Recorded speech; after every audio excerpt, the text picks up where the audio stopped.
This is a story from when I was in high school, around 2010-ish. My parents' house backs up to a small wooded area. It's not a forest by any means. There are walking trails and other neighborhoods around, but the woods are big enough that we used to see deer and the occasional fox. There was also a small creek that ran through it, and I used to spend time in the fall/winter poking around back there when it wasn't obscured by brush. I found what I assume was likely a deer path that ran all the way up to my old elementary school, which was about a block away via roads. But using the deer trails took about 10 to 15 minutes.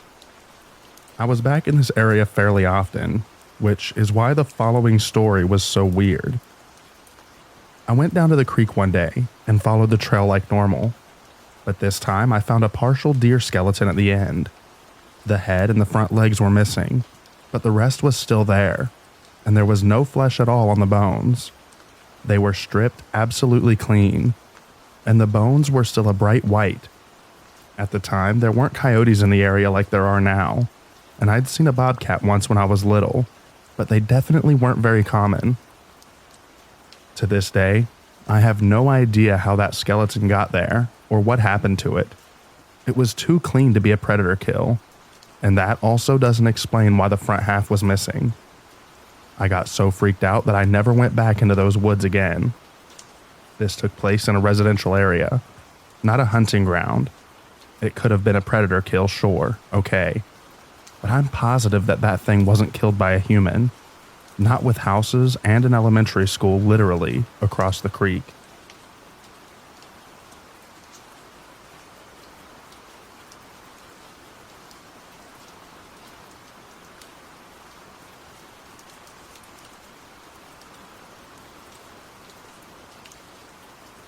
About a year ago, my girlfriend and I were on a trail to Lemuel Lake in northern Nevada.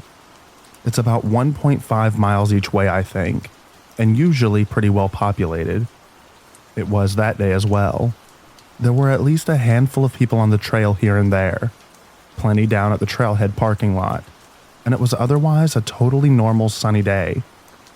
Evening began to come, and we started heading back down, not wanting to be out when it got dark, as there is no cell phone service up there for quite a distance, and it was just an afternoon weekend hike. We started down the trail, and I got the slightest hint of a bad feeling, like we definitely needed to get back in our car before it got dark. I think that's generally just common sense, and doesn't need to be prompted by a sixth sense or anything. Still, I kept an eye out as we went.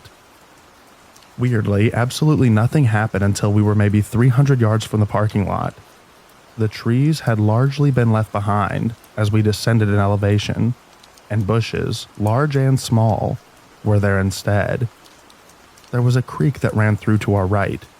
Ahead of us, by maybe 50 yards, was a lone woman and her medium-sized dog on a leash. I had my head on a swivel the whole way down, because I was just trying to keep an eye out and make sure that hint of a bad feeling didn't amount to anything. I was also carrying.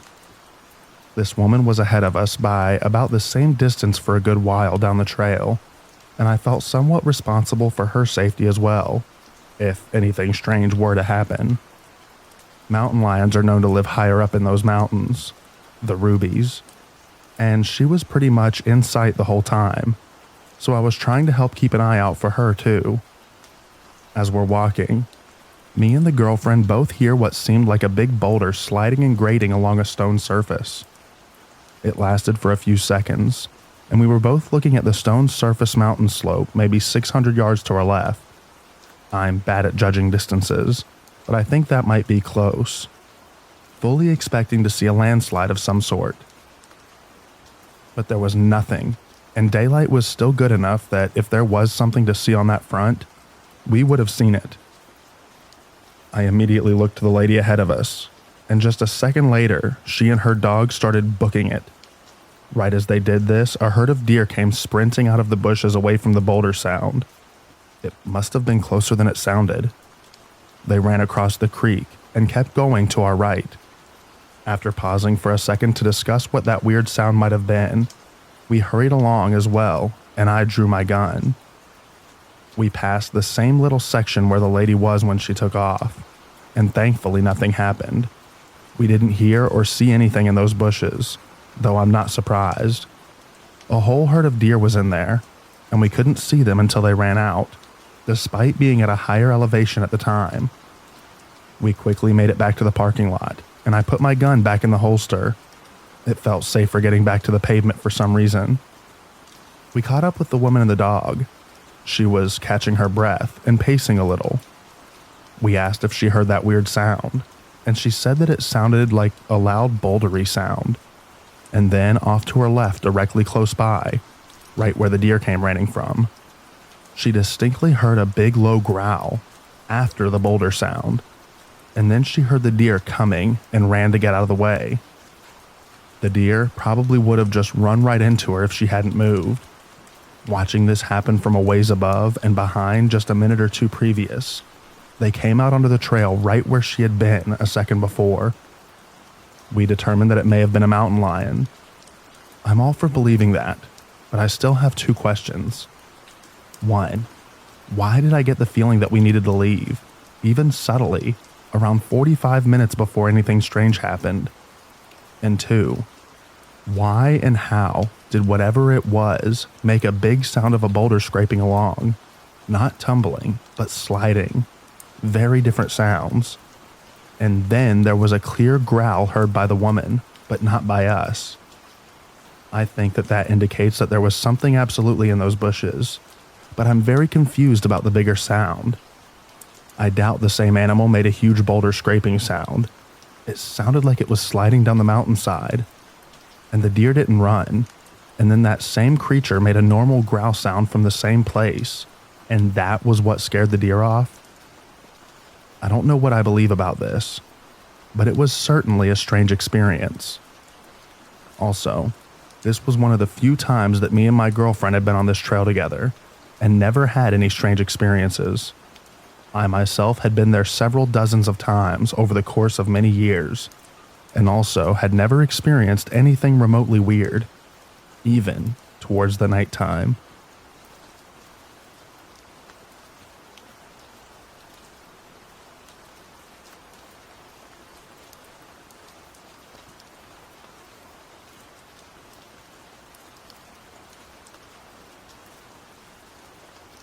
So this happened about 7 years ago. I was around 19 or 20 and I was a scout leader. We had a camp in a forest. The nearest city was about 10 to 15 minutes drive. Every year in July, we would have an international scout camp. Scouts from different European countries would join us. I was in the preparations team, and we would go around 2 to 3 weeks in advance to clean and put the tents up. In the preparation team, we had around 20 people, 10 to 12 men, and the rest women. We were all in our late teens or early 20s. If anyone has been a scout, you might know that the first thing in a camp is setting up a flag. The flag is an important part of this camping game. Other scouts would constantly try to steal the flag. If they managed to steal, then the lost team would have to go home. This never actually happened. No one was ever sent home. It was just a rule to keep other members involved and willing to protect the flag. Therefore, we had to constantly keep an eye or a guard near the flag. Other games involved attacking other teams and kidnapping members. All fun and games, nothing violent or harsh. It was fun and made us to be alert 24/7. So here's where my creepy story begins. One night, our preparation team was done with everything. The other 2 countries from Europe, about 60 people, were set to arrive in the morning. We had nothing to do, so we set up a campfire and started singing and talking. We had our guards, people from the team, set up in different locations. 2 near the flag, 2 near the entrance, and 2 in the woods facing the river. So we were tired and decided to go to sleep. We would change guards every 2 hours. Each guard had a whistle. If an animal or a person was to come to the camp, they would blow a certain note of a whistle as to alarm danger. That night, I was an hour into sleep when I heard a whistle. We all woke up and ran to the team member who had whistled. She claimed she saw 3 white figures running fast in the forest near the set-up tents. We thought that the morning teams arrived early and sneaked in to steal the flag or kidnap a member. so we all decided to stay awake and go into defense mode. We each stood guard in different locations watching for any signs. After some time, we started hearing whistles from the deeper parts of the forest. We also started hearing radio sounds from different places. We saw some guys in white shirts running around in the forest. Me and 2 other people decided to check the empty tents to see if there were people hiding in the empty tents, but we couldn't find anyone. Then we started walking around, and we heard loud laughter from a bush near us. It sounded like a woman laughing. So we started laughing too, as we thought we found another scout team near the bush. Naturally, we walked to the bush without any hesitation. To our horror, there was no one there. Then we heard more noises from another bush that was a little bit deeper into the woods. Then we heard a clear conversation between a few people, speaking in a French accent. We could hear them clearly, so we checked, and again, nothing. Then we saw a guy in a white t-shirt running fast again in front of us, but his speed was weird. He was running so fast as if he was sliding. Keep in mind, we were in the woods at night with no lights. There's no way that someone can run without making a noise, but somehow, this guy was running so quietly. It really seemed like he was just sliding. Again, we still didn't feel threatened. We just had an adrenaline rush, but it was more excitement to catch them than anything else. After all, we just wanted the fun to begin. We were excited to see the teams again and have fun. For the next 2 or so hours, we kept hearing whistles and whispers in French, but we couldn't find a single person. It was so clear that there were a lot of people hiding around us, but we couldn't even catch one of them. They were so fast and so sneaky. This is important to mention that the arriving teams were not from France, so it was weird to hear them speak in French. Anyways, after 2 hours of running in the forest in the dark, I got tired. I didn't take this too seriously, so myself and a couple of my friends went back into our tent to rest. I laid down, and after 10 minutes, I saw a car light speeding towards us. This area is not designed for regular cars to drive. None of us or the other teams had cars. A bus from the nearby city would drop us there and pick us up after the camp was over. We heard a car coming straight towards our tents with high beams on. It was coming so fast that we were frozen, expecting it to hit us at any moment. It happened so fast that we couldn't even run. Then suddenly, it just stopped right near our tent. We heard the door open but heard no footsteps. Whoever it was just closed the door and left. We were shaking, and at that moment it hit me that it couldn't have been anyone from the other teams. We got out and learned that our other teammates also had seen a Jeep speeding towards our tent, but didn't see anyone coming out of the car. After this, we just decided to stay awake until morning. Throughout the entire night, we kept seeing these white-shirted men sliding around us. We couldn't see any faces. They were fast and weird. We could hear loud laughters and French whispers all around our camp. We could tell that there were a lot of strangers near the camp who were either messing around with us or had plans to hurt us. The sun came up and the strange things stopped. We didn't manage to catch anyone or figure out who they were. And in the morning, the other teams finally arrived. We had this leaderboard meeting every afternoon where we would discuss daily plans and meals. Also, we would share about any planned or failed attacks. All the team leaders said that they arrived in the morning, so they were not even in the country at night. Up to this day, I have no idea who these people were. I have no idea what they wanted or what their plans were.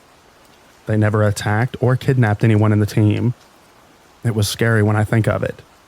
What would happen if we didn't have guards that night? What would happen if we were all asleep? At the end of the day, this was a campsite in a wooded area, and woods can be places where cults and crazy people gather.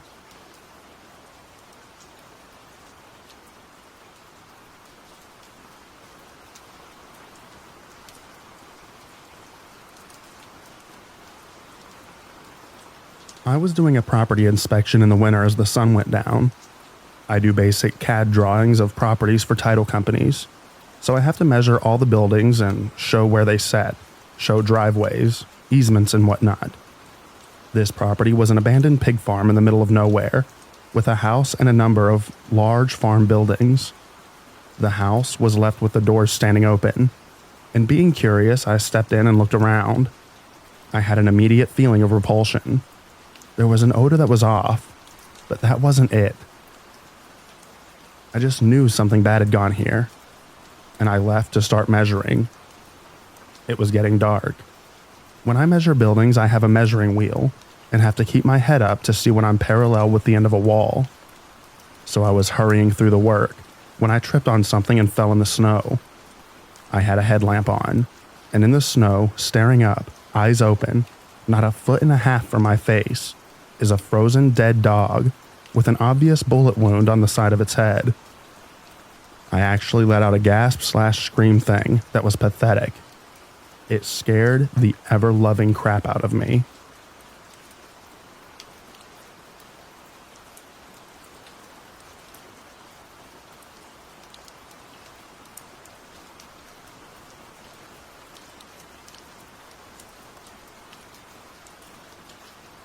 This happened to me over the weekend during a hunting trip. I spent last night trying to Google and figure out what the heck I saw.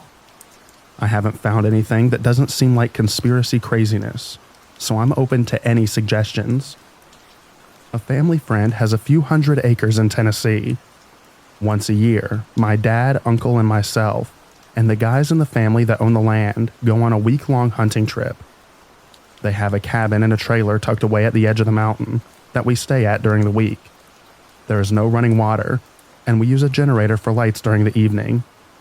Phone service is non-existent out there. The nearest town is Murphy, Tennessee, which is about 50 minutes away by car. Typically, we get out to tree stands/ground blinds at around 4 a.m., and then come back to the camp around 9-ish, grab something to eat and nap, and then head back to hunt until sundown. All week, my uncle and I hunted the same plot. It was on the east side of the property and took about 20 minutes by four-wheeler. We would park the four-wheeler in this big clearing, and then the ground blind I was hunting from is another 15 minutes or so by foot. It's a rough 15 minutes too. I basically walk along this ridge line on the side of the mountain, and the blind is set just inside the underbrush of a tree line that overlooks an opening at the start of a river. My uncle was hunting in a blind that was a little closer walk and probably 30 minutes away from me. We hunted the same spot Sunday through Thursday. Thursday evening, we were all drinking beer and hanging out by the fire. My uncle, having not seen anything all week, wanted to go to the plot my dad was hunting. It was a 30-minute walk from the camp. You don't even need a four-wheeler to get there.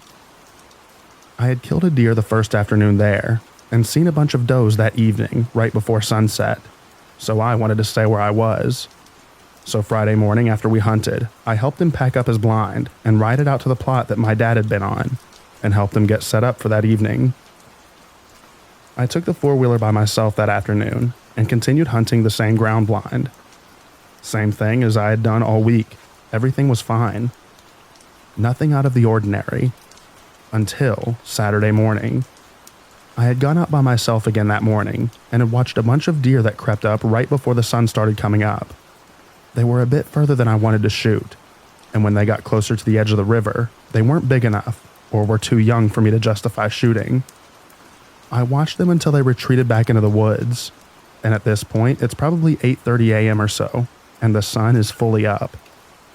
Now, this is an embarrassing one for me, but oh well.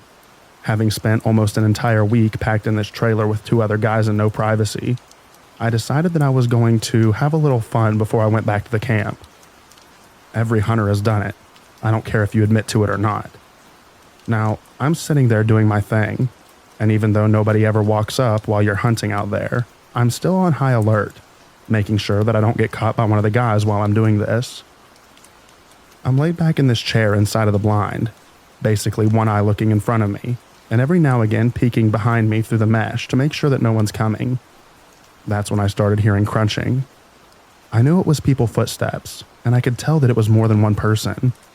It was to my right, and the mesh of my ground blind and underbrush kept me from being able to see who it was. I calmly got myself ready, and quietly leaned up so that when my uncle or whoever it was came up, I could act like I was just sitting there hunting. Keep in mind, we are so far out in the sticks that it never even occurred to me that it could be anybody other than someone that I was hunting with. I listened to them walking, and finally, I slowly stood up and poked my head through the blind and peeked over the underbrush. It was 4 people walking towards the river in a line. They were wearing these black cloak-looking clothes, like something they wear in Harry Potter, with these furry hats that covered most of their faces. It looked like some weird cult, but the guy in the back of the line was completely naked.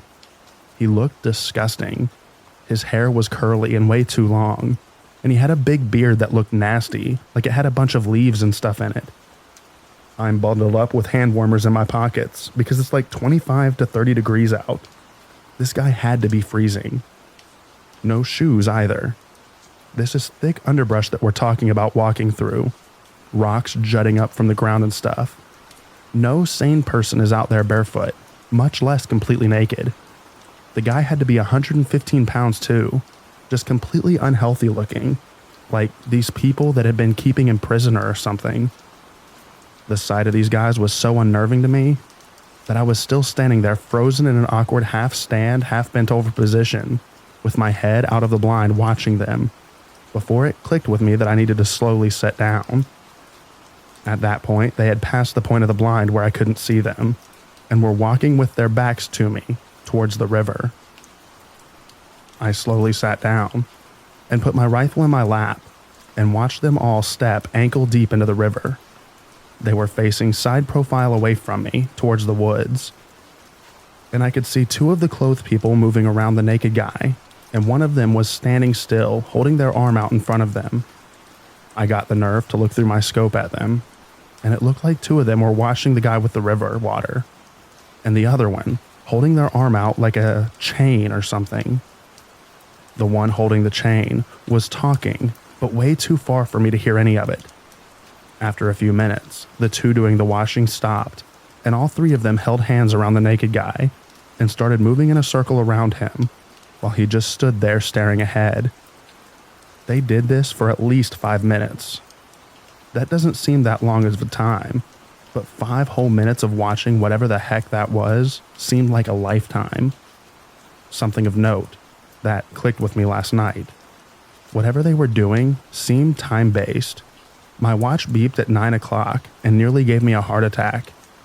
No way that they could hear it, but in my head, I was picturing them all turning and looking at me. But right after my watch beeped, they stopped a few seconds later, at 9 on the dot. The 3 clothed people stepped back in a line in front of the naked guy, and they walked back the way they came, exactly like they came in. None of them talked or broke the line while they were walking. It was terrifying because the way out for them was the first time I could truly have been in their line of sight. They never saw me though, and I watched them once they passed my head back up the mountain from where I assumed they originally came from. I waited for 30 minutes or so and booked it out of there fast.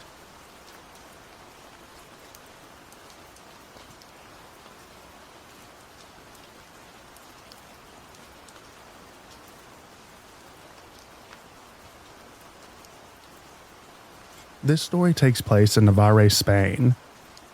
When fall comes around, woods get packed with people trying to gather all sorts of edible mushrooms.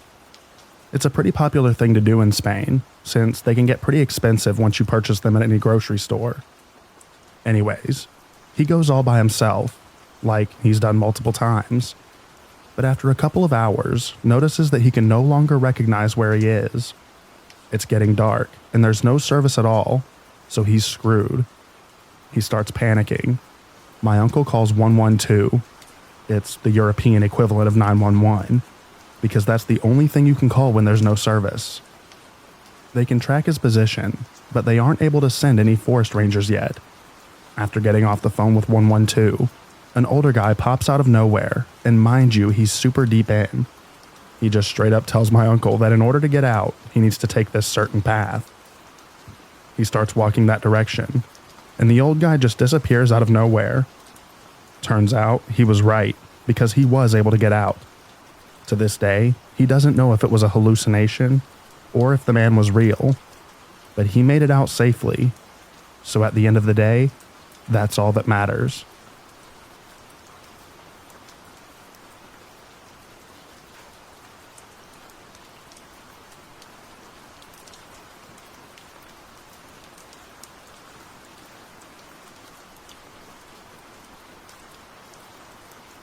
Out back of my neck of the woods is an old dirt road.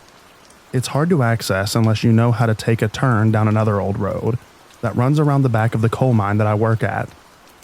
Anyhow, if you follow that old road until you get to a T intersection, you can either turn right out to Hale Creek or left, which will take you out to Mount Coulon. Now, Mount Coulon isn't much of a town anymore. It's an outback pub and that's it. There used to once be a town there, but everyone upped and left once the railway line got moved to the coast. That was the only reason the town existed for so long. Or, for as long as it did. It wasn't the start of the town, though. Way back in the early 1900s, gold was found in them there hills by a prospector named Thomas Coulon. He staked his claim and settled there with his family. Some local aboriginals found him and his family living on their land, and weren't too happy about it. So they attacked his home, throwing rocks through the windows and antagonizing him. Well, Thomas went out and shot the lot of them, all dead, then in a fit of grief over what he had done, sat down on his porch and unalived himself all over the wall behind him. Fast forward to the year 2021. I was working out at Hale Creek Mine at the time, on the maintenance crew. I'd had a big 7 nights of 12-hour shifts and had very little sleep. I had left my mining camp the following afternoon, still not feeling the best, but set out for the long drive back home to Moranbah. Anyhow, dusk came along, then nightfall. I was driving for what seemed like forever, trying to make my way back home. I was constantly looking out for the turnoff on the old back road that ran up behind Goonyella Mine, but it never came. I kept on driving and driving. Hours went by. I was on a very unfamiliar road. It started to bend and twist and turn all over, and narrow to the point that my little Kia Rio could barely get out without making the scratches on branches of old looming trees hanging over the road. I was definitely lost. So I pulled over to check my Google Maps. No signal. Of course. I was so confused. Did I miss the turn? I thought, maybe it's a little further up, so I pressed on and kept driving. Then, out of nowhere, I see an old and worn sign off to the left of me on the side of the old dirt road, Mount Coulon 15K. I thought, okay, I've gone way too far out in the sticks. Better turn around. Before I could, though, I saw off to my right the entrance to what looked like a cemetery with an old and rusty archway. And above on the archway was in rusty, wrought iron lettering, Betsy's Rest.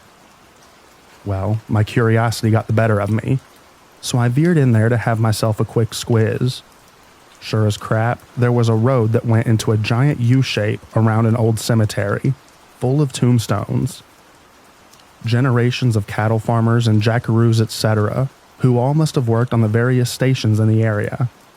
It gave me the spooks pretty bad, so I got out of there quick and made my way back onto the old back road.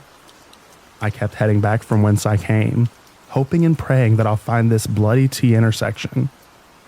Over an hour passed, and then my worst fear happened. The fuel light flickered on my dashboard. I'm driving on this road in the absolute middle of nowhere. It's now midnight. No one will probably find me for days if I ran out of fuel. I was absolutely beside myself.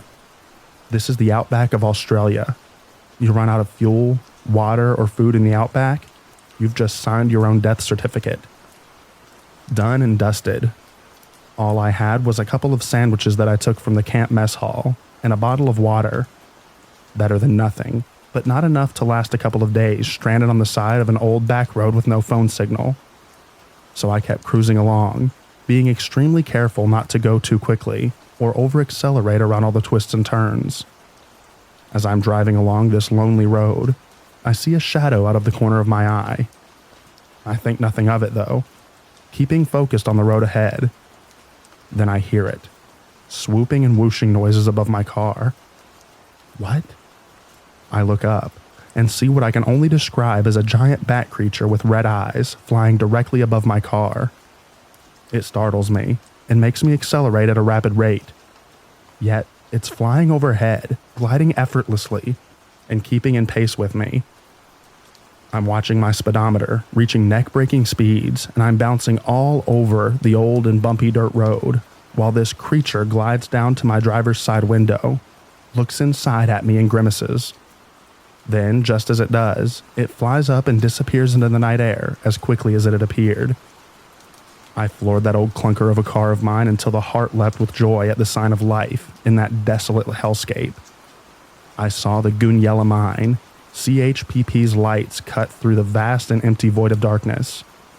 I knew then and there that I was within 10 to 15 kilometers of the intersection and turn off back home. And sure as heck, I found it.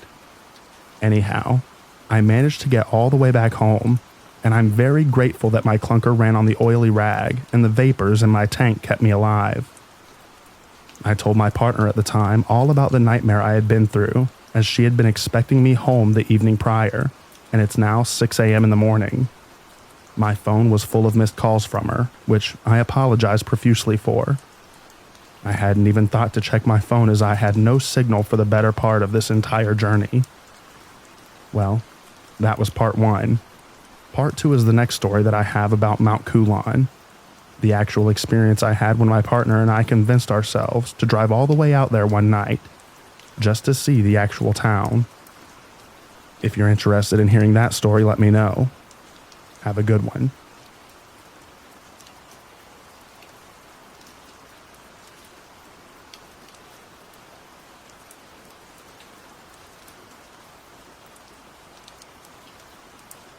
Mount Coolon, Part 2. Months had passed. I kept having recurring nightmares about that vile winged creature. It had entered my dreams. I woke up one night sweating in bed. My heart rate was racing. My partner asked what's wrong. Again? I had just been waking her up super late at night when I would have this horrible nightmare. This whole situation had impacted me. The desolate hellscape would reemerge in the dark nights, plagued by the old outback road menacing my demise with the off chance that I would make one wrong move and come undone escaping that creature. Something had to be done, and I knew what I needed to do. You see, I'm a man that'll openly admit that I can't overcome anything in life unless I face it head on. That's the only way I know. No use sticking your head in the sand and pretending things will just go away. So I spoke with my partner, and after much discussion, we both agreed that we would go back and investigate the back road to Mount Coolon, and investigate the town itself. And to really drive the nail in, we were going to do it at night. I needed answers.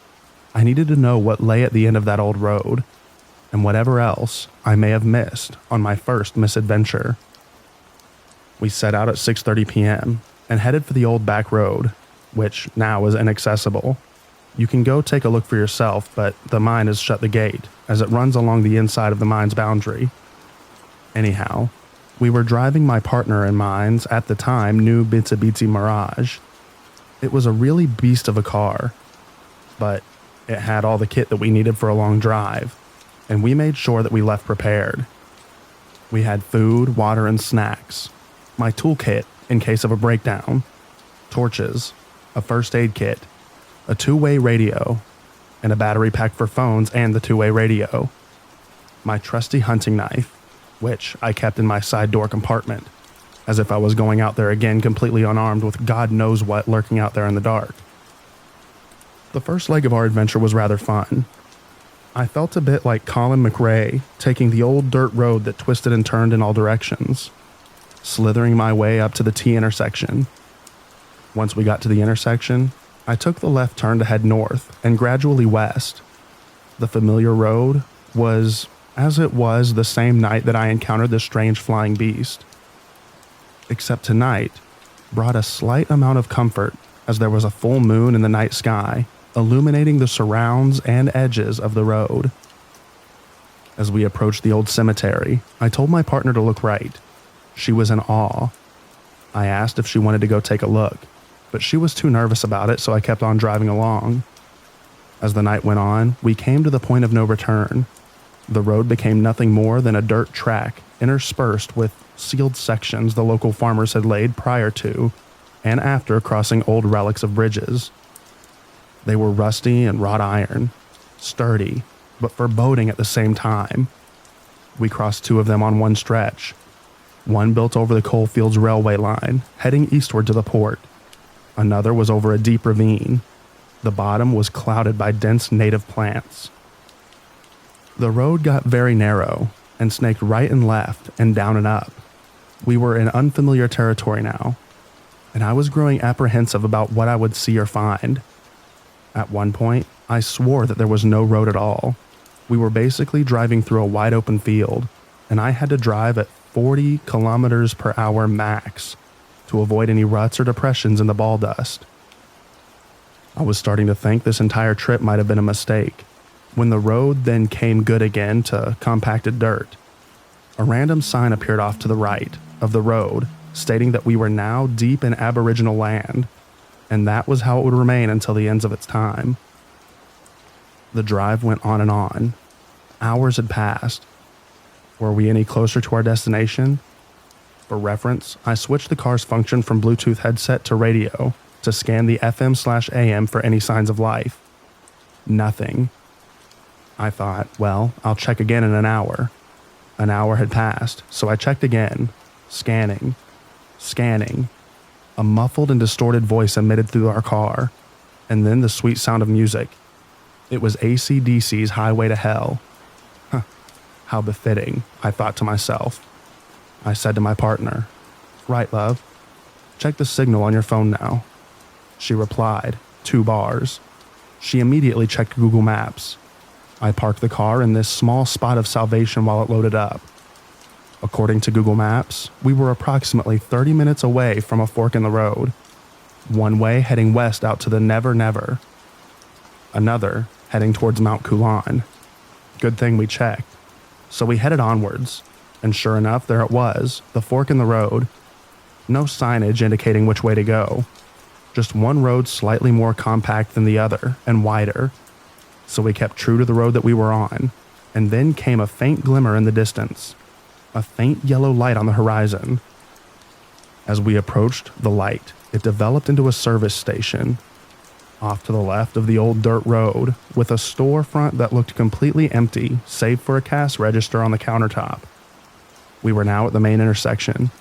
Signage indicating to head right was to head towards Collinsville, left out west into the Never Never. I came to a stop off to the right shoulder of the road, on a dirt patch made by trucks that had turned here before. I checked the fuel gauge, half a tank. I looked into that old, run-down service station, scanning the area for any other signs of life, outside of the faint yellow glow of the iridescent tube lights, above the old and rusted Bowsers that looked like they hadn't been used since the 80s. Then I saw a figure emerging from a back room. It was a frail old woman, her hair tattered and distressed. It looked like we had awoken her. The time was now 11:30 p.m. She came to a stop inside the abandoned storefront and just stood there, staring at her car. I thought, better come forwards and ask if there's any chance of fueling up. So I pulled in and rolled down my window. She came outside into the night air and approached me with a great deal of hesitation. "Excuse me, I'm so sorry if we woke you. We were just wondering if you had any fuel." She stood there, glaring and studying me, her face withered from the harsh outback climate. No fuel here. You better leave, now." Something felt off. There was a tension between us. And so I said, "Okay, thank you. So sorry. We'll leave now. Thanks again anyhow, and sorry again." So I wound the window up and got out of there. We drove around the old pub in the center of what was once the town. It had multiple V double road train tracks parked all around it, almost like they were protecting the pub itself with a wall of steel and rubber in the desolate darkness. A picnic table with a tin roof cover appeared on the right of the massive loop road, the only road in the entire area that was sealed, and even it was rather narrow. Thanks for reading. I'll post part 3, our return trip, directly after this.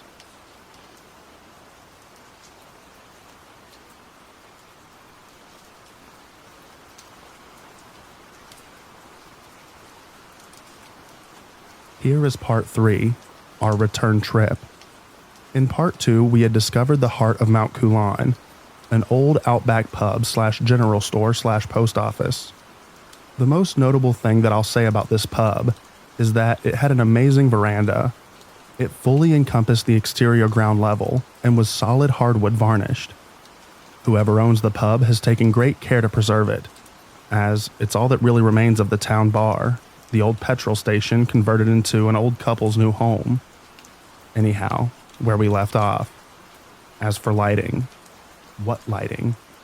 This place was clearly not welcoming after dark, albeit for 2 streetlights in the entire area that glowed faintly, only illuminating small patches of the loop road. You definitely wouldn't want to be out there with no headlights. We did the brief tour of all that was out there, then made our way back towards the road back home. My partner said hold up, so I came to a stop, again, off to the side of the road back out to the Miranda. She had just discovered on Google Maps a quicker way back home.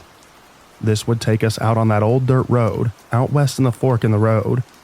However, as you continue down that road for 50 kilometers, you'll come to another fork in the road.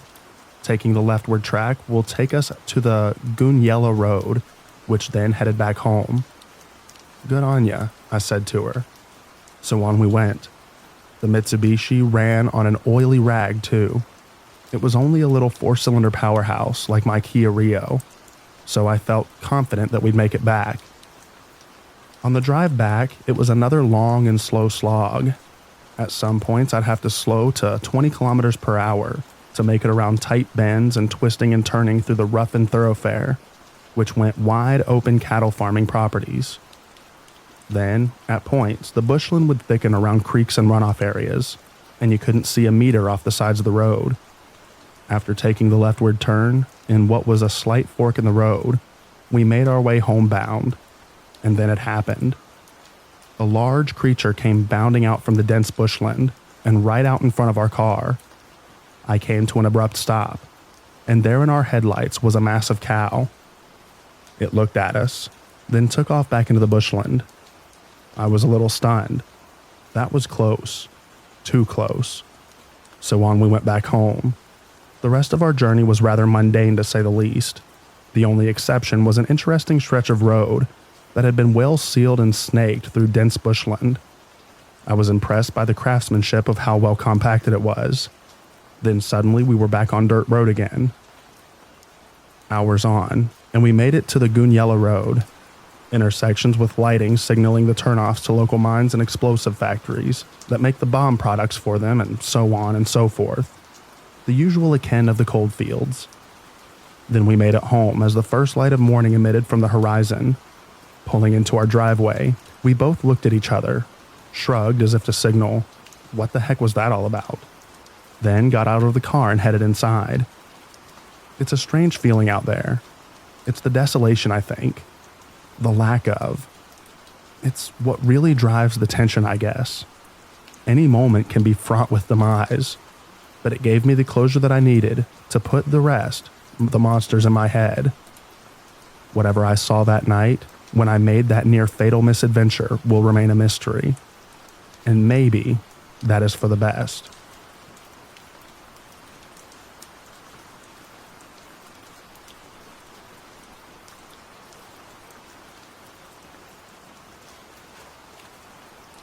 This happened last night, and I'm still pretty freaked out. We're up at my father-in-law's for Christmas.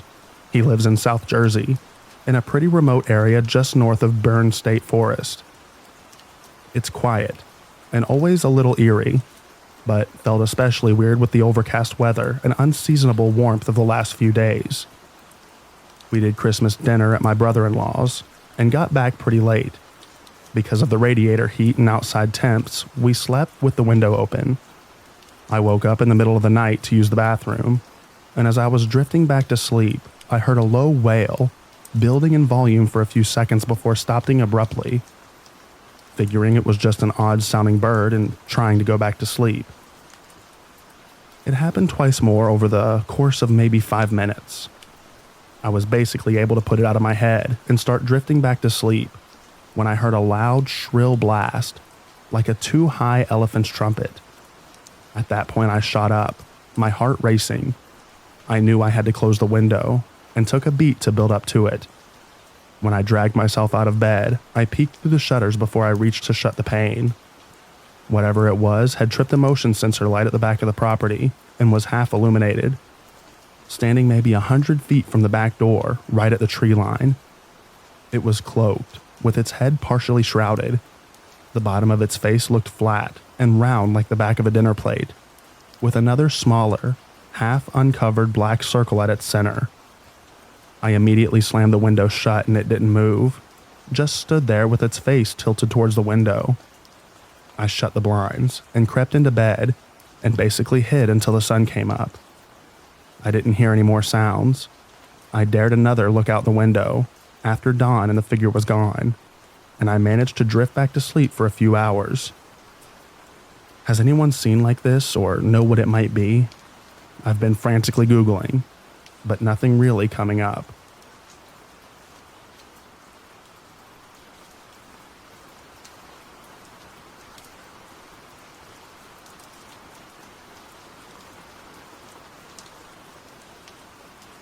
This happened many years ago, when I was about 10 or 11 years old.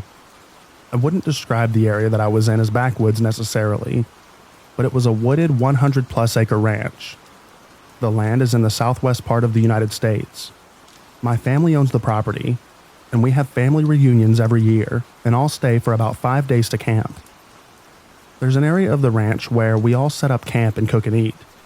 Getting to that part of the ranch requires driving through a small village and several gates for about 2 miles. The first gate beyond the village is slightly past a set of railroad tracks.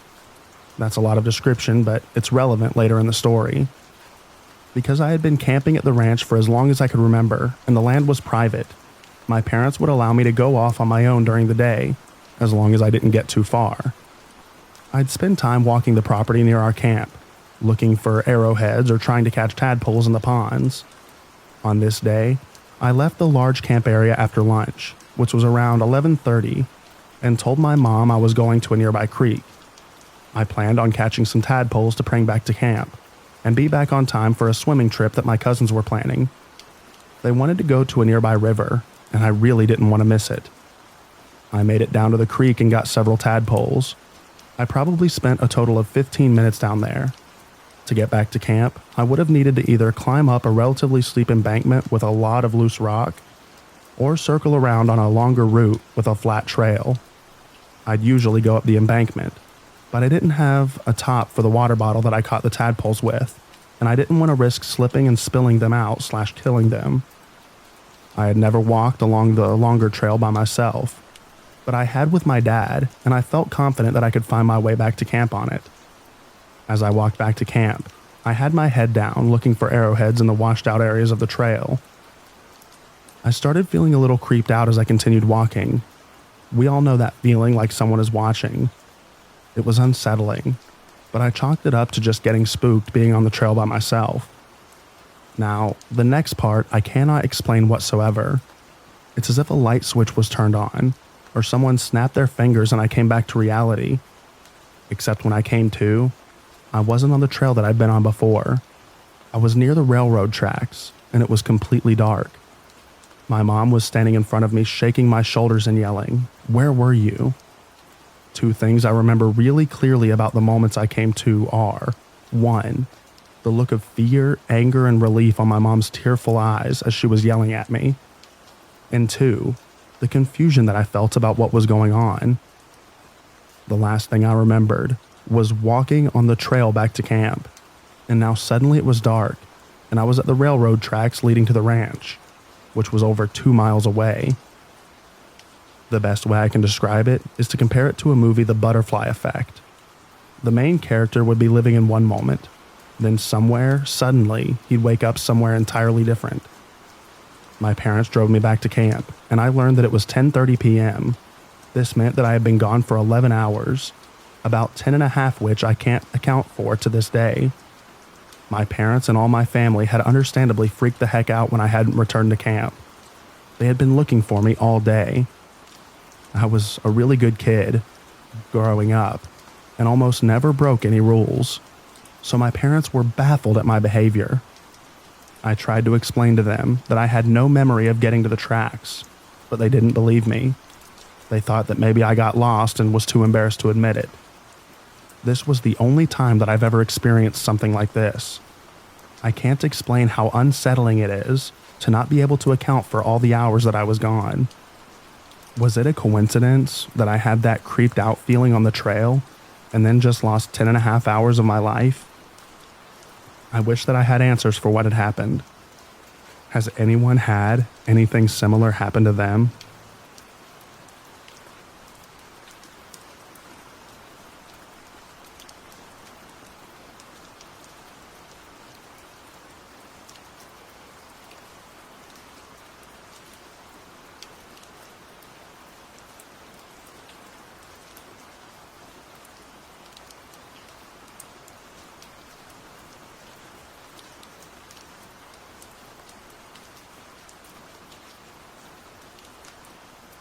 I've always been super creeped out by this experience, and I've thought a long time about posting it, but it wasn't until I told one of my friends this story that they pointed out that this might be a Men in Black type story.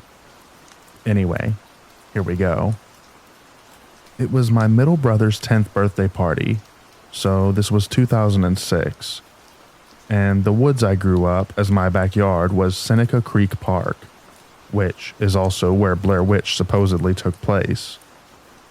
My brother's birthday party was pirate themed, and I guess my mom had given us chocolate coins for treasure.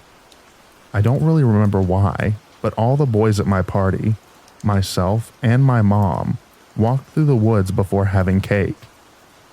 My youngest brother Jesse, 6 at the time, told me when we got back to the house that he left his coins by the bridge in the woods. That part of the woods was where a fork came in the path.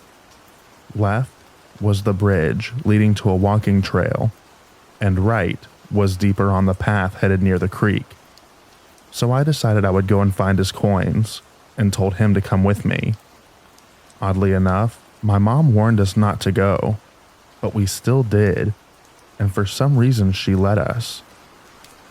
The bridge was about a 5-minute walk from the bottom of our hill that was our backyard. We walked into the woods and everything was normal, just like it was when we were there with the group.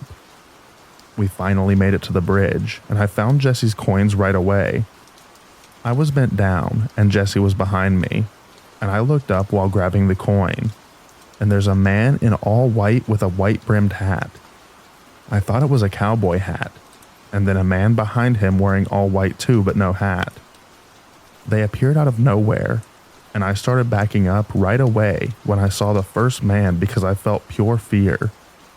He saw me scared and backing off, and he said, "I don't bite." That's when I told Jesse to run, and I was screaming run, and we ran home. I didn't even check to see if they were following us, but we ran all the way out of the woods and up the hill screaming, because the group plus my mom were on the back deck. And I knew that if the men knew people were listening for us, maybe they wouldn't chase us. We told the boys and my mom what had happened, and my mom said, "See, I told you so." And that was it. It was so scary, and they truly came out of nowhere. They just appeared.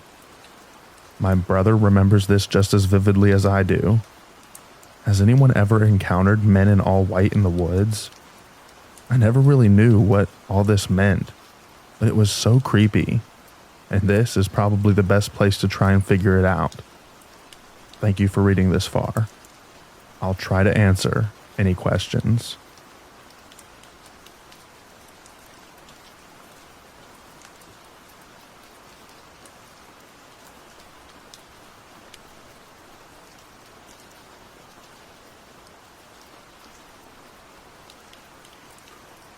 I live in the countryside of France. My village is settled at the top of a hill and surrounded by forests and crops with no stores nor a bakery. My parents' house is near 2 farms, and behind the garden there are large crops. These are essential elements to the story. The bathroom's window overlooks the garden. Before my parents built a veranda, there were curtains, so every time I closed it when I was going to the bathroom, which made my family laugh. Why are you closing it? No one's watching you." I was like, "We don't know that. It's just in case." Then the veranda was built, and my dad got rid of the curtains and put strips on the window. I got worried because I love to know that I have intimacy when going to the bathroom. And I even showed my parents that when we were standing at the end of the garden, we can see us in the bathroom. Of course, they laughed. "You're just being paranoid." Weeks passed, and then I noticed a tractor being parked just at the end of the garden. Every night the tractor was there. My parents also noticed it and thought it was weird. We have lived there for 20 years, and it has never happened before. Sometimes we felt like we were being watched, but we shrugged it off, thinking that we were just being paranoid. My dad came to talk to the farmer to get rid of the tractor, and then it disappeared for a while. Today, I was smoking outside, and my mom came up to me and told me, "I think you're right. We are being watched." Yesterday night, I was going to the bathroom, and the tractor was parked in front of the garden with its headlights illuminating the bathroom's window. I turned the light off and went to the veranda and took a picture. Then he left. I'm glad that I was right, but worried because I don't know how long he or she has been stalking us in the bathroom. What are your thoughts on this? Thanks for reading.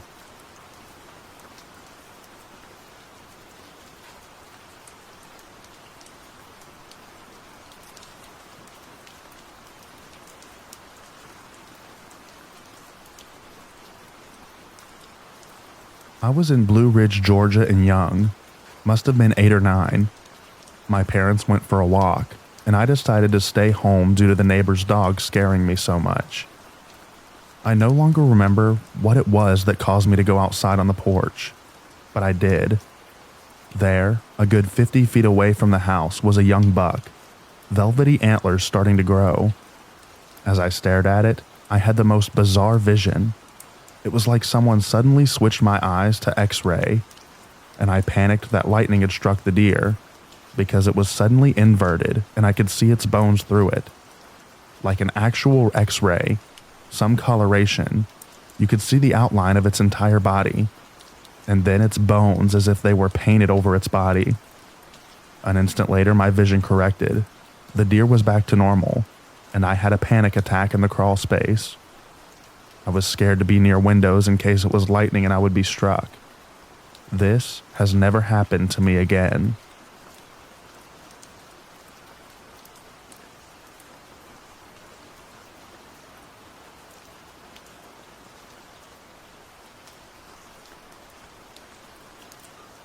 Before I start, I want to acknowledge that it's likely that this was just a mountain lion.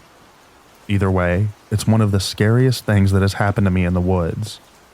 In early March of 2021, I was just barely recovering from a significant concussion, enough to where I could drive again. I still couldn't work for another few weeks and couldn't look at screens or even read, so I was spending plenty of my time just going on short walks and such to pass the time in ways that didn't aggravate my head.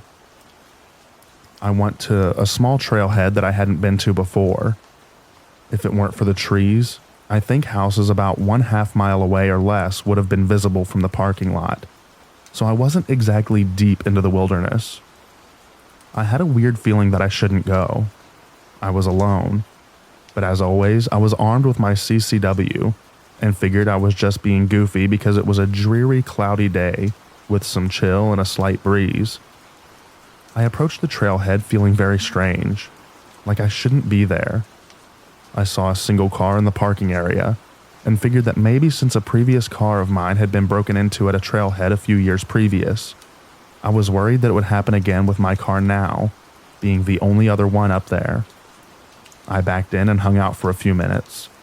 2 dudes with fishing poles came from the left, where I couldn't see, but could clearly hear a rushing river. They got in their car and left, and my "I shouldn't be here" sense persisted.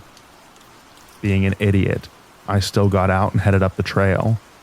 I had no idea how long it was or where it went, but I didn't really intend on going the full way unless it was short. I just wanted to walk for a little while outdoors. The trees hadn't gotten their leaves back. and it was a dreary day as I mentioned earlier, but that usually doesn't put me on edge. As I walked, the strong feeling to turn back got more and more obvious. I felt myself glancing all over literally constantly. It wasn't even fun anymore to be up there. It's only been a couple of minutes too. I mean, the feeling of dread was so immediately strong that I could still see my car in the parking lot when I finally decided that it was time to go, because it has gotten that strong so quickly. I turned around, hand on my pistol in its holster, and stopped to listen. A few seconds after I turned around, I heard a big footstep off to my right. It was a big snap of a branch that had been on the ground already, maybe 25 to 30 yards away. I'm not sure if it matters that the branch was already on the ground, other than I know that it wasn't deadfall. I've been working in audio for way too long and can tell you a lot about an event simply by how it sounds. That might sound silly, but it's important to know that I could 100% tell that it was a footstep that had, likely accidentally, stepped on a branch that was already present on the forest floor. I waited a second or two after this big snap to head out. I looked over at the place that it had come from, able to see what felt like a decent amount because of the lack of leaves on the trees, but I couldn't see anything that looked alive.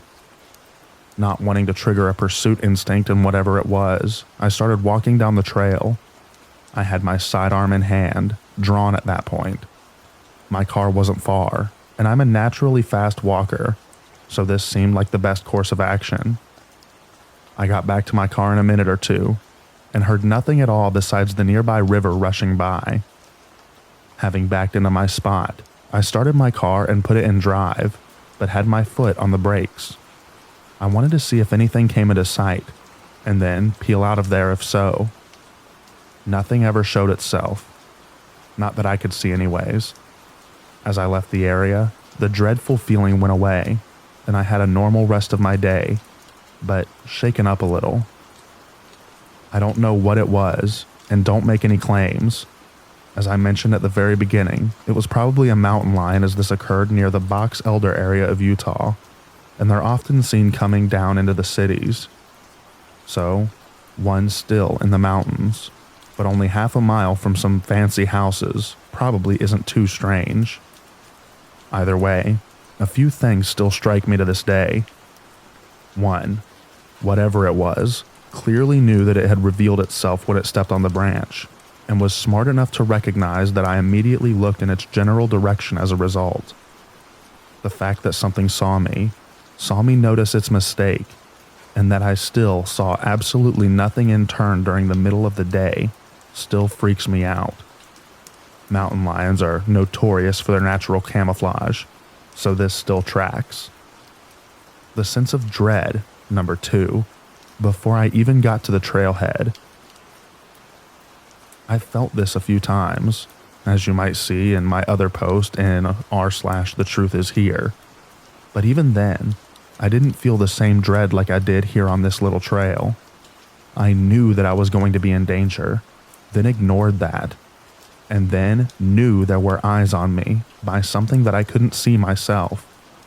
Then that instinctual knowledge was confirmed when there was very clearly a large step taken among the trees to my right. I've had a handful of stories similar to this one that are also 100% real things that have happened to me that I think I'll try to post someday. I keep running into similar situations because I keep going out when I have the sense that I should not. Maybe someday I'll learn.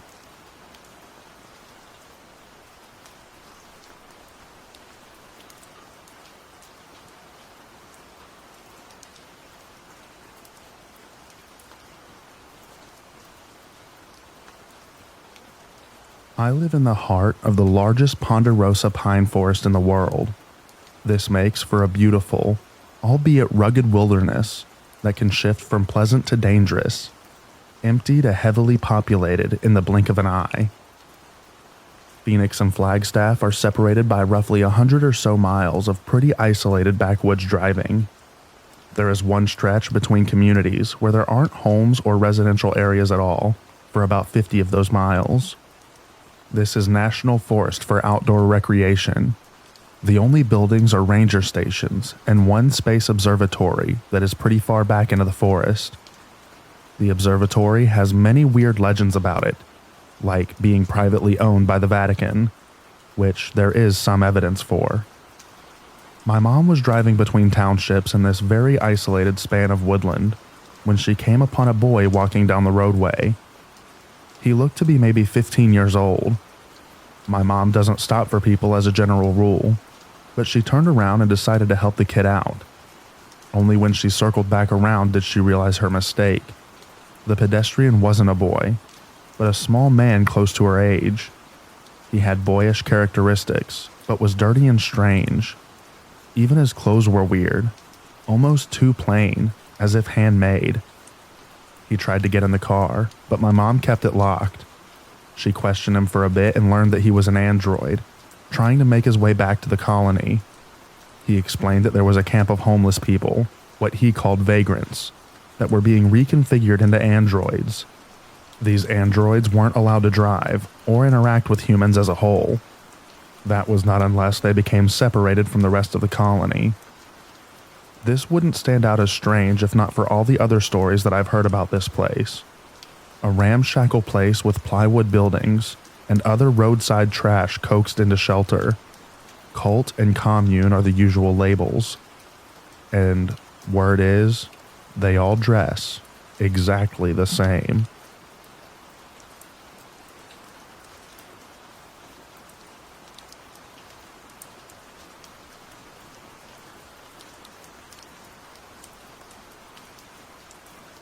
In late summer of 2019, I'd say maybe a couple of miles away from Montello, I was walking down in the woods in Marquette County, Wisconsin. I decided to go in the night after dark because there would be no heat, and I didn't want to get heat stroke out there. I was taking a walk on a foot trail some people used and made, but it's not an actual trail on any maps. Anyways, moments before the experience happened, I checked my phone and it was 1:42 a.m. A couple of minutes later I hear, "Hey bro, can you help me?" from a direction I was facing, and I said, "With what?" They said come closer, which made me choose to run back down the way that I came. And yes, I got chased down and heard, "I need some help, bro." Funnily enough, a deputy was driving by as I floored it out of there, as the dude hit my car with a knife, scratched my truck a bit, and dented it. This happened in September. No, the deputy did not do anything, as I don't think that they really cared.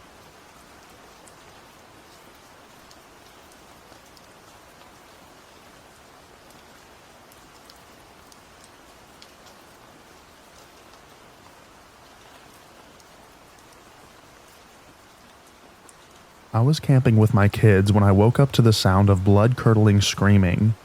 It was my own kids screaming. They were pointing at the tent door. The zipper was unzipping, and a tiny hand came in and was trying to pull my backpack out. I forgot that there were raisins in it. Raccoons. My kids were terrified of raccoons before this happened, so their screaming was intense.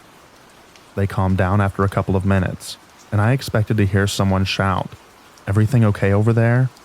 or for a park ranger to walk up, because there were lots of campers in sites nearby, and my kids were screaming bloody murder, like straight from a horror movie. But no one checked on us.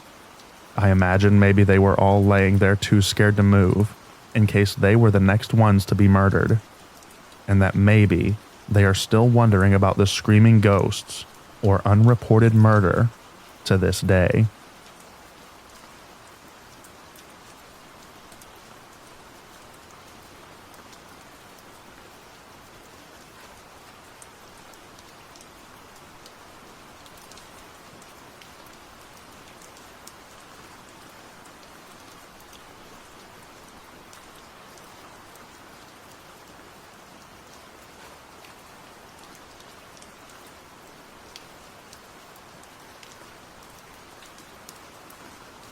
I've spent most of my life running around the woods of southern Oregon, and I've seen some weird stuff out there. First story. Way out in the middle of nowhere, far from any road, my friend and I stumbled across a large fenced-in area, 10-foot chain-link fence. Inside the fence were all these trees planted in perfectly straight rows. No biggie. The Forest Service does sciencey stuff out in the woods sometimes. What was odd is that every single tree was bent in a specific shape. All of them were crooked in the exact same way. We didn't climb the fence that day because our dogs were acting super sketchy and one ran off. We found him eventually, thank goodness. And despite looking, I've never found that place again. Back then, I was convinced that it was a nefarious government project, a la Stranger Things or Aliens. The vibe was really weird there in our defense. Now that I think about it, maybe someone was growing trees in that shape to make a boat. I did read that people do this. The woods can be spooky sometimes, so maybe it was aliens or Bigfoot. Another time with that same friend, we were again in the literal middle of nowhere, dry camping and hiking with the dogs. We found a small clearing that had a twin-sized, rusty old iron bed frame, a small rusted-out cook stove, and some other rusty buckets and stuff. The odd part is that it was so far from anything, even old logging spur roads. Whoever lived out there really didn't want to be found or bothered. Can't blame them, really. I do have a bunch more stories, if anyone is interested.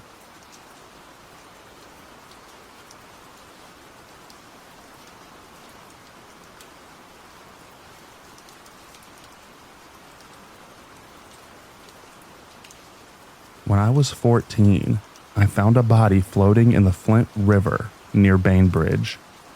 It was winter, so no alligator activity, but any body in water in the deep south is going to be terribly bloated. And this one was. Race, age, and gender were no longer evident to my observation. When I was 19, I came across human remains in the woods surrounding the creek that ran behind my house.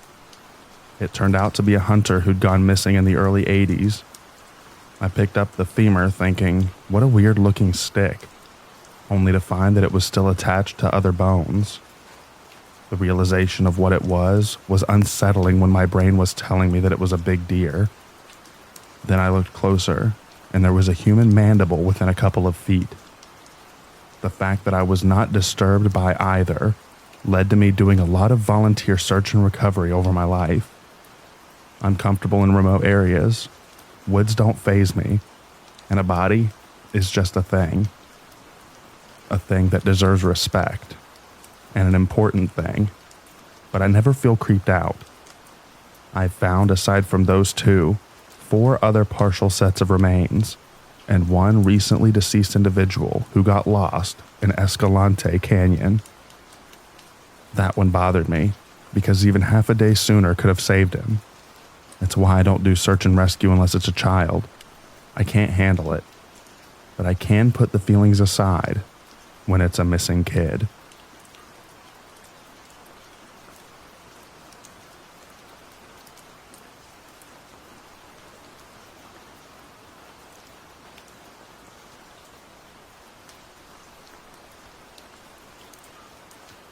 My buddy, my wife, and her friend hiked to a remote cabin.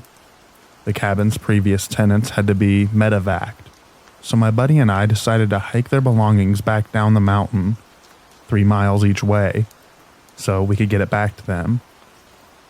My wife and her friend went on a hike while we were gone. On their way back, they found a decorative flamingo in the middle of the trail. No clue who put it there, as they didn't see another soul. A couple of times I've had people appear in places that no one should have been. One was an old man at 2 a.m. in St. Mary's Wilderness. He said he had gotten turned around and asked if I could use my Jeep to take him to where he wanted to camp. The road is very rough and was just a series of mud pits. I ended up agreeing, no idea why, and drove him about an hour to where he just said, "Okay, this is fine." I dropped him off, took his picture, and left. At camp, I noticed that he wasn't in the picture, just kind of a blur. The next morning, I went to where I dropped him off and I couldn't find him or any tracks. No clue if he was real or if I was just imagining it all. I've also seen markers from where Civil War soldiers had died and how. Example, Jack Smith gunshot, carved into stones. Not headstones, just the rocks by where they died. I also sat and watched an orb/will-o-wisp with 2 friends for about 30 minutes before it finally went away.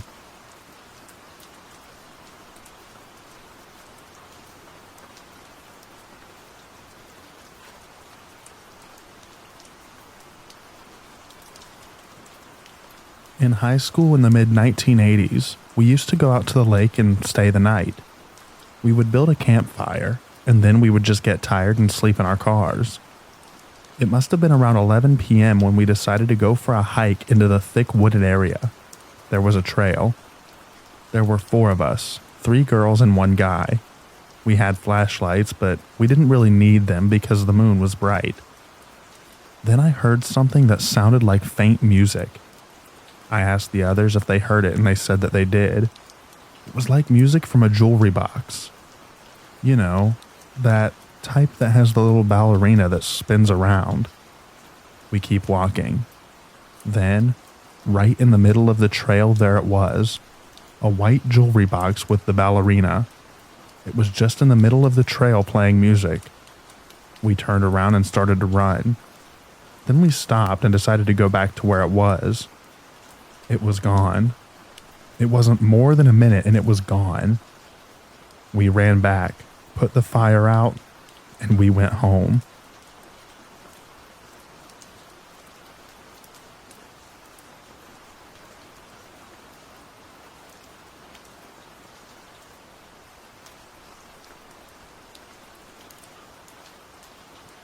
My family and I have a new puppy that we take outside to walk in the middle of the night.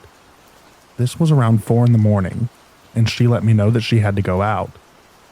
She's always been very intimidated about going out in the middle of the night, but we never thought anything of it.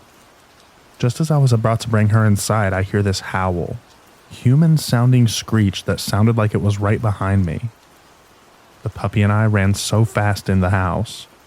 The scream that came out of my body was so bizarre. I just froze in fear as soon as I got inside. My husband was very concerned and immediately locked the doors and brought all of our kids into bed with us. We were trying to chalk it up to maybe a fox. I would normally talk myself into it just being an animal, but the weird vibe that I got, I can't even describe it. The howl/scream sounded like it was right in my ear. I will never be going outside alone again.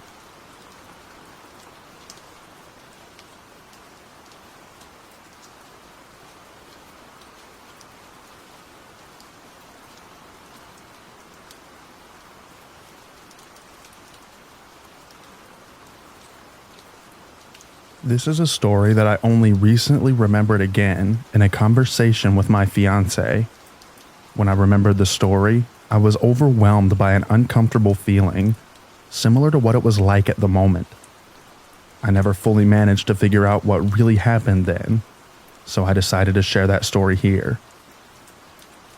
My older sister had graduated from medical school at the time, and my parents decided to organize a celebration for our family and friends on the occasion of that event. The celebration was held at the cottage of our family friends, where we grew up, so I was very familiar with the space. Imagine a large empty clearing, a large square surrounded by houses and fields between them. A narrow road leading to individual houses runs along the perimeter itself, and at that time, it was not even fully paved. It was mostly a dirt road. From that main road, which framed the houses in a square, you could go down into the dense forest that surrounded that square. The depth of the forest was great, and when you turned off the main road towards the path, you had to walk for a long time to reach the river, which was a few kilometers away. All this was familiar to me because I grew up there and spent a good part of my childhood playing in those woods. I was afraid of the forest, but nothing more than normal. And I was always careful not to stray from the path so as to not get lost. Back to the story. My parents organized a celebration and invited a large number of people, including my cousin, P. She and I were close in age, and we got along well. As the number of people became tiring for us, we decided to take a walk so we could catch up on life, just the two of us. We were both about 20 years old, and I led her down the road because I knew the path I wanted us to take, down the perimeter, alongside the forest, next to all the other houses so as to not be alone. Everything was normal until we reached one of the turns for the forest that I mentioned. Somehow we both stopped without saying a word and looked in silence at the path that stretched deep into the forest. "Let's go inside." I was the first to speak after some time, even if this is something that's not typical for me. As I mentioned earlier, I was always a little afraid of the forest, especially after I got lost in it once. That was when I was still a child, but they managed to find me quickly after my screams that rang throughout the area. For this reason, I never left the road without my older friend, A, who carried a stick with him, and his hunting dog, May. But now, something was different. "Let's go in there. It won't hurt us," I said to my cousin and stepped inside. "I don't want to. I'm scared," answered my cousin, but I persistently assured her that everything was fine. In the end, she still followed me because I was already 30 steps ahead of her. "Elle, this is not a good idea. Let's go back." P tried to convince me once again, but I walked forward as if in a trance. "Everything's fine," I repeated to her. After some time, when we were already deep into the forest, I finally stopped myself. I could not take a step more. I was paralyzed. It was as if some part of me tried to break away from whatever was pulling me inside. I was overcome with fear. My heart was pounding hard and my breath stopped. It was as if all sounds had stopped. It was daytime, but there was no signs of life. Not a bird, not a rabbit, not a butterfly. Only silence, and those trees that I had a feeling would stretch out their branches and trap me forever in this forest. P was a few steps behind me. "I'm going back. I can't do this," said P and ran the same way we came. Her voice was trembling, and I could feel the panic in it. After another moment, I managed to break away and run after her. We ran without looking back, as if something was chasing us, until we reached the entrance of the place from which we entered. A little further towards the cottage, we finally stopped as we finally felt safe. We did not look back out of pure fear. We tried to catch our breath, and only then did we talk as we were walking back home, fast and still scared. There was something there. We were sure of that. I wasn't afraid at first when I went inside. In fact, it was as if something was calling me, wanting me to follow it. But my cousin's frightened voice and presence tore me out of the trance. It had called me. I'm afraid to think what would have happened if I was alone, if there wasn't someone to pull me back so I wouldn't go too far. I didn't know where I was going. I just knew that we got to that road that I had to go inside. It scares me, and I can't shake the fear that overwhelmed me and my cousin after that event. Any thoughts on what happened here? Why did I go inside and persuade my cousin to follow me? Why did she manage to snap me out of it? And why were we both so scared? There was no sound. There was no voice. There was nothing. Just the unspoken words of something that I heard and my cousin didn't. I'm from Croatia, so Europe, a bit more eastern, not too far from the Serbian border.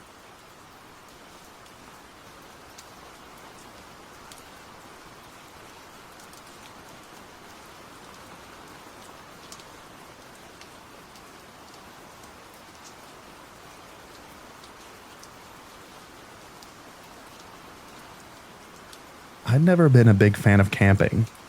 Circa 2012, for some reason or another, my friend and I decided to take a Saturday night to camp on private property. We had permission from the owner, on the bank of a small lake in the rural American southeast.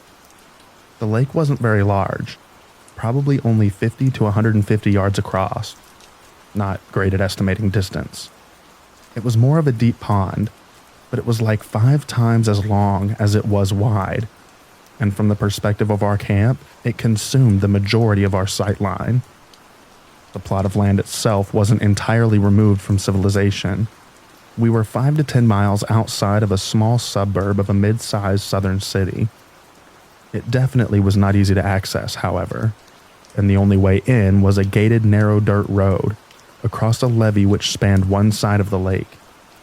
This road was gated and locked. The owner gave us his code. We pulled the car through and locked the gate behind us.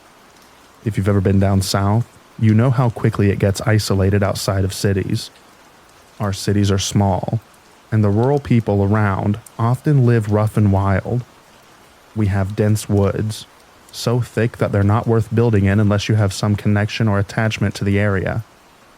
I've heard it was not profitable to cut roads through a lot of it when they were building highways in the 50s, so not much development has happened in the last 100 years, and in some places, since the Civil War. It's not uncommon to go for a 30-minute drive straight out of town and come upon cabins that are obviously off the grid. My friend and I were used to living in the suburbs, so we were just happy to see stars and hear the sounds of nature. We were at our utilitarian camp. Small, Coleman 2-person tent and a blanket. Simply looking around and enjoying the night, when suddenly my buddy sat up real straight.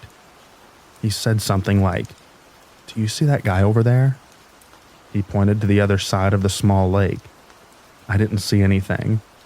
I sat up slightly and said, "Nah, it's just the dark playing tricks on you." He seemed actually shaken. "No, look, there's a bunch of faces behind the trees now." That got my attention, and I sat up fully, rubbing my eyes to try and gain full focus. And then I saw them. Small, round, white faces staring back at me from across the lake. Maybe 15 to 20 of them. All were positioned in such a way that their bodies were behind the trees and only their heads were visible. The best way that I can describe the faces is very pale, somehow internally illuminated children. I should mention that neither of us were drinking or high. We were too young for that, not for at least a few more years. We had eaten dinner at home, and were just planning on going to sleep after chilling out for a while. The faces weren't moving. I was kind of sitting there in shock, thinking that my eyes would adjust, and I would see that they were a reflection, bugs or owls or something. But I would never come to that realization. I stared right back at them for what felt like 5 minutes, looked back at my friend, and they were gone. Bodies of water carry sound extremely well, and we heard extensive shuffling from the other side of the lake, and a couple of small branches snapping. It's incredible what your ears pick up on during an otherwise silent night. My buddy was tearing up a little when he said, "What the heck were those?" And I didn't have a good answer. Neither of us slept particularly well. I definitely felt validated in my feelings of disliking camping. But what were we going to do? I tried to do some research on the internet, but never found a phenomenon that could explain that.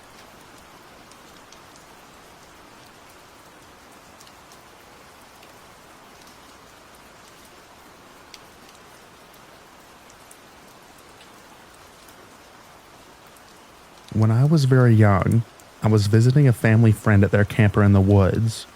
No idea where. I remember at one point being outside and hearing what sounded to me like a church choir, but we were in the middle of nowhere and it was dark out. No one else seemed to hear it. I still think about it and wonder where I was, and what on earth it could have been.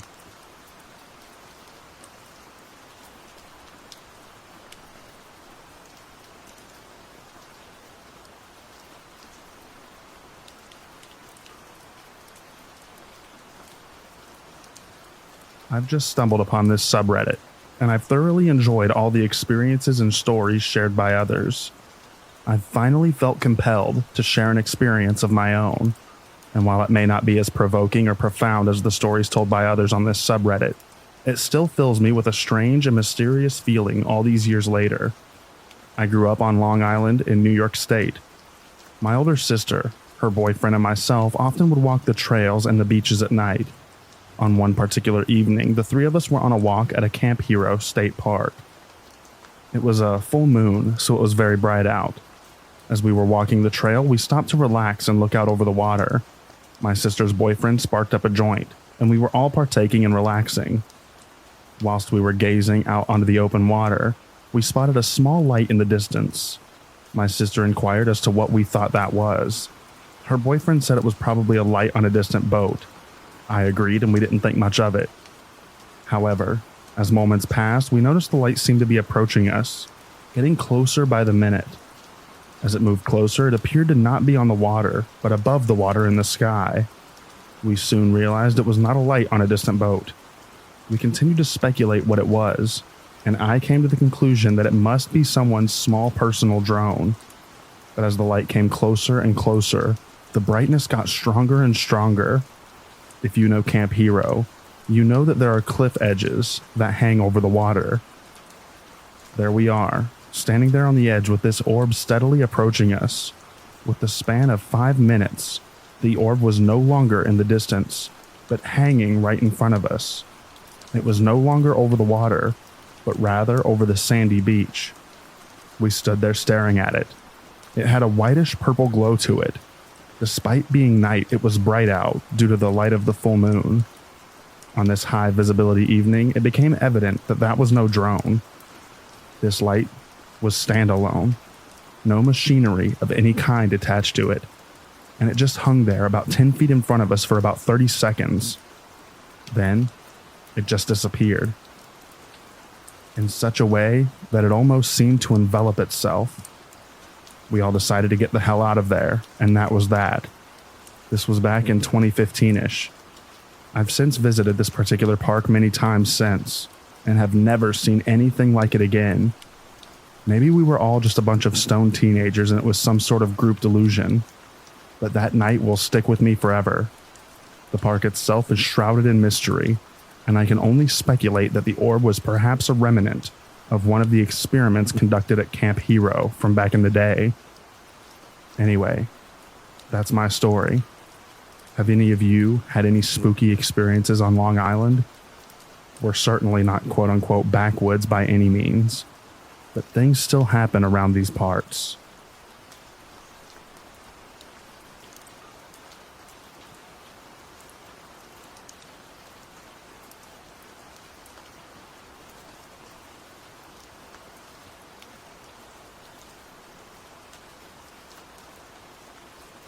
So this is a story my dad recently told me about my grandpa and my great-grandpa.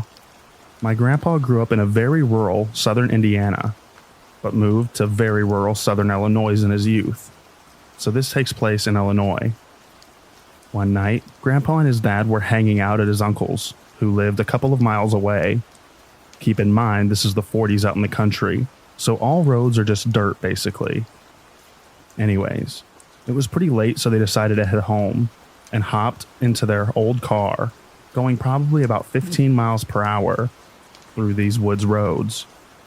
At some point, as they're just driving and talking, they passed something along the edge of the road, standing upright. They both hunted and were very familiar with any animals or other local people that may be around. Neither one of them really said anything for a minute, and then they both looked at each other and said, "What the hell was that?" My grandpa asked his dad, "Do you want to turn around?" And he said nope, and they kept driving. My grandpa said it resembled a big owl or a small person just standing in the ditch.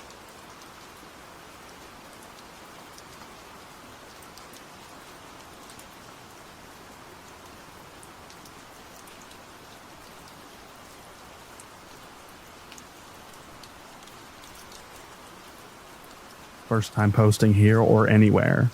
Wanted to recount a bizarre series of events from my childhood and figured that this was the best place to do it. particularly because I have very little karma and cannot post much anywhere else. When I was a kid, I lived in Clinton, Tennessee. Both parents worked full-time, so I was often sent over to stay with my grandparents who had a plot of land in the vicinity of, but not right in, Mosheim near Greenville. Both of them had been in East Tennessee for their whole lives, in that area for a good many of years. They had been established at their home for some decades before this story and remained there a good time after. Recently, I had reason to return to that area in Tennessee after having spent the majority of my adult life in Minnesota. Being in and around the area, driving the same roads made me reminiscent about my lazy summer days tucked away at my grandparents' house. Learning to shoot on the same .22 with which Grandpa had taught Mom. Feeding fish at a neighbor's stocked pond, or spotting deer and bear with binoculars from the back porch. When I relayed this to my mom, she in turn told me a story about a time I scared my grandpa half to death, then lied about hanging out with Bigfoot. At first, I had no idea what she was going on about. Then I remembered exactly what happened with startling clarity. New context given by the experience adulthood provides. And no, this was not about Bigfoot or a cryptid. Before we start, some information about my grandparents' land. Their house was on a small hill surrounded by a grass lawn. The lawn gave away to a smallish hay field, then a wood line. Those woods lasted for a good half-mile to either side of the home, and a good several miles to the back. I hated the hay field because it was too pokey to play in, but liked to hang out in a creek that ran behind it. To get there, I would like to walk to the edge of the property just in the wood line to avoid the hay. While at my grandparents', the only rules were that I stay where I could see the house, so the house could see me. I was to take a whistle with me anywhere I went. I didn't take the whistle, seeing it as a badge of my regrettably young age, and the best part of the creek was outside of the house. That was the only stretch where it got deeper than my knees, and thus the only part where I could swim. Naturally, I spent much of my time in the water splashing around, skipping stones and being a kid. One day I was playing in the creek when I noticed someone. It was a man, a stranger on the bank watching me. He had long hair, a beard, and pale skin so dirty that it was stained. I could not tell his age and simply thought of him as old. I have no better guess now, as he clearly went through long years of hard living. He wore no shirt, no pants, only a wrap of dirty cloth around his waist that I thought was a Moses dress, thanks to some illustrated Bible stories. Around his neck, there were multiple necklaces made from knotted tatters of cloth, fiber, and string. In those knots were various pieces of detritus, mostly bones, but some flowers and bits of dark glass. When I first saw him there by the creek, I was terrified. Terrified. Frozen still. The man, however, was smiling. He gestured from his squat with an outstretched arm, fingers down, in a kind of "don't stop for me" wave. I didn't react, startled and reeling. Then he splashed at me, still smiling. He did it again. I splashed back, and soon we were playing. We both threw water at each other. He jumped into the creek and stomped around with me, laughing all the while. He threw rocks in the water, and so did I. I pushed him. He pushed me back. We carried on for some minutes until my grandma called for me. With her voice, a switch had turned off. The man stopped in his tracks, gaze fixed back towards the house. Then, as my grandma kept on hollering, he looked to me. He crept back to his side of the creek, barely disturbing the water, then slid into the brush, completely silent the whole way, holding my gaze. Once he was out of sight, I waited in the water until my grandma found me. She wanted to know if I was alone. I said no. She became very tense, asking who was with me while looking around. I didn't answer. I didn't know how. Seeing no one, she pulled me back to the house without any more words, grip like iron the whole time. At the house, the real inquisition began. I didn't really have new words, the event and this reaction overwhelming my ability to explain. Such silence further irked my grandma, and I was swiftly placed in a corner, held without bail, awaiting patriarchal judgment. Around an hour later, my grandpa came back from work. He was told about my churlishness. and was ready to set into me again when I started talking. I told him about the man, hairy and old, dressed like Moses, about how we played and then he disappeared. I remember they digested this for a few minutes before sending me to my room. I was happy to go, and happier still, Grandpa did not yell like he usually did when we misbehaved. Later, I was brought out for dinner. I ate in the kitchen with Grandma, but Grandpa called me to the back porch. He was on the swinging bench, looking out over the hayfield, turned red by the setting sun. He had kicked off his boots and put them next to his shotgun. I knew that was odd for the gun to be out of the closet. Previously, we had used it to shoot bottles. Sometimes I would throw them into the air like they were clay pigeons. These escapades were accompanied with speeches about how the gun was dangerous and only for adults to use. He went through my story again, his tone deadly serious. Eventually, he asked me how Harry was the man, really. I told him very, thinking it was the right answer. He asked where. I told him everywhere like a bear.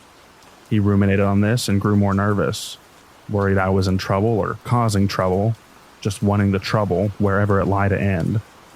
So, when he finally asked me to swear in the name of Christ and on my mother that I was telling the truth about everyone, I said I had been joking. He finally yelled then and sent me back to my room. The family memory became that I had hid by the creek and made up a tale about Bigfoot. At the time, everyone was very upset with me, and I was forbidden from going back to the creek or anywhere out of sight. The enforcement of this rule, like the others, was lackluster. Even so, for a time I didn't go to the creek. In my memory, I stayed away for a very long time, but I am sure it was only a few days, that hiatus feeling interminable to my elementary age self. I did start going to the creek. I took a bucket of toys, mostly Godzilla, and a thick stick plucked from the wood line on the way. I think I was conflicted about what to do if the man came back, imagining either impressing him with my toy collection or clubbing him, or both in turn. When he did show back up, he appeared next to me as I dozed under a tree on my side of the creek. I was once again gripped with terror. He was not smiling, his face expressionless as he lurked beside me, having watched for who knows how long before I smelled him. I scrambled away, leaving behind my stick and toys, coming to my feet a yard out. I stood in the sun while the man watched me from the shade. Eventually, he crouched and started to look through my bucket. I remember becoming indignant as he examined my toys one by one, only to toss them into the dirt. It became too much and I started to lecture the man, telling him about how he got me in trouble, how he was a weirdo, how he stank. At some point, he stopped looking around my things and calmly watched my tirade. Face still neutral, eyes analytic. Once I had concluded my lecture, I sat back under the tree to pout, having become hot in the sun. I remember the man made a noise, a grinding kind of snort, and when I looked over at him, he was chuckling while he inspected the last few figures in my bucket. I wanted to laugh too, but was more determined to stay sullen. Once everything was out of the bucket, he put one figure, Ghidorah, back into the bucket. He then stood to his hunched fullest, took the bucket by its handle, began to make his way back into the woods.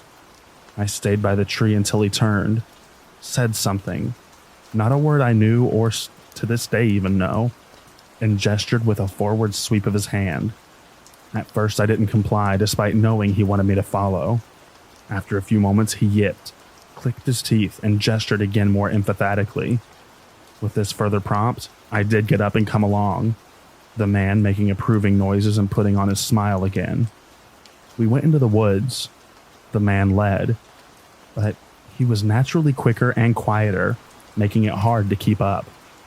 Eventually, he would stop when he lost me, knocking on trees with sticks and whistling arrhythmically so I may find him in the vegetation. He never came back for me, opting instead to guide me forward with the noises. I became lost, having only a vague sense of my grandparents' place being behind me. After some time, maybe 15 minutes, we came to a bald. The man had me wait there, indicated by patting the ground before going into the tree line alone. He returned from a different direction, pulling a sled. It was made from a half of a discarded plastic drum and lined with small pelts and smooth bark. On the back half there rested the fly-covered carcasses, squirrels, possums, and other critters savaged into anonymity. On the pulling end, woven pouches were tied into place on it by the same eclectic cordage that made the man necklaces. He put my bucket on the sled and tossed Guidora in the pouch. He then called me closer with a glottal noise and beckoning wave. I saw the sledge pouches held many odds and ends, dried salamanders, mushrooms, metal bits, glass fragments. From one, the man pulled a square made out of bound together sticks, just big enough to slip over my wrist. From another, he pulled a piece of fool's gold and a small shard of geode crusted with a bit of purple crystal. These he handed to me with an air of business and a few more utterings of nonsense. He then patted the ground for me to set again. I did so without much bewilderment, understanding we had traded the same as exchanging Pokemon cards at recess. I did not much miss Guidora anyway, as he was a bad guy. The bucket was a loss. In retrospect, I think Guidora was chosen because its dull gold scales resembled something valuable. The bucket for its obvious ability to hold things. The man came back and gestured for me to follow by slapping his thigh. I did this readily. During the hike back, I tried to keep up and pay attention. I did so moderately well, having to be whistled over a few times. I did notice that our path was not straight. The man led me one way and then another, making turns unneeded by the lay of the land. We eventually came out by the creek, but from a different approach than we had left. I could hear my grandma calling for me again, not from up on the hill, from out in the field. The man would not cross the creek but pushed me to do so. I did but did not go to my grandma. Instead, I crept back to the house and around to the opposite side. There I laid the shrubs by our front door, pretending to sleep. I was found. I swore I had been there the whole time. When I was sent back to my room, I placed my fool's gold, crystal, and charm in my bedside table for safekeeping. The next day, I went back to the creek to pick up my toys. The man was not there. However, throughout that summer, he did visit me again, to sit under the tree or throw rocks at the water, or yammer softly to himself. I would bring snacks and candy to share, and he would likewise give me stringy dried meat, which I ought not to have ate, or honeysuckle blossoms, which I still would eat. Taken from my old bucket, he seldom visited long, and never splashed and whooped like he did on the first meeting. At this point, you may be wondering why I've posted on Backwoods Creepy and not Backwoods Weird but Wholesome, I guess. There were two more occasions I want to account.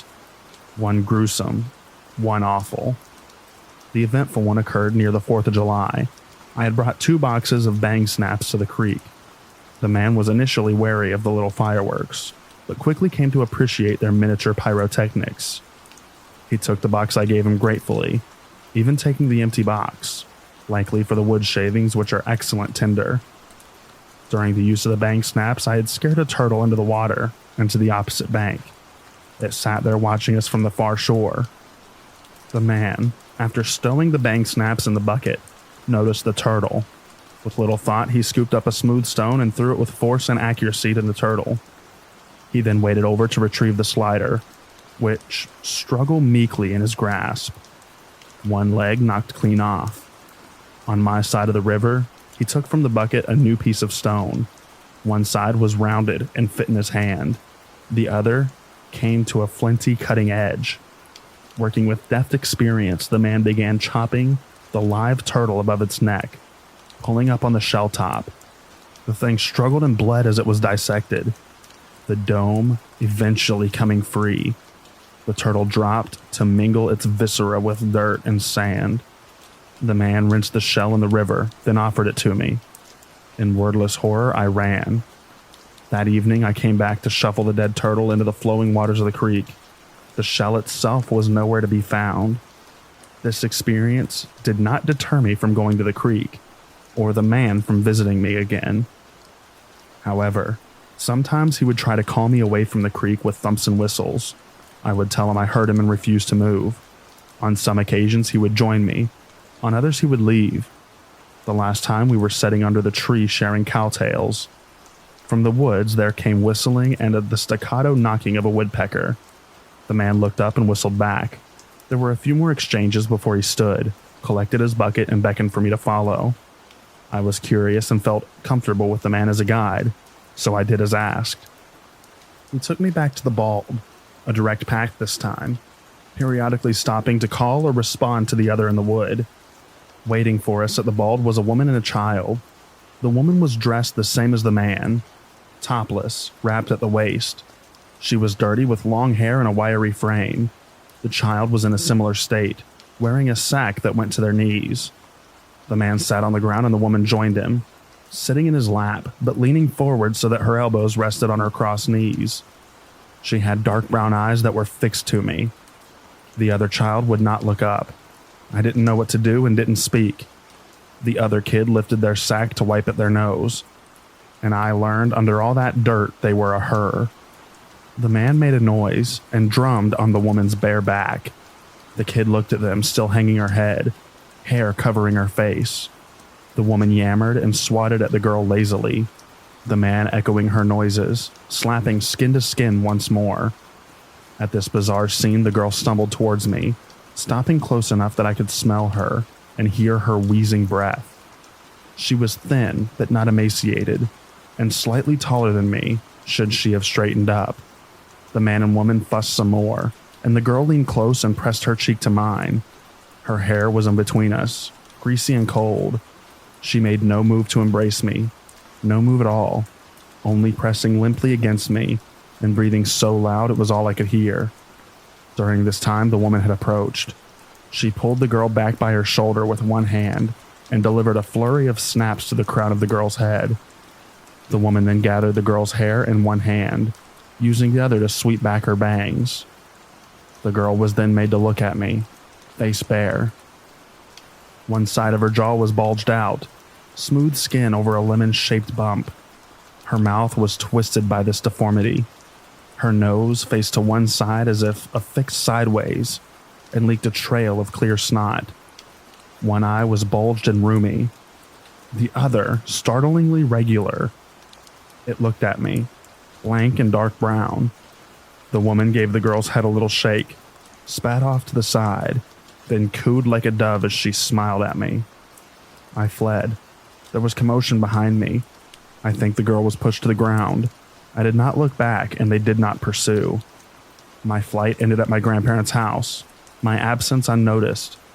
I chose not to tell anyone what had happened, wanting to forget, not wanting to get in trouble, not thinking about the girl, the couple, what was intended for me.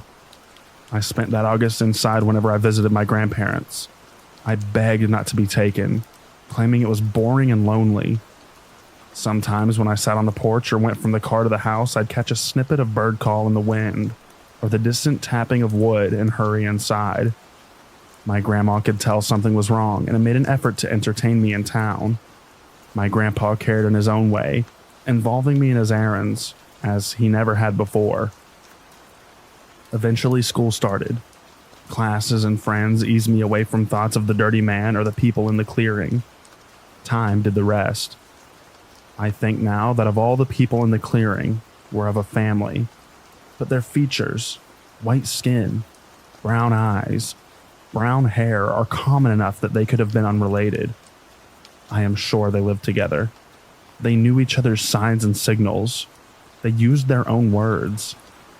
I know that the Smokies are full of tales of feral people, wild men, and superstition. I also know that they are full of people living in unlikely ways in unlikely places, and that those real people call others kin, and that through the chain of human connection, even a recluse living in a run-down shack is someone's somebody. I guess I'm asking if the people in my story are somebody's someone, or if they are known, or if their behavior rings any bells, belies any known intention. I figured here, where the tale would not be discounted out of hand, might be the right place to ask.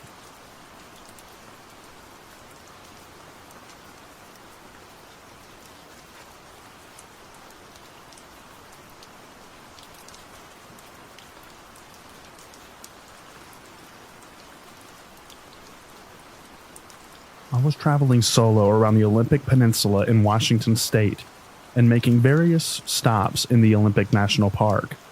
I decided to stop in Quinault for the first time and took a random road that dead-ended at a beautiful spot at the edge of Quinault River. There was an ancient footbridge that led across the river, but it looked like it might collapse if I tried to cross it, so I decided not to. It was off-season, and I was not in a tourist area. I was the only one there. It was so unusually hot outside that I decided I needed to get in that water. I backed my car all the way to the edge of the dead-end road, faced it out in the direction I would need to leave, and started hiking through thick brush down an embankment to the edge of the water. There was no path. It was a pretty rugged area. It was mid-fall, and I didn't have a suit since I didn't plan on swimming, so I took my clothes off and got in the water in my bra and underwear. I had a nice swim, but I could not shake the feeling that I was being watched, even though I was in the middle of nowhere. After about 5 minutes, the creepy feeling was enough for me to want to head back, so I started to climb out, turned my back to the other side of the river, and walked towards my clothes and shoes that I had left behind. When I turned around, there was a big, small man standing in plain view, just across from me on the other side of the river, but higher up on his embankment than I was on mine. He was wearing a poncho made of animal pelts, had long hair full of sticks and twigs, and looked like he had been living out in the wild for a very long time. We stood and stared at each other, me in frozen terror, for what felt like forever, when all of a sudden he frantically took off in the direction of the footbridge leading across the water. I grabbed my car key, tried to grab my clothes and shoes, but they tangled up in some blackberry vines, so I left everything and went running for my life, through the thick brush and blackberries, barefoot in my underwear, trying to make it to the car before he made it across the river. There was no doubt in my mind that he was trying to harm me. When I made it out of the blackberries, I could see that he was crossing the bridge towards me rapidly. I got to my car and flung my door open just as he arrived. I locked the doors while he pounded on the hood of my car, just screaming and grunting non-verbally. The moment he went for my driver's side door, I hit the gas and took off as fast as I could. I looked back and he was chasing after me. He must have run after my car for at least a mile until he faded from view. I was bleeding everywhere from running nearly naked through blackberries. I was wet, unclothed, shaking and crying. Had I hesitated for literally 10 seconds longer, I don't think I would have made it out alive. Even typing this story out again all these years later, I am starting to shake. I felt like I was being hunted. That is the only way that I can describe it. I will never go back to that area. Since that moment, I always bring a hiking buddy with me when I venture out into the forest. That day is going to haunt me for life. I've had many years of therapy, and that experience is still as vivid as the day it happened.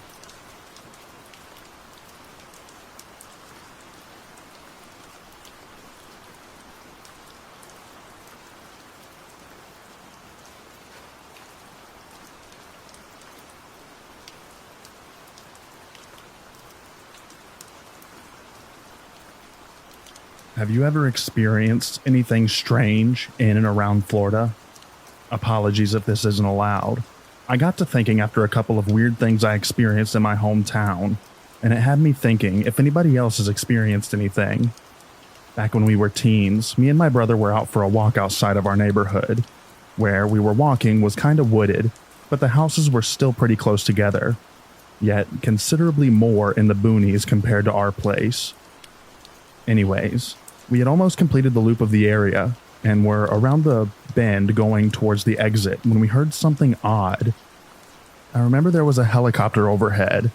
Around the time, we both heard this weird guttural yell/growl, like right next to us. It was so close.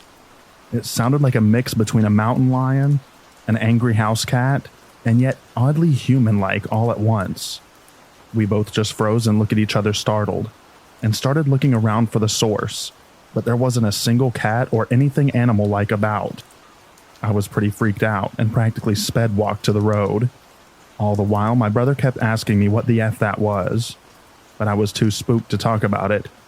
It was like a primal type fear. In an instant we heard it, and I just kept looking over my shoulder the whole way back. Anyways, pretty benign compared to the other stories I've read on here, and I'm sure there's an explanation to the sound, but it did have me wondering, has anyone else experienced weird stuff in Florida?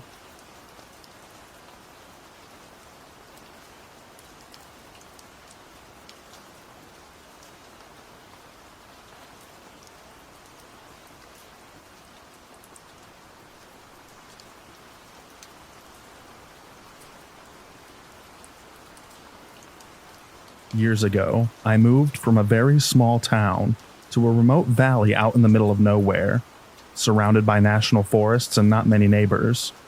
It was just what I had always wanted.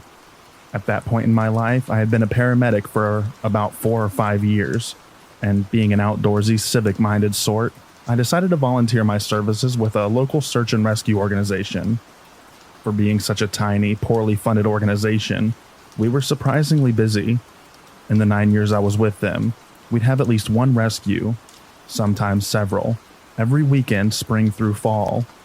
The source of the majority of these calls was the roughly 100 miles of poorly maintained fire trails that were very popular with dirt bike and quad riders. When they'd inevitably get lost or wreck and get injured, we'd head out, track them down, provide medical care, and fly them out in a helicopter, or put them on a Stokes basket mounted to a janky trailer thing that we'd pull with a quad. About 2 weeks after joining, and with zero training beyond what I had learned as a Boy Scout and medic, I got my first call. A group of dirt bikers from the city had lost a member of their party. For some reason, they had put their least experienced rider at the back of the group of a dozen or so riders and took off into the woods. When they returned to the trailhead 4 hours later, the inexperienced guy was missing. They sat out again and looked for him for 4 or 5 hours, then gave up and called 911. The time interval from the initial 911 call until we had a squad assembled at the trailhead was pretty impressive. No more than 20 minutes. But we were already 8 or 9 hours behind the ball. We did a very quick briefing, distributed maps, divided into teams, and then set off. They put me on a quad with the most experienced guy, and we headed out. The plan was for each 2 to 3 person team to take one of the longer trails that ringed the place. Then, after searching those weeds systematically, work our way into the shorter, maze-like trails that made up the interior. This was to be a hasty search. None of that grid search crap, just riding around looking for clues. I don't know what I had expected exactly. Maybe a few dirt roads through the woods or something. But these trails were an absolute nightmare. They were extremely rugged, technical trails where you really had to know what you were doing and where you were going, or you'd never make it out. GPS rarely worked due to the rugged terrain and tree cover. Radios and cell phones were a crapshoot, and the maps didn't account for all the random trails that riders would just sort of make. The only marked roads were fire breaks, and mileage-wise, those were accounted for maybe 10% of the trails. Why this guy hadn't been partnered with someone or put at the front of the group is a mystery. 4 hours into this, I'm caked with mud, bleeding from being hit with branches, exhausted and just effing done. We take a water break and hear broken radio traffic that sounds like the bike has been found, but no rider. It's only a couple of miles from us, so we head that direction. When we get there, the bike is off to the side of the road, along with the quads of the other teams, but we can see them a few hundred feet in the woods. We walk over and find them looking at the missing person, who is very dead. Lips blue, skin dusty, arms spread out like a cross. On first glance, his eyes looked to be wide open and solid white, but when I examined him, I could see that his eyes were actually covered with fly eggs. This dude had been dead a while. It didn't make sense though. His bike still had gas in it. He had water and food, and he was a healthy guy in his late 20s. Why was he dead? It looked like he had simply laid his bike down, then ran into the woods to die. Mission accomplished, I guess. We wrapped him in blankets, then put him on the Stokes and took him to the trailhead where the coroner was waiting. About a week later, I ran into the coroner and asked what the cause of death had been. The pathologist's determination was cardiac dysrhythmia, secondary to extreme anxiety. The guy literally died of fright, which up to that point, I had always assumed was just Hollywood BS. I've always wondered what was going through his head. Was he just afraid of the woods, or of being lost? If so, why did he run blindly into the woods instead of continuing to follow the trail? There's a part of me that thinks he may have seen something out there. I've heard a lot of stories about weird stuff in these woods, and I've seen a few strange things myself, so it wouldn't surprise me.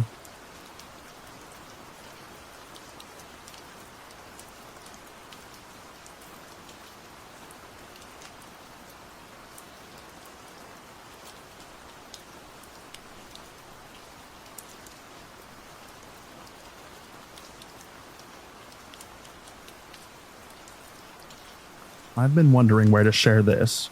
It's so weird. I don't even know where to begin. So I've been house sitting for some friends in the rural Pacific Northwest. They live up the hills on a long twisting road, and the house itself is at the end of a long gravel driveway. The house also sits up against a big evergreen forest.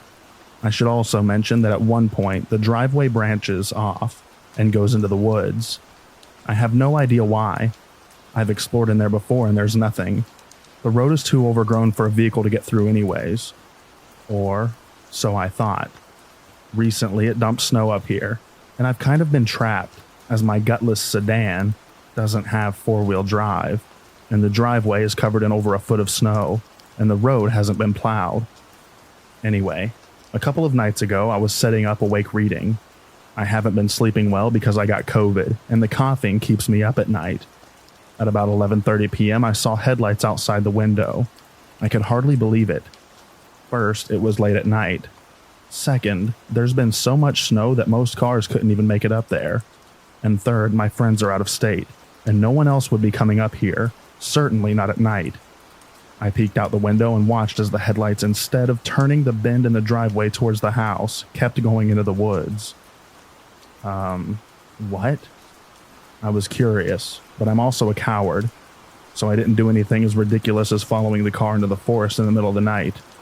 But I couldn't let it go, so in the morning I grabbed my boots and parka and stupidly left the house to investigate. This next part I genuinely can't explain. There was one set of tire tracks in the snow, heading down the rough road into the woods. I followed them about a half mile into the forest, and they suddenly stopped. There was a large fallen tree blocking the road, and no vehicle in sight. The tire tracks just ended, and no footprints in the snow either. That's it. I wish I had an explanation, or a better ending than me running like hell out of the woods. But I don't. I'll be glad when my friends get back, because it is super creepy up here.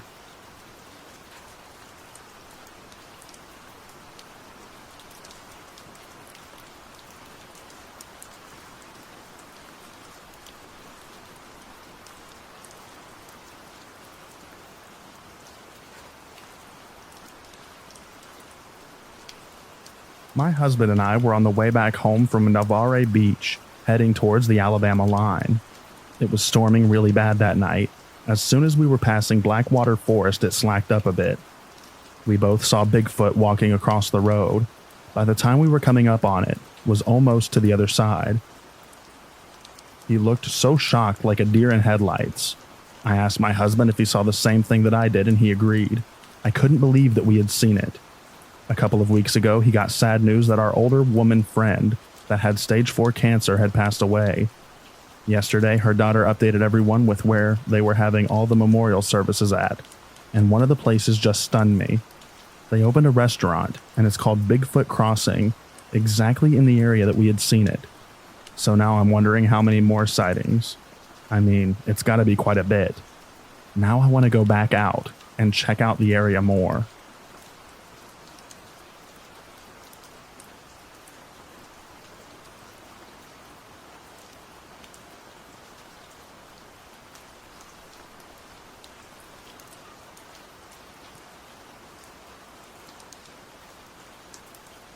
I was stationed in the panhandle of Florida near Pensacola.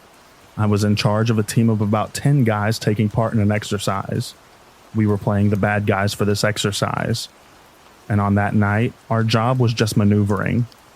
Mostly walking and driving around pretend villages. Anyways, we grabbed our gear for the night and went back out to an informal staging area to wait around for us to get called into the village.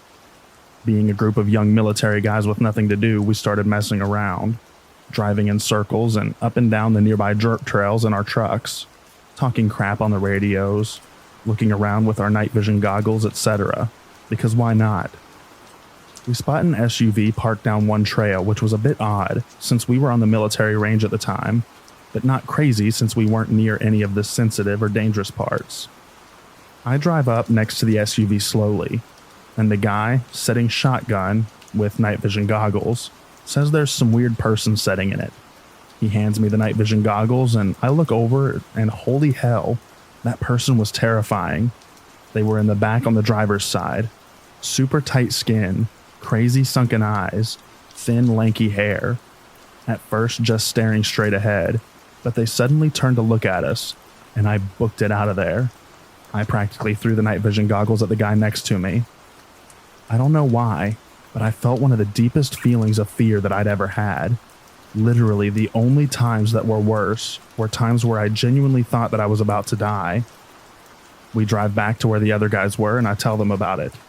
Of course, they think we're messing with them, but eventually we convince them to follow us and check it out. So now there's a convoy of 3 trucks holding 10 guys. We roll past to let truck 2 get next to the SUV, and only a few seconds go by and the radio goes wild with them yelling, "Go, go, go." We haul crap out of there, and all agree to find a new informal staging point to park at. The rest of the night, we'd mess with each other about the decent woman watching us or waiting for one of us to walk off alone, and just generally joking around. But I did notice that no one wanted to go pee by themselves. Anytime someone had to go, suddenly a few others chimed in too. The rational explanation is that it was some drifter in the SUV crashing for the night, probably at least a little high, tired, and confused as crap about the trucks creeping up on them, then driving off real fast.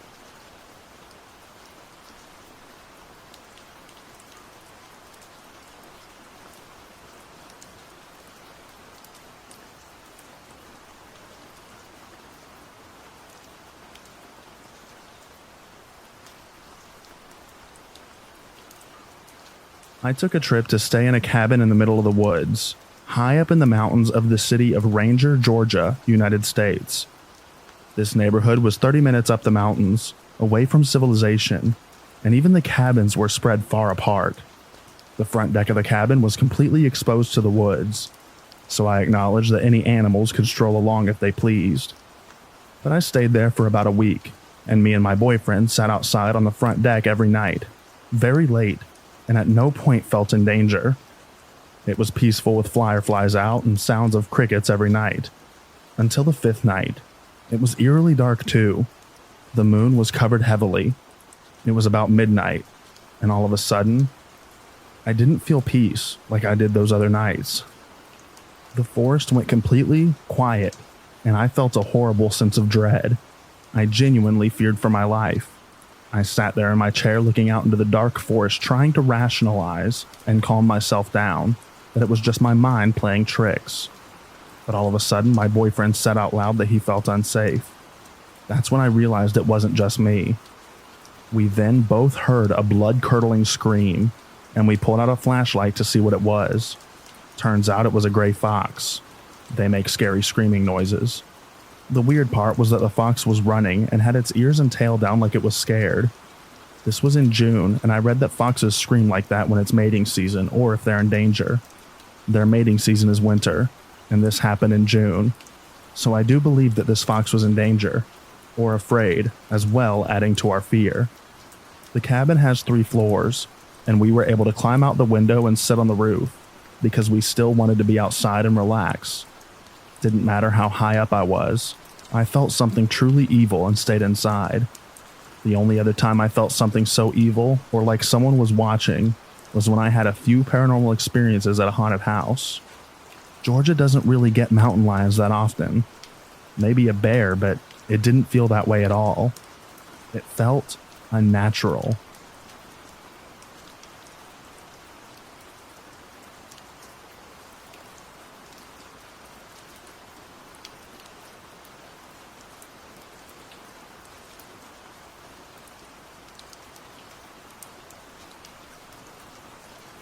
I've lived in the backwoods of Northern California most of my life, hours north of the Bay Area. So with that being said, I have a million weird or creepy stories, most of which can probably be blamed on wildlife, but not all of them. This would have been about 2 years back now. I was living in an isolated neighborhood with my parents right at the edge of a thin, dry national forest. Anyway, one night I woke up at about 5 a.m. to the loud sound and purple light of the garbage truck speeding by. After that, I couldn't get to sleep. A few minutes after, I get up and start walking down to the kitchen for a midnight, or I guess early morning, snack. Out of boredom and insomnia, I decide to go into the backyard. It was an unusually warm, dry night for the season, and it felt nice to get outside, but something caught on in the corner of my eye. I looked up to see this huge ball of light in the sky, completely still, just a little bit above the neighbor's roof. I stand and stare for about 30 seconds to a minute and run back inside completely freaked out. Does anyone know what this could be?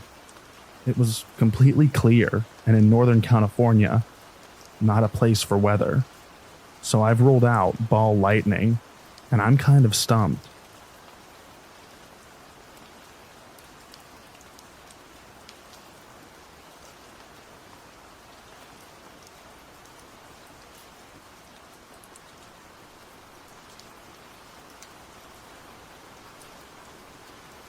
So here's a little less backwoods, but more country roads of a paranormal story. Every summer, my family and some close friends would all travel up from Southern California to the eastern Sierra Nevada mountains along the California-Nevada border to the town of Bridgeport. If you've ever been, it's a super cool area. Big biker route to Reno, Tahoe. Excellent outdoor camping and hiking into Yosemite high country, rich in wildlife. Crazy old history with native tribes and the gold rush of the West. Has Bodie Ghost Town nearby, and my favorite is the world-class trout fishing. Mark Twain even once stayed in the town way back in the day, which I thought was cool. The town is small and has your typical 20-building Main Street USA to match the field, all surrounded by rivers, lush meadows with cattle and horse ranches, and absolutely gorgeous wooded snow-capped mountains. We would often camp up near Twin Lakes, just outside of town about 10 miles, but always made a point to get to town for dinner at this bar, Reno's, for pizza and beer, at least once during the trip. So one night we do this, and afterwards we're on our way back to camp at twilight, just light enough to make out the peaks on the horizon, but still densely dark with billions of stars out in force. Now this road back to the camping area would zigzag through the square-cut properties of ranch land. It's a narrow 2 lanes edged by barbed wire and an irrigation canal, and minimal streetlights, if any at all. Literally can only think of one installed by the Dude Ranch out here. So, we drive back to camp, having to use our brights due to the dark, and making sure to keep an eye out for deer. And when we finally pull into camp, my mom immediately asks, "Did you see that kid in the swimsuit on the side of the road?" Perplexed and a little amused by the idea, I say, "No, where was this?" "On the side of the road near the cows. He was shirtless walking along the road." I had been driving behind her and my dad. There is no way I could have missed this had someone been there. Nobody in our car saw him, and my dad said that he didn't either when she initially saw him. Not shocking for my dad, though. However, also not shocking would be my mom seeing something paranormal. It always seemed to follow her, and she was dead, excuse the pun, serious. Even described the color of the shorts, his hairstyle. Said he was walking the same direction we were traveling, so she couldn't see his face and had to be in his 20s. So we half-jokingly jumped to that conclusion that maybe it was in fact a ghost. After all, it was dark and late. Nobody else had seen him. And even in the summer, the Sierras are high enough in elevation and have crazy enough weather to easily kill someone who wasn't prepared for the cold night. Especially shirtless in swim trunks. On a clear night in August, I've woken up to the teens for temperature. And where she was describing was in the literal middle of nowhere in these fields. It takes us about 20 minutes just to drive it at a good speed, let alone walk to camp in the dark. But I guess anything is possible. The next morning, we get up to learn my idiot friend, same one who got scratched in a previous post I wrote, left the cooler out after the rest of us went to bed, and a bear got a buffet out of us. So we decided that we'll make the most of it and go back to town for supplies, some further fishing spots, and get in dinner again. This time, on the way back to camp, I'm driving in front of my parents, zigging and zagging through the fields, when all of a sudden there was a bright set of headlights right on my butt. Looking back, I could tell this had to be some sort of lifted truck, maybe a Bronco or similar rearing up on my SUV. So close at times, I thought we were going to get rammed. I started speeding up a little at first, but this car stays right on me. I'm starting to get annoyed and concerned. After all, this was a 2-lane road at night, that anyone wanting to pass could very easily and safely do so, and there isn't any area you could really pull over without risking pulling into a ditch and getting stuck. So I continue speeding up, but I'm getting concerned because I know the hills are coming up, and there are deer by the thousands in this area, but this car's lights keep pressing. My wife, then girlfriend and friends start getting a little freaked out as well, thinking about the backwoods BS butthole of a human being that is pulling this. And this continues through the fields until I get to the final turn before it goes from meadows to woods, and I get a really heavy gut feeling, almost like a scream in my head saying slow the F down. So do or die, I start pressing the brakes, hard, fully expecting this truck to ram us. As I do this, we're coming around the corner, and sure enough, there's a pack of 6 or so deer in the middle of the road. I was immediately a little shaken up. It's always a little startling when you see animals out of the dark while driving, especially big ones. And then it dawns on me that I'm not being blinded anymore, and we definitely didn't get hit. I look back in the mirror and the lights are gone. Just gone. No dust in the rear brake lights from a vehicle pulling off the road, nothing screaming by us in the other lane, and no road for them to even have turned off on. Headlights lighting up the tree or area. And then I see my folks coming, driving up right behind us. All of us are dumbfounded trying to figure out where this person went. The deer clear the road, and we make the rest of the drive to camp, and adrenaline immediately gets me a bit irritated. So I start ranting off about how stupid this guy was and how we could have died. Blah, blah, blah, really making everyone feel good. When we get out of the cars, my mom immediately starts giving me the typical parent talk. But I get even more angry when she calls me an idiot for taking off like that on such a dangerous road in the dark, and how lucky I am to have not killed us all with those deer, and how I needed to be more careful, etc. Well, if that butthole hadn't been riding my butt, it wouldn't have been such an issue, I say. What are you talking about? She responds. There wasn't anyone behind you. Oh, how the tables had turned. Luckily, my wife and friends had experienced everything with me, and they start chiming in about the truck, and I start talking about how I finally had enough and listened to my gut and reason, deciding to slow down just as we come to find the deer, and how the truck was just gone. It gave my mom chills, and she apologized but told me to be careful next time, but then started laughing and saying how weird the trip had been. I'll give this to my mom. She never did call us crazy for what we experienced in life, which is something I think a lot of parents neglect to do for their kids. It's funny, because I always heard similar experiences from country towns back east, or folklore of ghost trucks, and thought how stupid it sounded. But now, after experiencing it, holy crap, is it dangerous. Plain dangerous. I'd never wish that on anyone. This road hasn't given us any issues before or since, but I'll admit, I drive it with a lot more caution now. I always wonder if the shirtless guy and the truck were somehow connected, but never found out anything about it. Only God knows, I guess.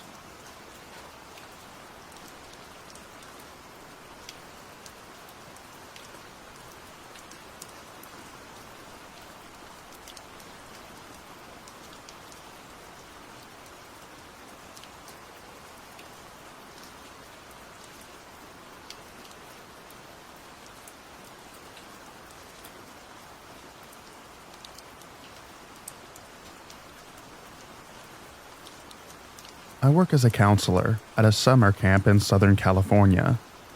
The place is very out in the woods, so we get all sorts of animals wandering through, from deer and foxes, coyotes howling in the distance, to a mountain lion that's been spotted in the area. The camp also occasionally has a spiritual/haunted vibe. There are a couple of creepy and weird spots. Some things in that area that we think show the place has been inhabited in the past. Ghost stories, etc. One night after putting my kids to bed, I was standing outside our cabin, talking to another counselor, when my friend Sadie comes running by with her entire teenage girls' cabin. Maybe 12 of them, all dressed in black and freaking out. She screams at me that she thought they heard a ghost, and once her kids were asleep, she'd meet me back here to explain and investigate. Sadie is normally the level-headed type not to freak out easily, so this really caught my attention. She meets me back at my cabin, maybe 30 minutes later, and explains what was going on.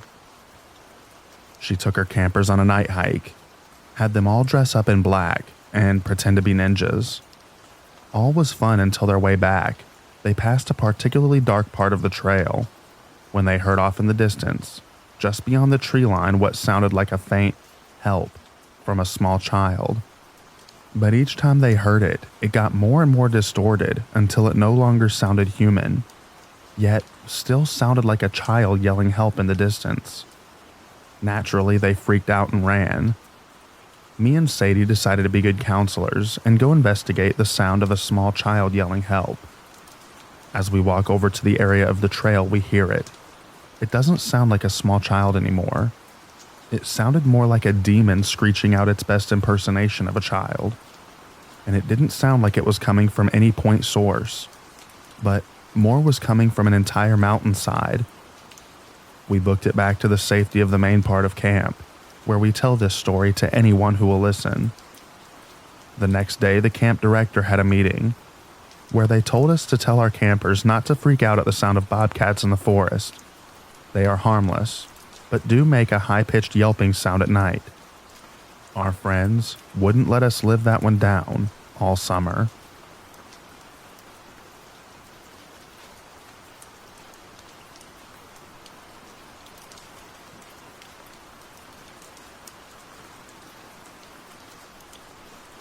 My uncle built a house on some small acreage that he has that is pretty far out there. There's not another house within 2 miles of his at least, and most of that is woods and cow pastures. But his place is beautiful. He built it all by hand and has a wonderful wraparound deck, perfect for family get-togethers. We were all out there, probably 20 adults and 5 or 6 kids for a party one day. It was one of those summer times when it's blazing hot out, but the light breeze is cool enough that you don't notice it after a while. I had been there hanging out all day when I was asked to run into town and grab some more groceries. So I packed up and headed out. I got the groceries and everything was fine. As I drove back, it was starting to get dark, and it was at a time of the year when dark comes fast. It was pitch black out there when I finally arrived. As I pull up, I notice something is setting in front of my car, facing the house. It was not disturbed by my headlights, but it does glance back at me once. It's a panther, just chilling there, watching the party. And as I sat there for a second watching it, I notice that it has specifically placed itself near the edge, where all the kids are running around. After I have my headlights on it for a minute or so, it kind of looked back at me again as if to say, "Okay, I was caught. Oh well." And then it gave the most human-looking sigh and just walked off into the woods. I sat there for a bit before building myself up to getting out of the car and going to the party and telling everyone.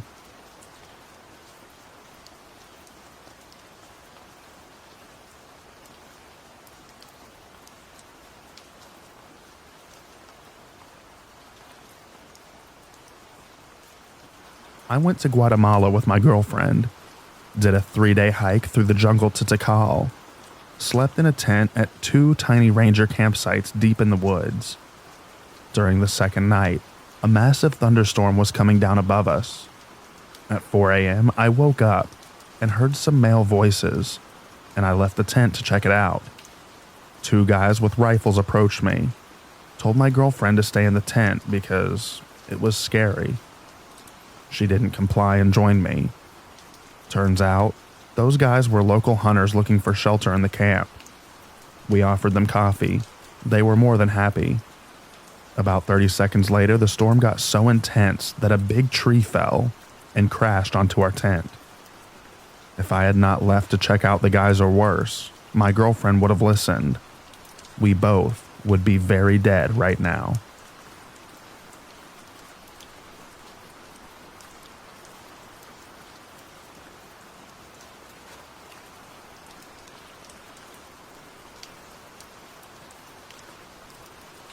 When I was a kid around 8 or 9, my mom, grandma, brothers, and I went camping at a small camp about 2 hours from the town that we lived in. We went there a lot, and even had a particular campsite that we had slowly built up over the years. On this particular trip, we had my aunt and uncle's dogs with us, since they were doing military tours. They were both very well-trained bird dogs, but usually really calm and friendly. The first night on this particular trip, and one of the dogs, Star, starts growling in the tent at about 1 in the morning. My mom is thinking something is outside and arms herself and investigates with the dogs. As she gets out the tent, Star and Ariel would not let her move to the other edge of the campsite, and both get into attack position while herding my mom towards the car. This is while also keeping themselves in front of the tent. By this point, we're all up, and with a group of kids under 10 freaking out. For a reason she can't even explain today, my mother packs up camp and gets us all into the car to head home. After about 10 minutes out of the campsite, a car starts following us, and the dogs get in the back and just growl.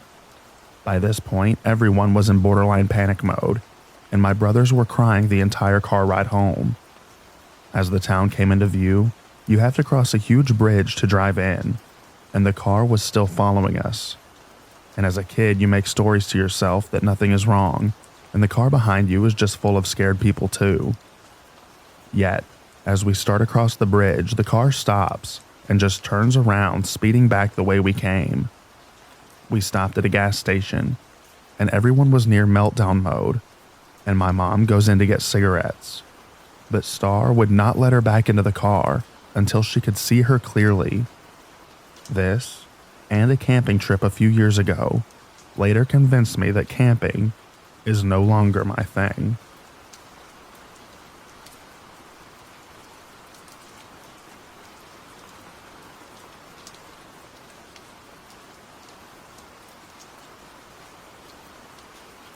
I had a pretty long stint in the Boy Scouts, and one time we were camping on a reserve in the Midwestern United States that's normally used in the summer for large sessions, i.e. 1,500 scouts scattered across a large campground. We were camping in October, however, and camp wasn't in session, so it was just our troop of 30 or so guys, plus the adult leaders on this massive empty reserve. Now, the summer session has a pseudo-Native American society that serves as a leadership/craftsmanship program, sort of an extension of Boy Scouts. The Order of the Arrow would be a similar example. Part of being in the society means crafting a lot of ceremonial outfit type things. So A, you learn how to work with your hands, and B, the ceremonies look pretty cool. Well, it was the last day of our trip, and it had been unusually hot and calm for October. The last thing we do before piling into the cars is a litter line. Everyone lines up, and we walk the campsite to ensure we leave no trace. We were walking along when one of the guys says, "Hey, I think I found a coup." Now, coup are fairly valuable out there because they're a specially shaped bead that you can only get when you join the society. Everyone's coup is unique, and it's usually shaped to reflect the person who joined. Whoa, man, what kind of coup is it? Well, it looks like a tornado. Whoosh. This cold, hard wind came out of nowhere and started pushing the trees and kicking up leaves everywhere. The timing, what in the heck? Hadn't had so much as a breeze for 3 days. We decided our litter line was good and got the heck out of there. Society members don't just lose their coup. I wonder what happened.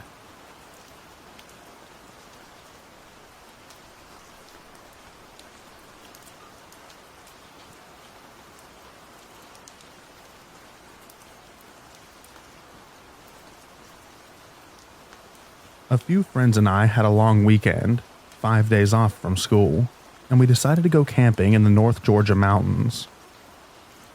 We packed a big 10-person tent.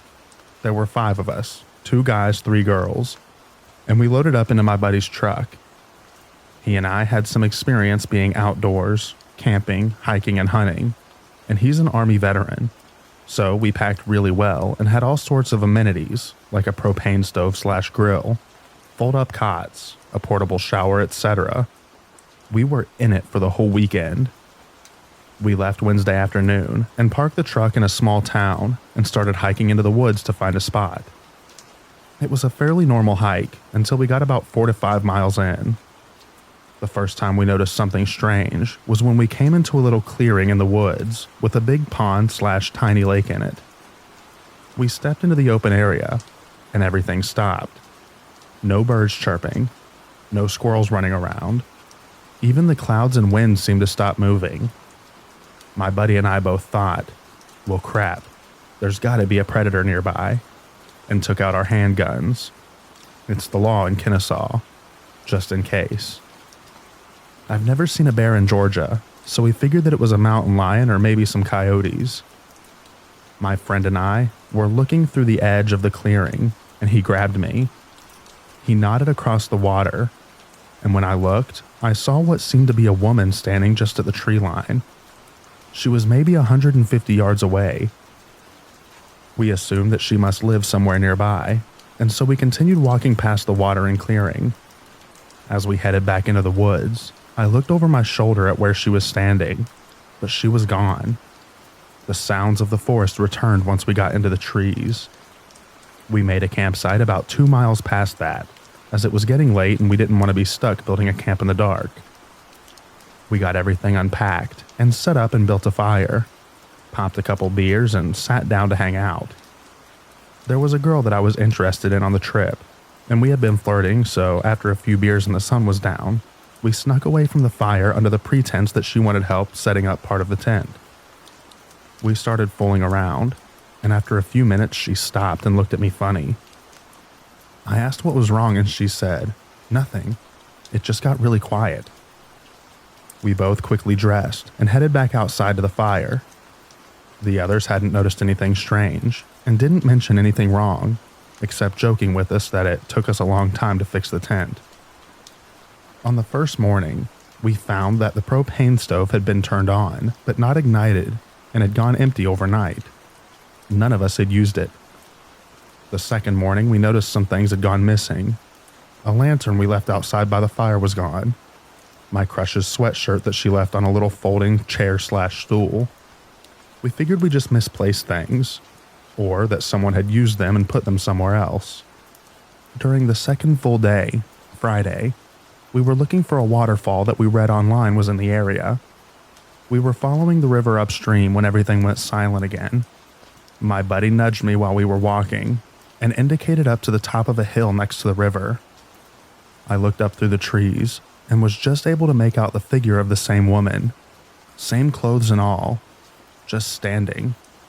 I couldn't tell if she was looking at us or not, but she was standing there. My buddy told the girls that he saw a mountain lion following us and that he was going to go scare it off. He hustled up the hill, making a lot of noise, and came back about 10 minutes later.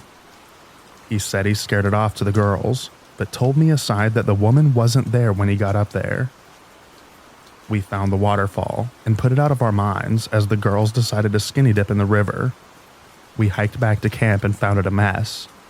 It wasn't totally trashed, but it was clear that something had gone into our stuff. We told the girls it was probably raccoons. We both took our guns to bed with us. That night, stuff went sideways. I remember waking up because my crush was squeezing my arm. We had been sleeping cuddled up together. I opened my eyes, and she hushed me before I could ask what was wrong. There was complete silence all around the tent. I looked across the tent, and my buddy was sitting halfway up looking around. We both stayed awake for the next 2-ish hours until the sun started coming up, and then packed our stuff and we all headed out. The entire hike back to town was eerily silent. There were a couple of points that I thought that I saw the woman through the trees, but I never got a clear sight of her. We avoided the lake completely and got back into the truck in what seemed like half of the time that it took to get out to the camp.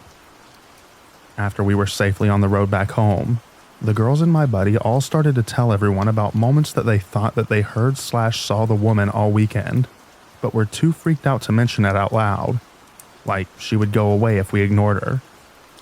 The wild part was that none of us could describe her face. It's almost like it was blurry. I have no idea who she was, but I have never been camping or hiking at night ever since.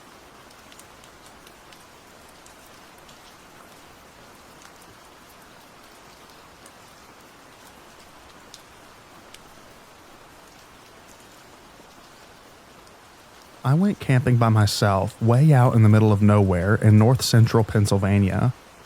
Drove on dirt forest service roads for over an hour, and then hiked about 6 miles in on a barely recognizable trail. There were no signs that anyone had been in the area recently. The trail was almost completely overgrown, no footprints, spider webs everywhere, etc. I didn't really have a planned stopping point. I was just looking for a nice place to camp. But the trail followed a creek in a valley and was very rocky and not flat. As the sun is starting to set, I came upon a fork in the creek with a nice flat spot just on the other side. As I got closer, I saw all sorts of stuff laying about. I crossed the creek and started looking around. There was a tarp on the ground by a stone fire ring, a log about a foot in diameter that had been chopped with an axe. A little bit away, I found the entire contents of what you'd imagine to find in a hiker's backpack. Food, a cooking set, camping pad, first aid kit, etc., all strewn about on the ground, but no backpack in sight. There was a pile of clothes down by the creek that looked like it had just sat through the last rain, which was the day prior, and a towel hanging from a tree. There was an area that had clearly been used as a toilet, for maybe 10 to 14 days based on the amount of toilet paper piles. The strangest thing, though, was this cage about 4 foot square, made out of saplings tied together. It was framed where the edges of a cube would be, and then had crossbars diagonally on each face. But it wouldn't have kept anything inside because of how much open space there was, and obviously wouldn't have been very sturdy since it was only made from saplings. I ended up deciding to set up camp there, because it was nearly dark and I didn't really have much choice, unless I wanted to hike out in the dark on an unrecognizable trail. I had a 12-inch knife on me, and I kept that thing in one hand the whole time that I was there, thinking that some crazy guy was going to jump out and try and eat me. All night I barely slept, and kept thinking that I was hearing things. And then, as soon as the sun came up, I packed up and got the F out of there. Everything turned out fine. No crazy cannibals or anything. But it still really bugs me, because I don't know what that stupid wooden cube frame cage thing was. I called the Forest Service for the area and told them about it. I even sent them pictures. They said they'd send a ranger in to check it out and clean it up, but I never followed up to see if they figured out what it was. The ranger on the phone told me that it was probably either someone with a still nearby, someone growing pot, or just some loner living out in the woods. I roamed up the sides of the valley before I set up camp and didn't see anything. A still seems unlikely because of how far you would have to carry equipment in, and the area really isn't great for growing pot. So maybe it was just some guy living out in the woods. But why the cage? If there's any interest, I can probably find the pictures. Oh yeah, and last year I was camping out in Colorado, and woke up at about 2 a.m. to a pack of coyotes running through my camp howling. Sounded like at least 20 of them. My dog was asleep next to me the entire time. Probably best that he didn't wake up though. He would have gone nuts. And I'm told that coyotes are much bolder in packs.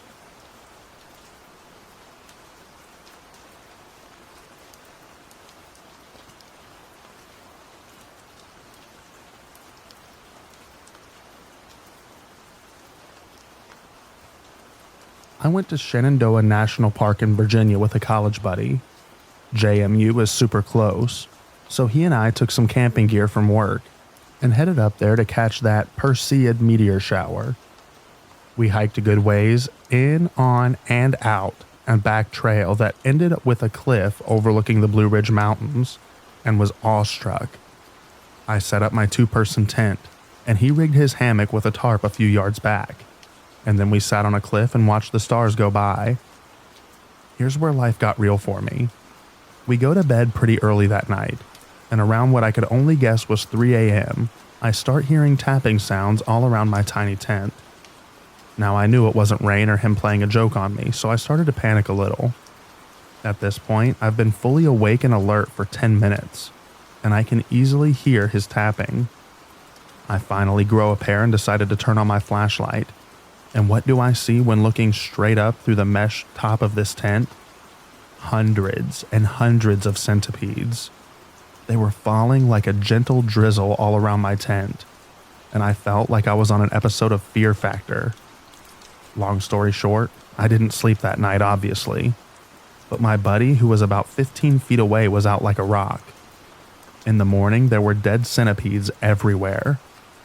I'm normally fine with bugs and insects, but not swarms. I don't know how we didn't see any centipede carcasses the day before, or when setting up camp.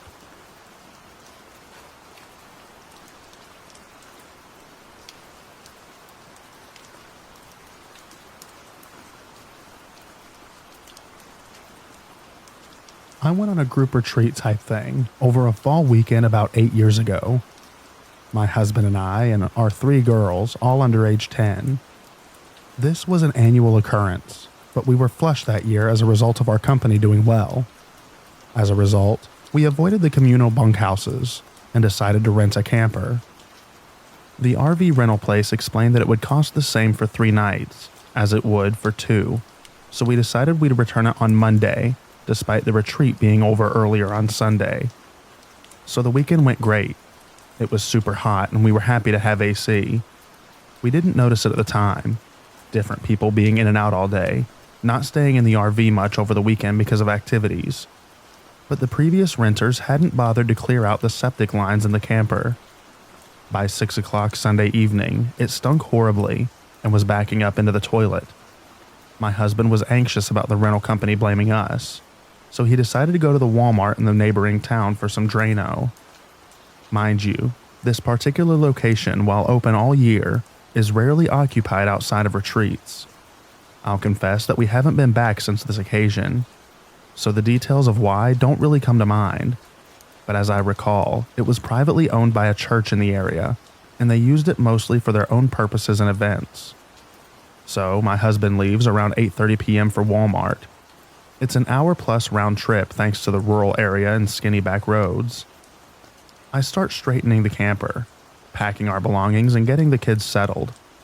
He'd been gone for about 40 minutes when I had gotten everything squared away and delivered the last glass of water to an overexcited child who'd been on the move all day and was having trouble relaxing. I curled up in the bed to read and wait for my husband to get back, in case he needed help. The lights had been out for about 20 minutes, when I started hearing a clicking sound coming from the window behind the bed. I stilled instantly and ran through a self-reassuring checklist. It's the trees scraping against the glass. Nature. A sound in the environment nearby. Or an axe murderer. That was option 2.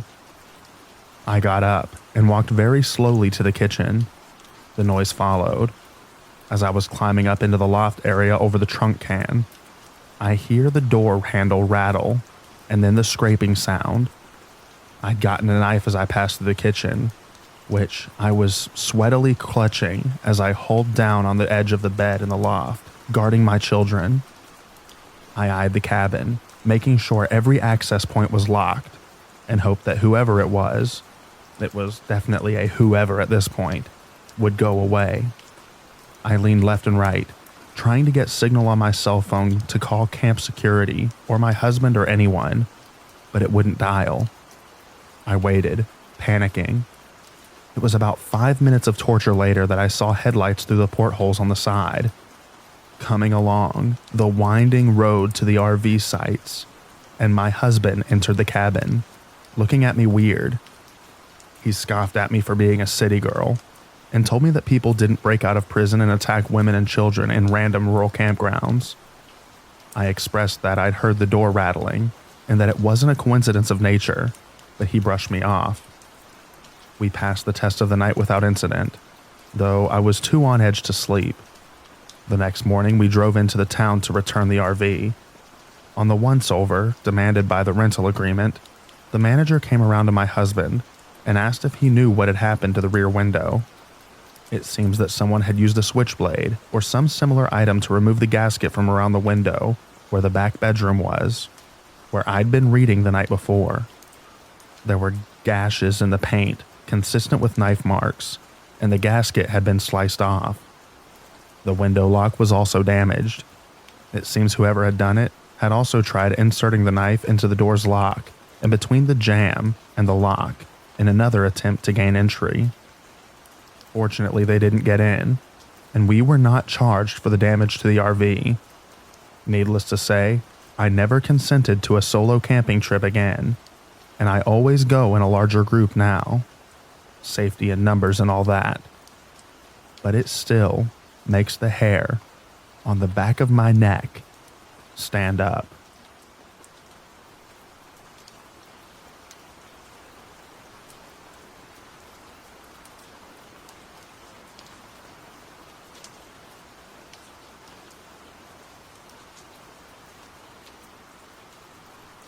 In the late 80s, I was in my early 20s, and two friends and I went camping in Central Florida. Two of us were working for the Park Service at that time, so we were able to camp for free in other parks in the state. Both of us had done a lot of camping before. Me, I grew up camping with my family on every single vacation, all over the state. For the other friend with us, this was her first camping trip ever.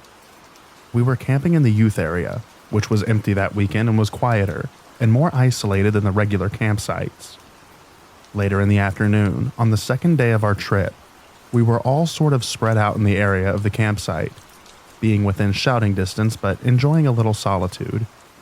I was collecting firewood. Every now and then, I'd kind of feel like someone was watching me.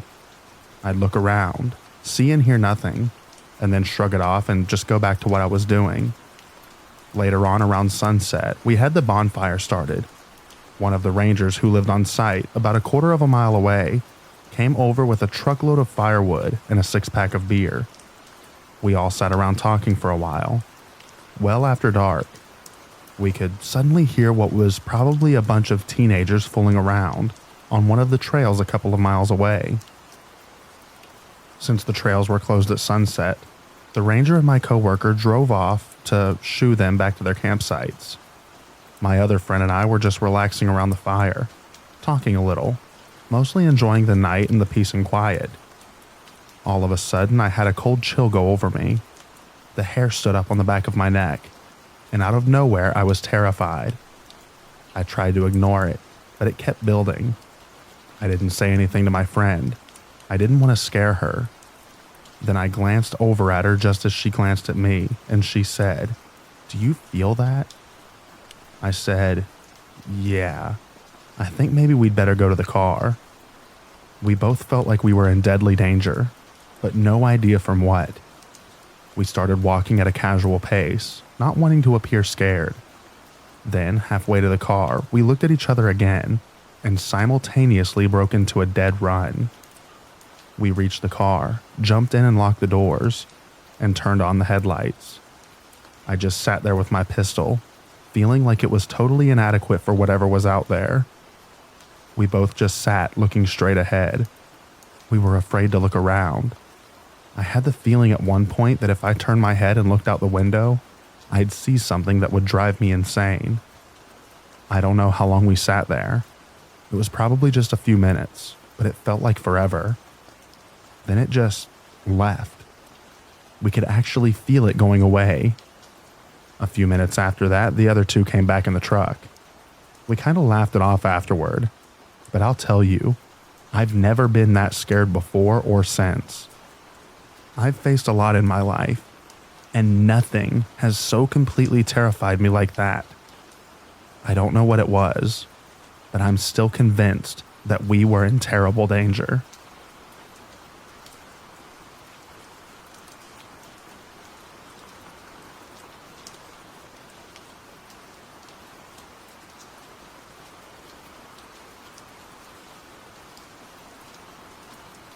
I lived by a state park as a kid, one of those places super close to a city, so it's very overhiked. Like, you can't walk a single minute without passing several other people. This area eventually leads up into a vast mountainous area, but that's many, many miles away. Rumors of wild pigs, but no bears, and the most dangerous thing are rattlesnakes that just want to be left alone. All that to set up for this point. Wildlife has been basically chased out of their refuge. The biggest animal I had seen was a squirrel until I was 10 years old. The first incident, my dad and I were taking the slightly less used path.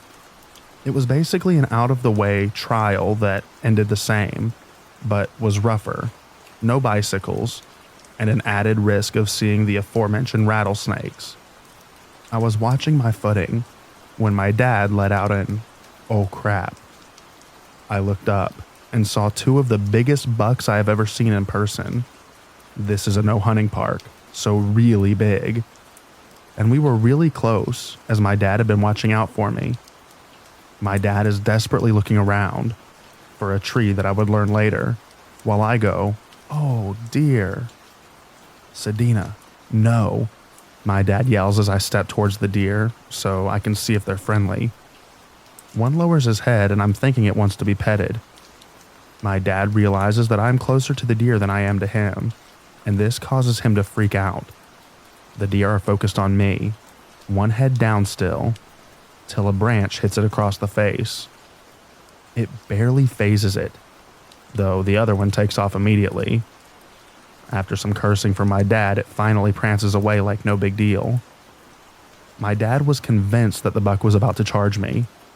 I got an education that day, that even nice animals can be dangerous. I would learn that lesson again with a nice herd of cows on the beach a year later. Later that fall, a mountain lion was spotted from a very busy trail. Kind of far, but it's been like 20 years since a sighting. It turns out, despite the crowds of people, conservation efforts were paying off. By the time I was in my 20s, deer were jumping in our backyard to eat our roses. Owls were nesting right next to the main parking lot. The wild pigs weren't rumors anymore. The lions could be heard screaming in the distance at night. And the rattlesnakes still just wanted to be left alone.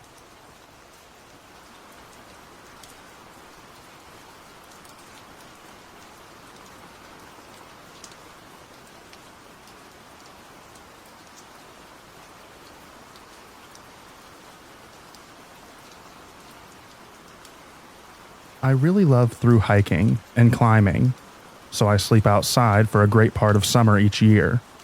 Almost never using tents because they're super heavy and also prohibited at most parts of my mountains. I had many scary encounters with animals, mostly due to the inhuman shrieks that they can produce. But I tell you this, in all of nature, nothing is so scary as people. This is why I prefer camping deep in the woods to being just outside of the city limits, because it's always better to find family of wild hogs going through your stuff at 3 a.m. than to find a family of coked out drug addicts going through your stuff at 3 a.m. But anyways, here are two of the stories of encountering people that came to my mind. The first one, we were actually using tents because this was a more of a get together and get drunk sort of thing with my classmates at a nearby lake. So the night is surely upon us, so we decide to gather some wood in the nearby forest to keep the fire going through the night. Me and my pal take on this task, and as we approach the woods, we see that there is another tent pitched right outside of the site of our camping site. As we pass it, a dude pops out of the tent. We make small friendly chat about us staying there, and him just camping and whatnot. And then we excuse ourselves that we need to get some wood for the fire. All fine and dandy, nothing unusual. Camping folks are usually chatty and friendly. Except for two things. By the setup of the tent and campground, he must have been there for a few days, and he planned to stay there for a while. Which is okay. There are a lot of photographers doing this, as the place is famous for its sunrises. Although I still shiver thinking about all the heavy tarps lying around. And secondly, he advises us to split, as there were two paths going through the woods, so that we can cover more ground. Which we did, because why not? It looked like he knew the area. So I'm walking alone through the woods, my friend taking the other path, which is directly above mine, and he could still see down my trail. When I hear him shout my name, I turn around to see what's happening, and I see the guy from the tent following me on the trail, which he saw from above, wielding a machete. The guy says that after we left, he realized that we didn't have any axe or anything to chop down the wood, although we said collecting the wood. Also, chopping it down would be illegal there. So he thought that he would help me with that, which I politely refused and got the heck out of there, meeting my mate who was already on this route earlier. So we came back to the camping site with next to no fuel for the fire, and everyone keeps making fun of us, that we're paranoid and the guy just surely wanted to help. Whatever. We proceed to drink and night falls. We had almost forgotten about the incident, and all is well again. When I see a headlamp approaching our campsite, it's that guy from the tent coming to our site. He's bearing a bunch of wood in his arms, saying that he knew that we didn't take much of the fuel, so he brought us some. Then he walks all around our campsite before putting it down. I mean, there was really no need for that as the fire was in the middle. Checking the tents, asking whether this is all of us, and if someone else is coming. Not creepy at all. After a moment of uncomfortable silence, he tells us to enjoy our night and gets out. Understandably, everybody is creeped out by now, and different theories pop up, such as that he brought the wood, only to make sure that he wouldn't kill the fire before we go to sleep, so that he knows when that happens, or that the occasional flash from the direction of his campsite is the flash from his binoculars. Well, no one went to sleep that night, and we were not drinking anymore. After the sun went up, we took our 2-hour nap rotating guards, and we packed our stuff and left as soon as possible. The other one. We were on a climbing trip and slept under the stars really deep in the woods and well off all of the well-known trails and places in the areas, as sleeping there is prohibited, and the rangers are very strict about this, issuing very large fines if they catch you. So essentially, we were hiding deep in the woods. We cooked some great dinner. Man, nothing tastes as good as an MRE after a full day of climbing, camped out in the mountains. We drank some wine. We talked for a bit, and we went to sleep as we were really tired. At about 2 a.m., we were all woken up. There was 4 of us. We were woken up by voices. It sounded like a school trip somewhere in the distance. Lots of kids talking to each other, presumably walking in a group. That itself was super scary. A bunch of kids walking in the woods at 2 a.m., and they must have been off any trail, as we went on purpose out of reach of any known trails. No one is talking. We all sit there and listen. The voices pass. Then the second wave of similar group of voices passes nearby, and then we hear someone approach our site through the woods. There must be more of them based on the sounds they're making. And then it happened. It was a group of 5 kids, roughly 13 years old, walking in the direction of the voices. They walk around our site, silently greeting us and nodding in our direction as they pass about 3 meters from our sleeping bags and continue towards all the voices. To make it all more creepy, none of them had any headlamps or flashlights or any sources of light. It was a full moon, so the visibility was good, but still. I have no idea what was that supposed to mean, but it was really weird and honestly scary. It could have been some scouts as well. That was well-established outdoorsy place, the whole area. But still, a bunch of kids alone in the woods, well off of any well-known trail, walking without any source of light at 2 a.m., just right by us. That's creepy. There are lots of weird things happening when you camp. But trust me, nothing is as scary as other human beings.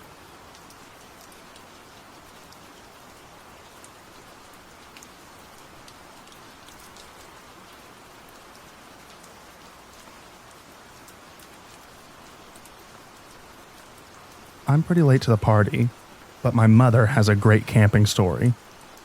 In their late 20s, Her and my father were teaching in Lesotho.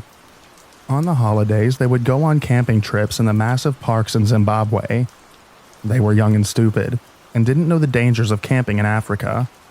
And they had my sister with them, who would have been less than a year old at the time.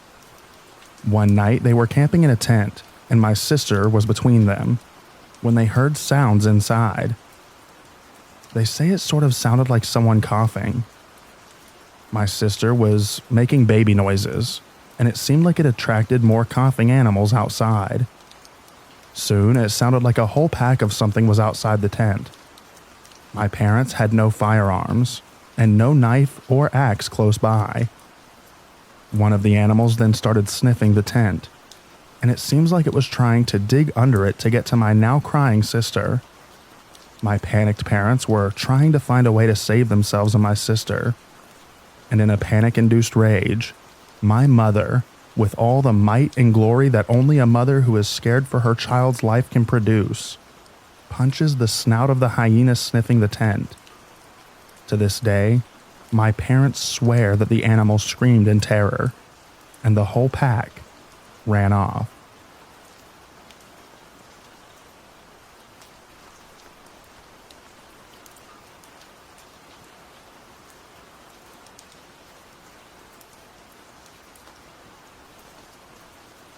Growing up in the woods and going camping, my family and I have had our fair share of bizarre and scary stories. This one, I just can't seem to wrap my head around, even to this day. My parents own 35 acres of property in the Deep Rockies, about 2 to 3 hours away from our home. We spent as much time as we could camping there, as we all loved it. It was secluded and beautiful, and we had a lot of freedom there as kids. My parents were both experienced campers and backpackers, and had both grown up in the mountains. One day we head up at night, arriving at the property at around 9 or 10 p.m. We were all pretty tired and start to unpack the tents and such from the car. The minute we get out, though, we all get a strange feeling. It didn't seem normal or good. We had encountered wild predators at this point and knew the feeling of being watched. But this was like being watched from all sides. We also all noticed that there are no sounds. It is dead silent. Normally, we would be hearing all of the insects and occasional howls, nighthawks, or bats, and just the general hum of a forest. Nothing too serious. We all kind of laughed nervously and maybe mentioned a few things, but got to work setting up our tents nearby. This is when the real strange stuff starts to happen. We begin to hear rustling in the branches around us, about 10 feet off the ground, it seems. It almost sounded like large creatures like monkeys or raccoons, jumping from tree to tree loudly. And many of them. I have never seen raccoons have the ability to do something like that, and these sounds were clumsy, unlike birds. It gets louder and louder and becomes extremely unnerving. At this point, the tent is set up, and my parents put my brother and I there, telling us to stay inside. They go out with flashlights, trying to make sense of this bizarre activity. As they're outside, we start to hear these bizarre calls. I've never heard anything like this before or since. Honestly, it almost sounded like humans mimicking some kind of primate holler or screech. There was an odd human-like aspect to it, and it's like they were calling and responding to each other from every direction, along with the branches crackling and rustling. My parents came back to the tent and tell us that they couldn't see anything at all.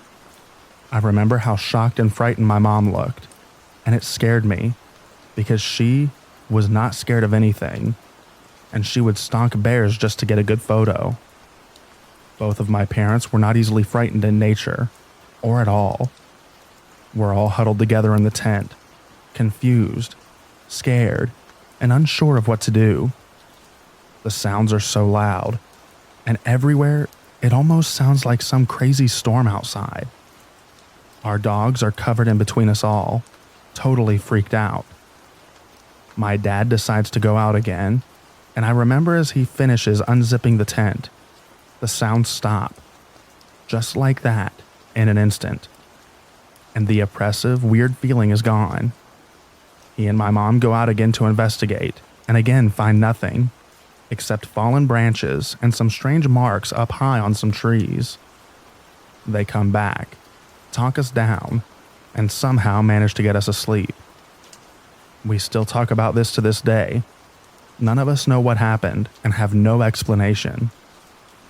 Like I said, we had some crazy and strange things happen to us, but never anything remotely similar to what happened that night.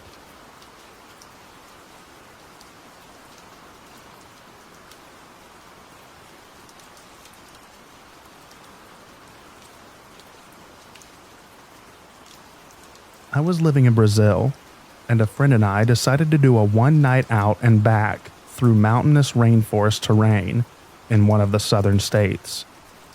We mostly wanted to get some exercise and do a gear shakeout before going on a longer trip in Patagonia. The experience started out really tough. We were doing almost constant climbing, and it was hot. Humidity was near 100% through lush vegetation.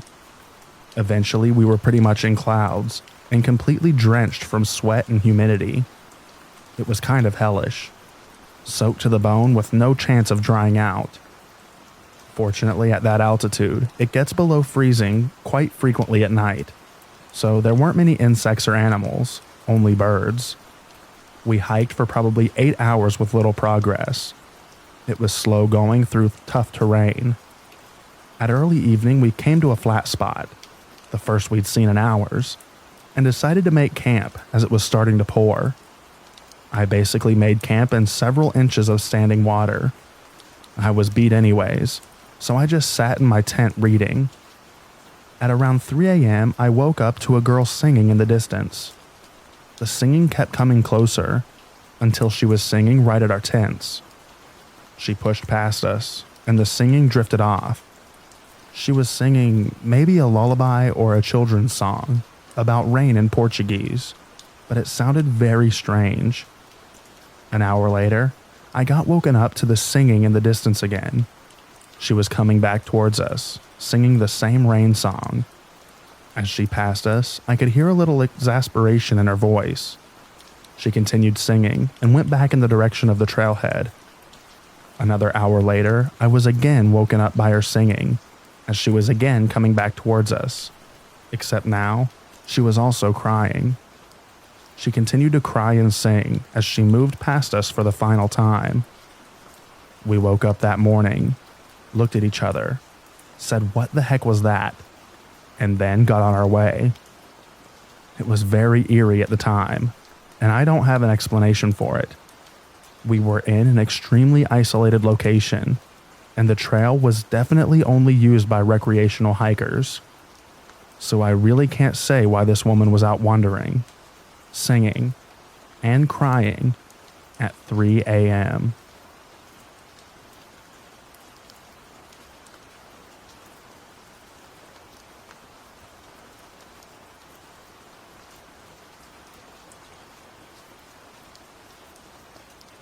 My family has a cabin.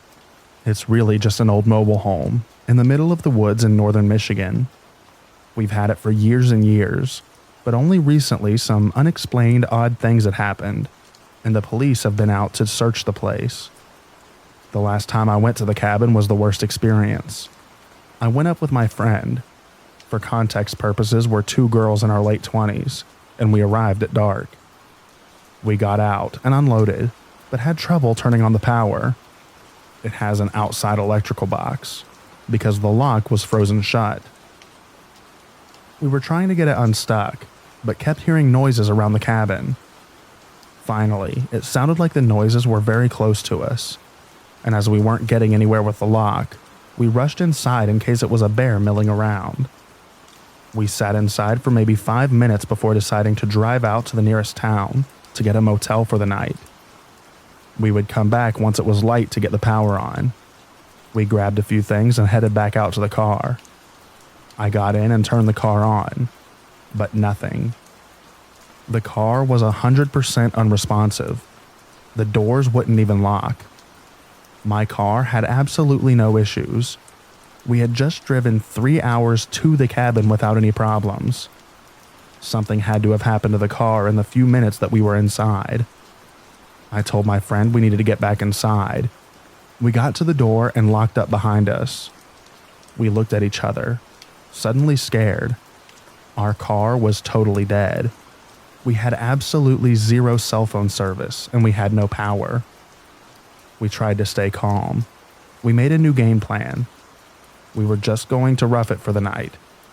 And then, at first light, walk in the direction of civilization until we got cell signal or ran into help.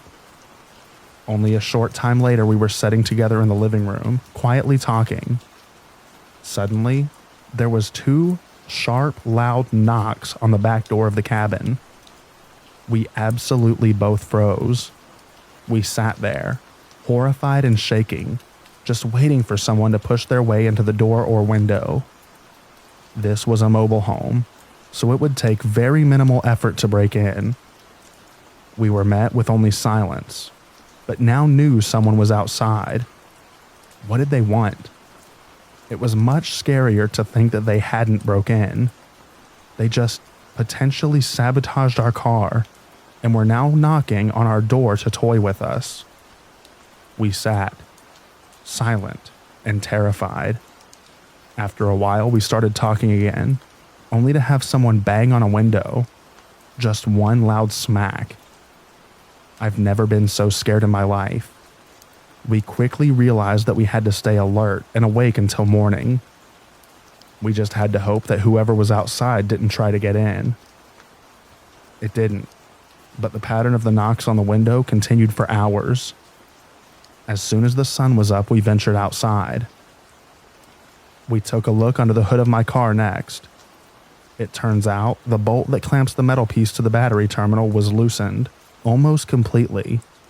The nut was all the way loosened.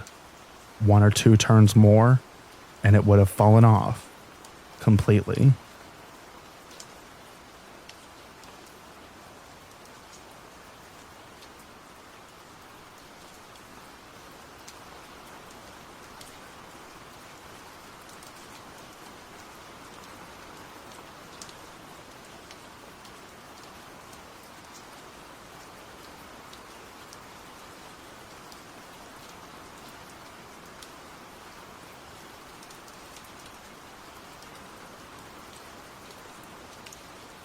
One of my best buds from college was a geologist major that ended up becoming a ranger in the southeastern United States.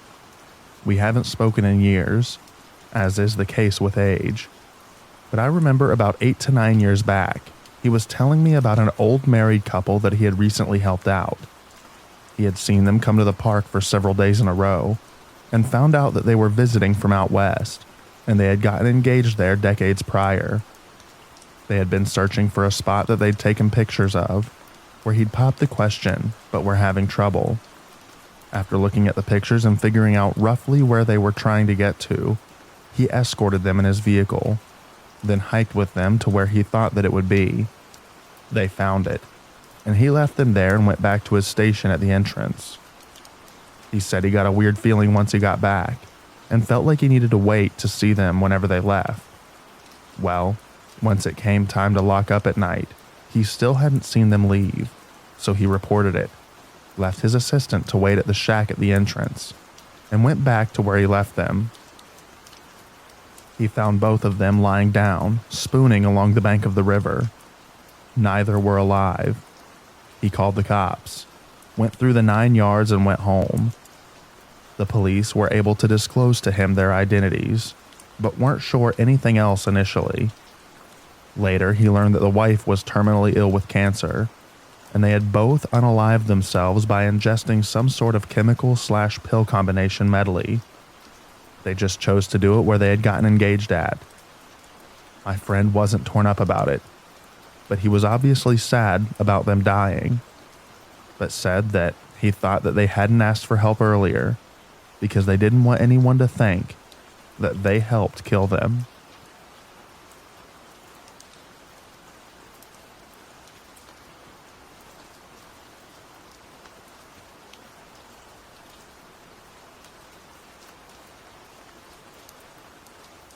I once asked a park ranger for his strangest story, and he told me this.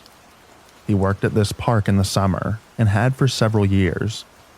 He was driving home, alone, into the park to begin his summer's work when he heard a male voice say very clearly and loudly, "Welcome back."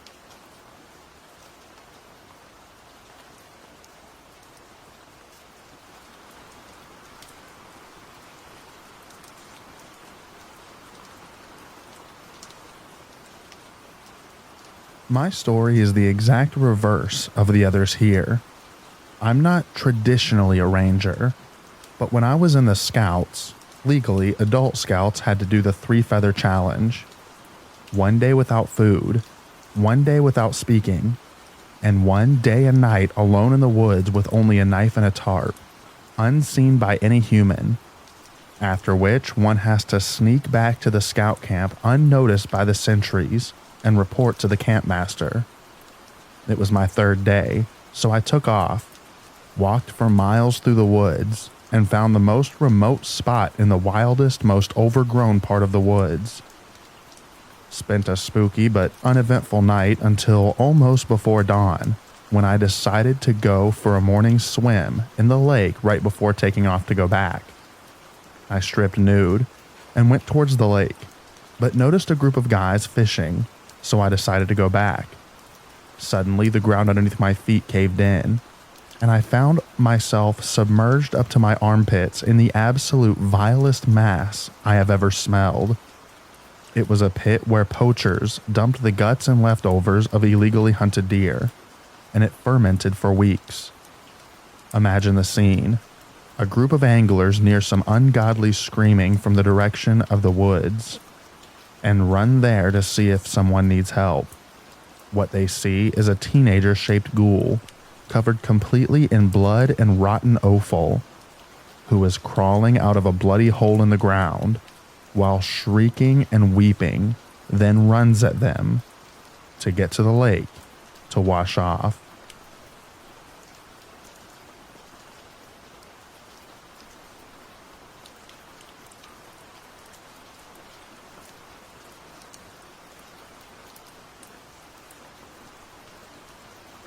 In 2016, my boyfriend, my now husband, and I went camping in eastern Pennsylvania.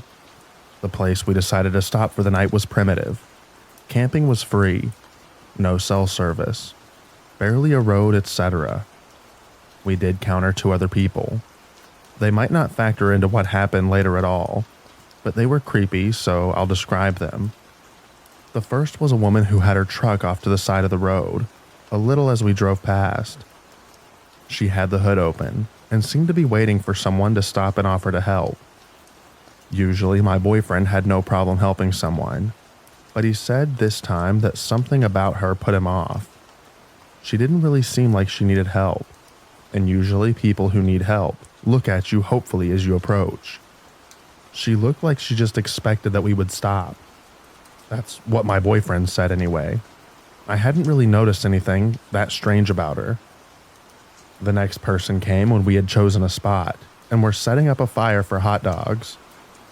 I had noticed people drive by a few times, but my boyfriend pointed out each time was the same car, and the man in the car watched us each time he passed. My boyfriend was a little uneasy about this, but we had driven around for a while before finding a place we liked. It had been raining, and everything was muddy, and we wanted the driest site possible. He could have been doing the same thing. We briefly thought about moving, but the road was muddy too. If he wanted to find us, all he had to do was follow the tracks. There were some other tracks, but not many. He'd only have to backtrack a little to locate us again. He didn't come by another time, so we stayed and spent the several remaining hours before dark goofing off. No one else drove by. Whether or not those 2 had anything to do with our experience, the real fear came later. We had gone to sleep in our tent, and sometime around 3 a.m. we were awoken by this very loud noise. I can't describe it very well, or even remember exactly what it sounded like, but my boyfriend said that it reminded him of a chain gun revving up. It was also similar to how it would sound if someone recorded a shovel being dragged over gravel and played it over a loudspeaker. He jumped up and looked out a little window, but couldn't really see anything. The sound repeated itself a few other times. I was so scared that I couldn't speak. So my boyfriend whispered that it was probably miles off and I should just go back to sleep. I didn't question this, as I figured loud sounds could be easily heard miles off. After we left, he told me it sounded like it had actually been coming from just down the road, but he didn't want to freak me out. Looking back, I probably should have wondered why he would bother to whisper, if apparently the sound was that far off. I was still terrified. Every little thing I heard outside sounded like someone was walking around the tent. We laid there for a while longer, when finally my boyfriend told me to get dressed because we were leaving. I had gotten alarmed by this, and even more alarmed when he unwrapped the machete that we had brought, just for this trip, from its plastic before opening the tent. We quickly packed up and loaded the car. I looked around for footprints that weren't our own, but despite the moon providing plenty of light, I couldn't really see. I did point out something that my boyfriend hadn't noticed though before we got into our car. There was a beer can by our dead fire that hadn't been there before. We didn't even bring beer. While we were driving away, my boyfriend explained that he was nervous that someone might have been trying to lure us out, so he didn't think that it was a good idea to run from the tent right away. He also half expected to find out the gas tank had been siphoned, but that wouldn't have stopped us because we had a hybrid car. We joked that that would have made a funny hybrid commercial. Number of brutal murders avoided by driving a hybrid? 2. We only joked because we were about to crap ourselves from fear and even adrenaline. The rest of our trip, we only stayed in well-populated campsites or got a hotel.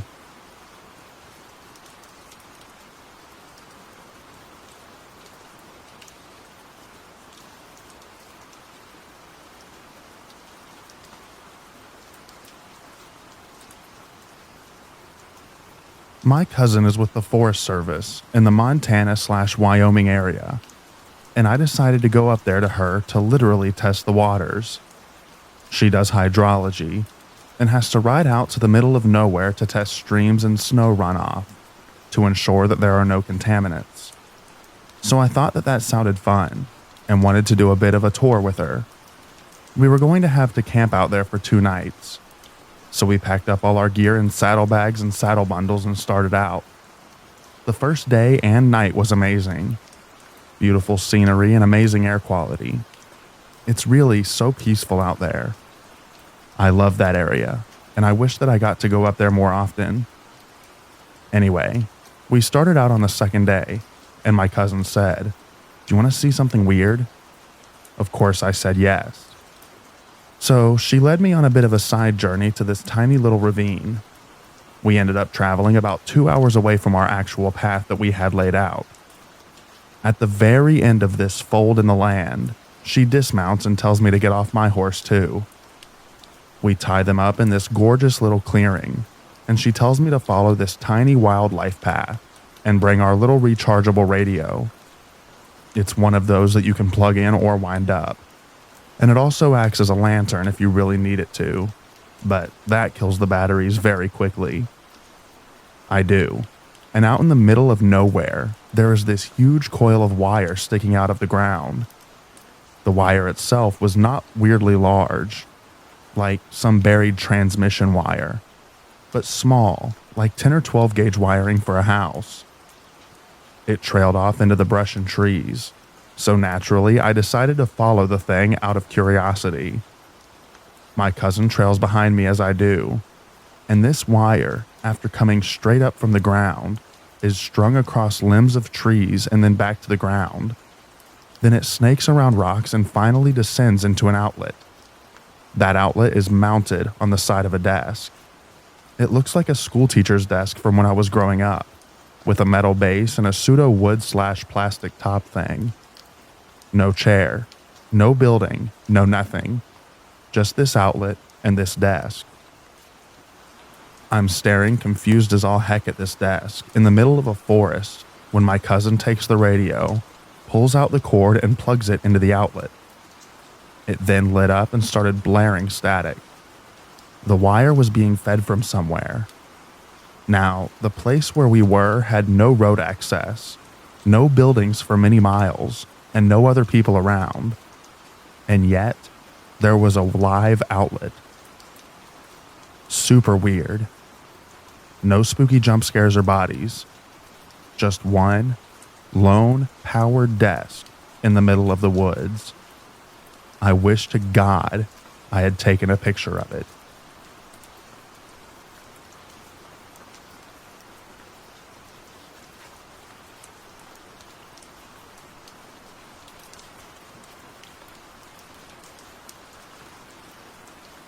I'm a ranger, and I work at a pretty remote desert park. This happened before I got there, but the other rangers that I work with were there. They went to do a patrol during the summer, our off-season, at one of our seldom-used campgrounds. On a patrol, our maintenance ranger found a burnt-out car in one of the sites. The desert is a weird place, so he just calls the sheriff and waits.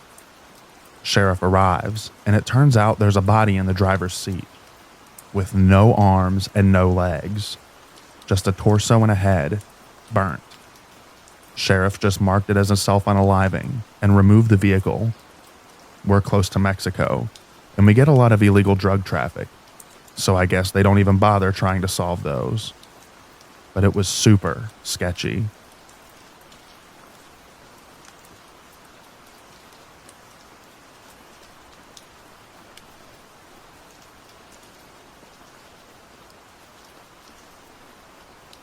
I'm an ex-park ranger.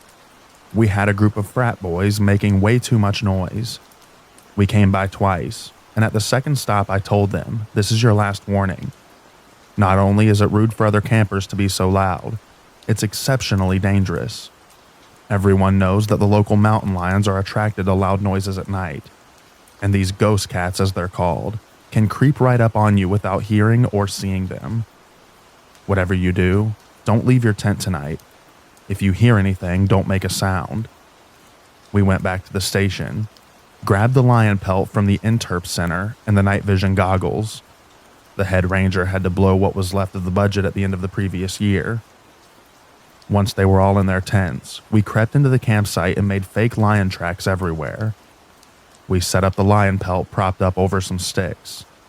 The other ranger got out the PA and from a distance started doing fake lion calls, slowly getting closer. I pulled the Jeep forward like we were arriving on scene and got out, turned on my mag light, and illuminated the silhouette of the lion pelt. Because I was moving quickly, the shadow of the lion appeared to be moving. At this point, the frat boys were losing it. Jim, the other ranger, shouted, "Stay in your tents." Followed shortly by, "She's coming around at us," and then there's another one. And finally, "Let's get out of here." At that point, we turned off the flashlights, grabbed the lion pelt in the darkness, and jumped in the Jeep and sped off. Just after sunrise, they started peeking out of the tents. Nobody was brave enough to get out until about 8:30, when they saw all huge paw and claw prints everywhere. They really freaked out.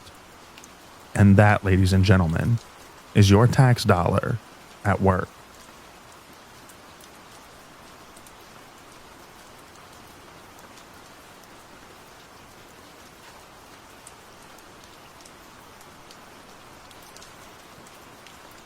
I'm not a ranger, but I lived on the outskirts of a national park in a cabin. It was a 4-mile drive from the main road just to get to the property, and we had no plumbing or power. This property was right next to where the park started. To call it the middle of nowhere is an understatement. My roommate at the time was interning with the Park Service, but he is a city kid. Every evening at the dead of night, I had been hearing noises in the woods, but I thought it was someone walking. But then, they'd just stop in particularly overgrown areas of the jungle, so your mind starts to doubt itself. Is it a pig?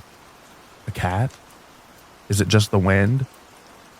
The cabin didn't have a locking door, and the owners didn't want me to install one, so I began sleeping in my car. Now, this is a huge property, and I'd parked my car over an acre away from the cabin and where I was hearing something. I started hearing those footsteps again. I moved out. My roommate, who thought I was bonkers, stayed and still slept there without a locking door. He got robbed, not once, but twice after I moved out. So he finally put up motion-triggered cameras. There was a man with a long rifle who'd hike up the property, set up in the bushes, and watch us.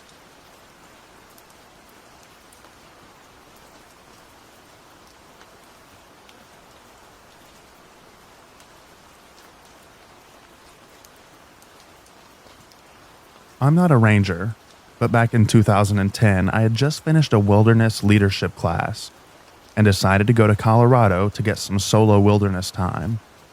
I found out about some hot springs near the Colorado River that were only accessible during the winter. During the summer, the snowmelt raises the water level of the river and they become submerged. And I decided to go spend a few weeks out there. It was on BLM land, and I had about a 4-mile hike from where I parked to where I was camping. The BLM lady who watched the land saw me when I arrived and asked me to just write the date on my windshield every week to let her know that I'm still alive out there. Anyways, it was pretty pleasant out there, but every night I was terrified of the bears. They should be sleeping. But if they aren't, it means that they are super hungry and I'm for dinner. For this reason, I decided to set up camp close to a cliff. It was about 40 foot down to the river, and I figured worst case scenario, I could jump and then get to the hot springs to prevent hypothermia. It's a crazy plan, but once you're out there, you realize that bear spray is kind of useless inside the tent. So one early morning, I hear these loud animal noises coming from outside my tent.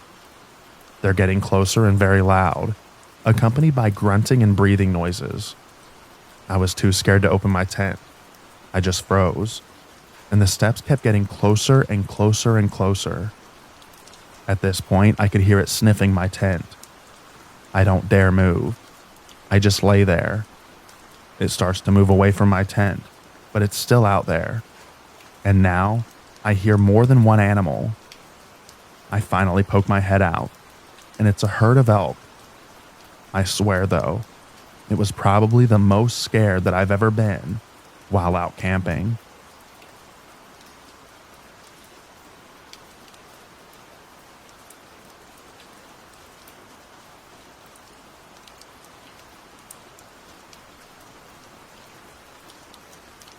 I'm not a ranger, but I used to be in a group that's somewhat like the Scouts. So we spent a lot of time in the woods and some weird stuff happened often. But most of the time, it was really easy to explain. One thing happened, though, that to this day scares the living crap out of me. I was a leader for the age group 8 to 10 years old, and we were out on a camping trip. It was the first year that we stayed on that terrain, and it was huge. Normally, we tend to explore the majority of a terrain before the kids arrive, so we are aware of any possible dangerous spots to avoid. This time, it was impossible. Every camp, we have to do what we call a night game. It's usually a scary game in which the kids have to complete several tasks, while the leaders scare the ever-loving crap out of them. Obviously, we had one too during that camp. We masked up as monsters and hid out in the woods close to the checkpoints that they had to pass. While running in between checkpoints, I found an open stretch of forest with little to no foliage, so it was ideal for chasing after them. There was no real room to hide, besides behind trees, so I couldn't use my flashlight or they'd be able to see me from miles away. It was dark, like the unsettling kind of dark that plays tricks on your eyes, and you start imagining things that aren't real. During my stay there, I saw a shadow that was around my size running past me a few times. I couldn't see it very well, so I just assumed that I was imagining things, because nothing was there when I turned my flashlight on. The game was nearing its end, and I saw the shadow again. This time I could see it vaguely standing near a tree not too far away from me. I thought it was one of the other leaders hiding to scare kids, and I decided to go over there, as it was about time to go back. I aimed my flashlight towards the tree, and while getting closer, I noticed that there was indeed someone standing there, dressed in what looked like a torn burlap sack, and had their head covered with a few white plastic bags that looked like they were tied together. I started to feel pure dread. Something felt really off. I asked if everything was okay, but they didn't respond. The only thing I heard was this weird sound that sounded like someone knocking on wood. Nevertheless, I went a bit closer until I was about 10 meters away from this person. The knocking sound turned out to be that person smacking his head repeatedly into the tree, and I noticed that he looked like a male. He was barefoot, and his arms and legs were covered with crusted mud. His hands were in a weird cramped position. I was convinced that this was just one of the other leaders pulling a prank, so I told them to knock it off. He slowly turned his head and started walking towards me. Something inside me just told me to run. It didn't matter if it was just a stupid prank, and I ran away scared for nothing. If this wasn't a prank, it felt like I was in serious danger, so I ran as fast as I could. I heard him running after me, but I didn't want to turn around to look as I'd probably run into a tree. I arrived back at the campsite, and every single person that could be dressed like was already there. They couldn't have gotten there before me, and if they did, they sure as heck didn't have time to change into their regular clothes. Still, I told them, and they gave me a good scare with that. They just looked weird at me, thinking I was trying to scare them, and we left it at that. Next day, I wanted to go check it out. Who knows? Maybe some weirdo ate the wrong mushroom and might be out there dying from hypothermia. I took someone else with me just in case, and there was nothing but endless trees. We arrived at the tree where I saw the person banging his head, and there was a dead, skinned, decomposing rabbit nailed to the tree. We called the cops. They looked around quickly and brushed it off as a prank from another scouting group or some kids from the nearby town and left it at that. I didn't notice anything weird after that, so it probably was just a dumb prank. But seriously, some people have a messed up sense of humor.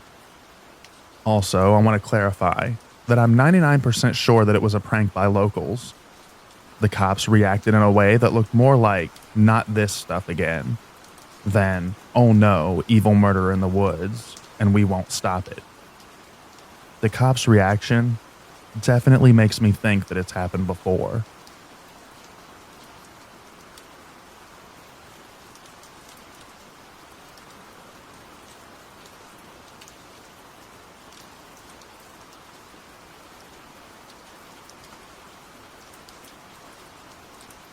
I was a lone recreation ranger in a small district in southern Idaho.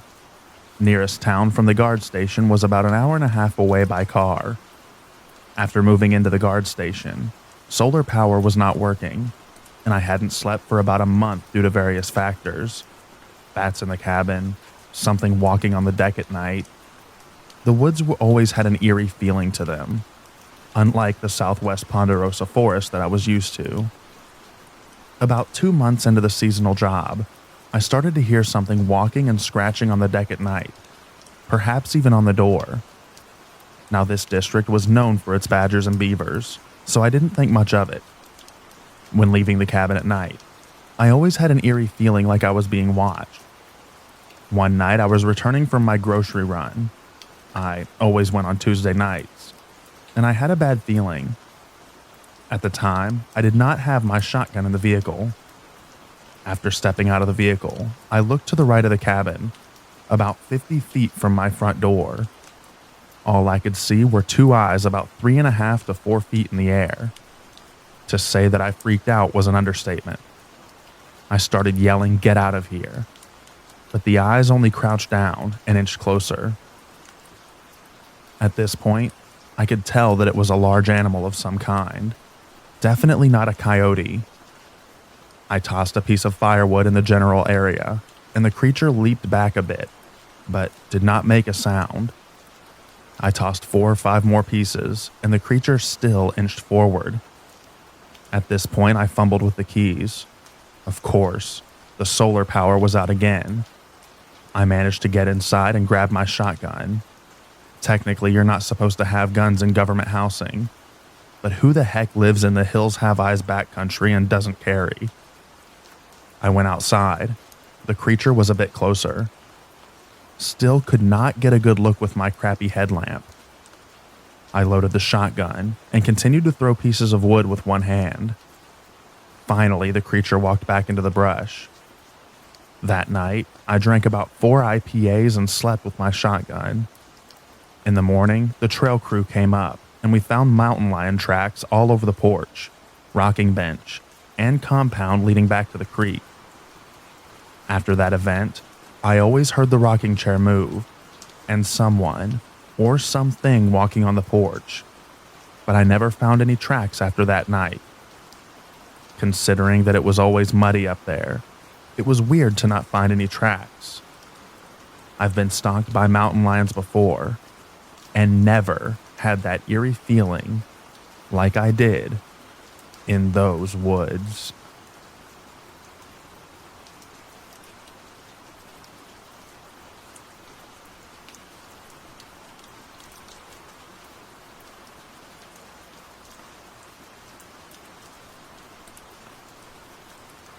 I was in the Gila wilderness, and a convoy of us campers/fishers were making the drive on the dirt road from Mogollon to Snow Lake when we spotted a forest ranger guy pulled over looking in a ditch.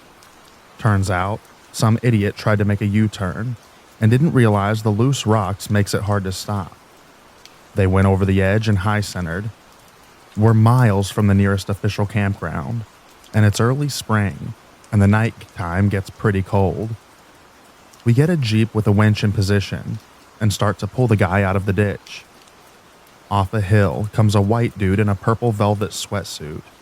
He's got a walking stick, fanny pack, and the purple velvet sweatsuit. That's it. He's a blonde dude and pretty skinny. He comes up to us and tells us that he's German and having a great time. We could not get over the purple velvet sweatsuit. It was a real pimp sweatsuit. The ranger is immediately suspicious, wants to know where he's staying and where he came from. It was around 9 in the morning, and the only way that he could have gotten where he came from was to hike for hours. The German guy was super goofy and just points off towards the other mountain when asked where he's staying/going. We all think it's funny, but also question how the guy is getting along with no water and no food. The sun is intense, above 5,000 feet, even if it's only 75 degrees. The German guy refuses water or any other help and just crosses the road and goes off into the woods. The ranger told us that he can't really keep the guy from doing that since he seemed okay. He said he'd check a few campsites in that direction later to see if he made it. We get to Snow Lake and commence drinking like fish in order to better catch fish. That evening, the ranger pops up to tells us that nobody at the other camp had seen the dude. He radioed around, and no other rangers had abandoned camps or missing campers, and they surely hadn't seen a German dude in a purple pimp sweatsuit. That ranger rolled off duty the next day, and his replacement came by to make sure that the other ranger wasn't smoking something that we gave him. We assured him that it all happened. Never heard another word about the German dude in the purple pimp sweatsuit, but it makes for a good story.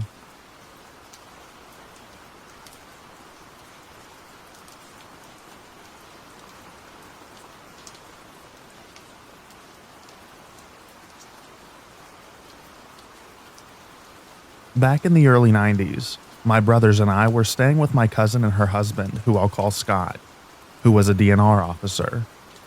This was opening day of bow season in northern Michigan.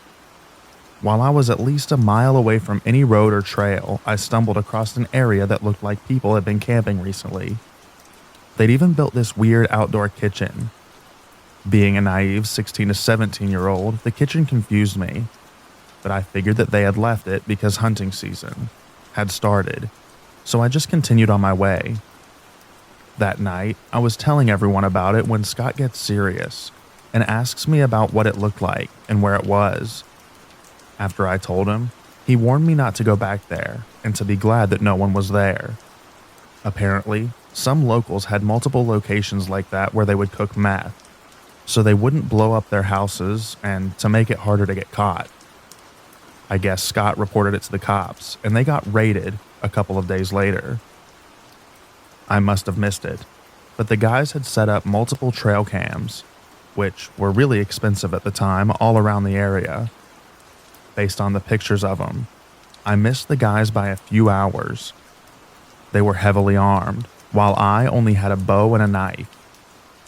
On the surface, it seems like a well thought out plan for some smart people, but they weren't very smart after all. Scott filled us in later on some details. Apparently, they didn't clear the images off the cameras before leaving. The images, though too low of a resolution to recognize their faces, showed them not only cooking meth, but also carrying illegal guns and riding off on customized four-wheelers known to everyone in the area. Those people ended up getting 20 years in prison.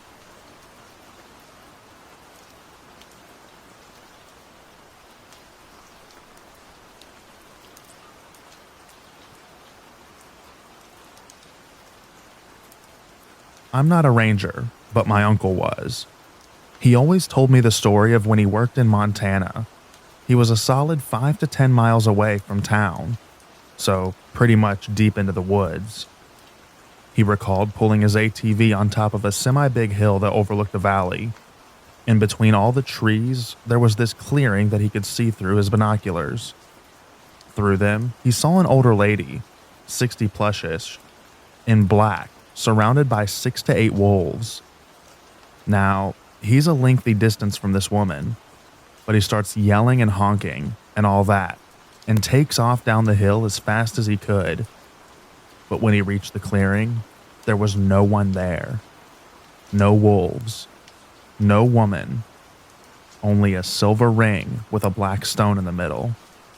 And he still has it to this day.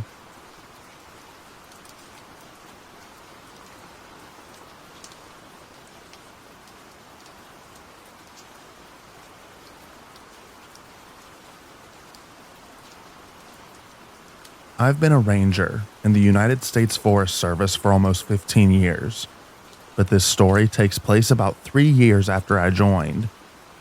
We were getting calls about a lone wolf with a collar on hanging around campsites. Weird, since wolves aren't known to be in the area. But when you work in the field long enough, you start to realize that anything is possible. No calls had mentioned violent behavior from the animal, thank God. I departed from the station around noon to check out the places that it had been sighted. Wandered around for about 3 hours. No further calls during that time, until I took a break for water. I sat down, had a snack, drank some water, and was getting ready to go out again when the thing was about 20 feet out, trotting near the tree line. It seemed friendly and had the collar, so I whistled to it and it came over to me. Getting a closer look, I could see that it wasn't a wolf. It was huge, but it was dark and didn't have the right body structure, though I could see why it would be confusing from a distance. I radioed in and reported that I had the dog with me, but as soon as I'd bring it in, the dog took off.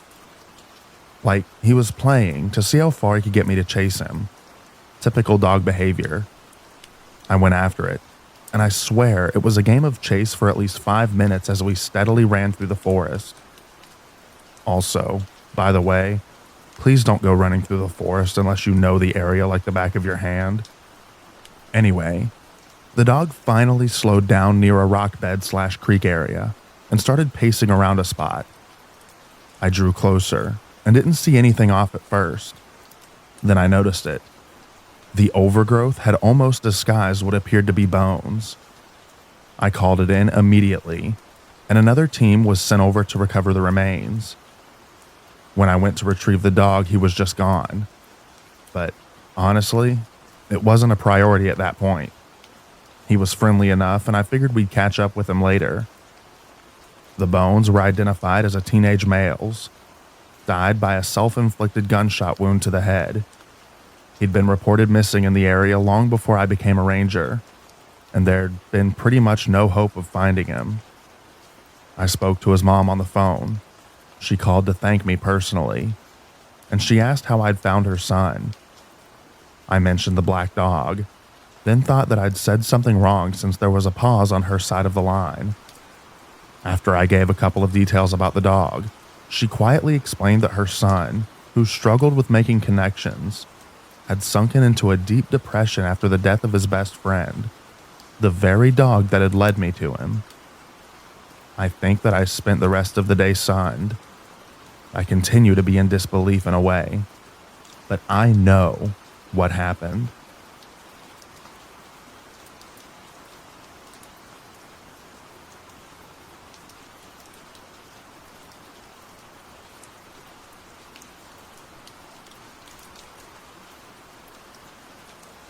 My dad was a ranger.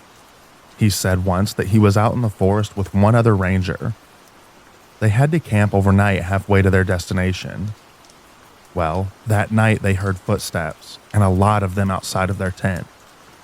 Then they heard at least 20 people scream, "Get out." Needless to say, they got out and radioed it in.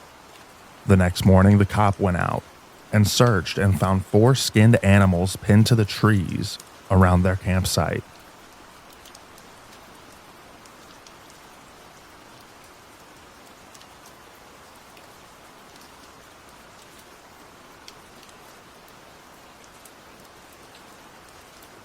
I have a friend who's a trail ranger, basically a ranger who can't get you in trouble. He told me about this time that he was gathering illegally placed wildlife cameras and knocking down hunting stands, feeders, and blinds with another actual ranger. The other ranger wasn't feeling well, so he said he was going to head back as it's a 1-hour ATV ride. My friend finished up the last one when he heard voices. Keep in mind, he is far off the beaten path. He called out, and no one replied. As it was getting dark, he started to head back and found that his ATV wouldn't start. He then noticed that the battery wasn't connected anymore. He reconnected it and started to drive, but it wasn't going fast at all. Less than a half a mile later, the whole thing died. He radioed back basically saying, "Hey guys, I need someone to come pick me up." They told him they would, but it would be about an hour. He asked if the other guy got back and they said no. He settled down and started a small fire, but before long he heard voices again. It's dark. He's not happy. The voices sound like an argument now. Someone was angry and yelling at someone else who sounded more scared. He called out and asked if anyone needed help. The voices didn't seem to care. He guessed that they had to be less than 1,000 feet away. He radioed again, and they said they were having trouble finding what path that he might be on, and they haven't left yet. He asked them just to get the other ranger to tell them about where they are, because he left with the iPad that had the map. They said that he still isn't back. About 3 more minutes go by, and he hears the voices start up again. He decides to walk to them, hoping that maybe they can stop being drunk buttholes and maybe that they have a map. He walked in their direction, but the voices seemed to be getting further as he got closer. Finally, after 20 minutes, he gave up and walked back. He got a radio call, and they said the other guy was found passed out, covered in vomit, and was being taken to the hospital, but that he crossed off everywhere that they had found a stand, so they have a general idea of where he is. Then the radio died. Then the voices came back. Bored out of his mind, he decided to listen to what they were arguing about, picking up things like, "Well, it wasn't yours to take," "I don't care," "You knew better," and so on. His guess was 2 hunters arguing over a kill. Then he heard the one shout something ineligible. Then silence. Then, bang, a gunshot. He doused his fire and hid. After that, he heard nothing. just his breathing for the next half hour until he saw ATV lights. He told the guy picking him up everything, and they called back. They had people looking for 3 hours and found nothing. They came back the next day with police and dogs. After about an hour, a shallow grave was found, and in it was a long dead man who had clearly been shot in the face. Thing was, it was a skeleton who had been there for years. So, either the argument that he heard just ended with a bang and both parties went home last night, or he heard the murder of someone from years ago.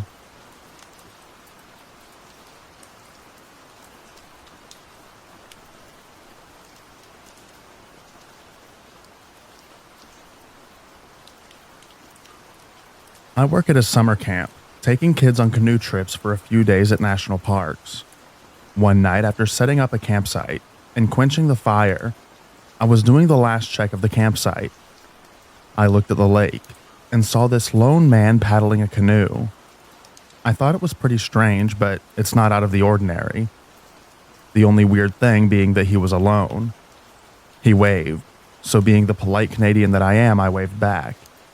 I went to bed in the staff tent, and everything was normal. I had a bit of trouble sleeping that night, so I decided to go stargazing, as that usually calms me down. I exit the tent and see this man in our campsite, looking through our tarps and bags.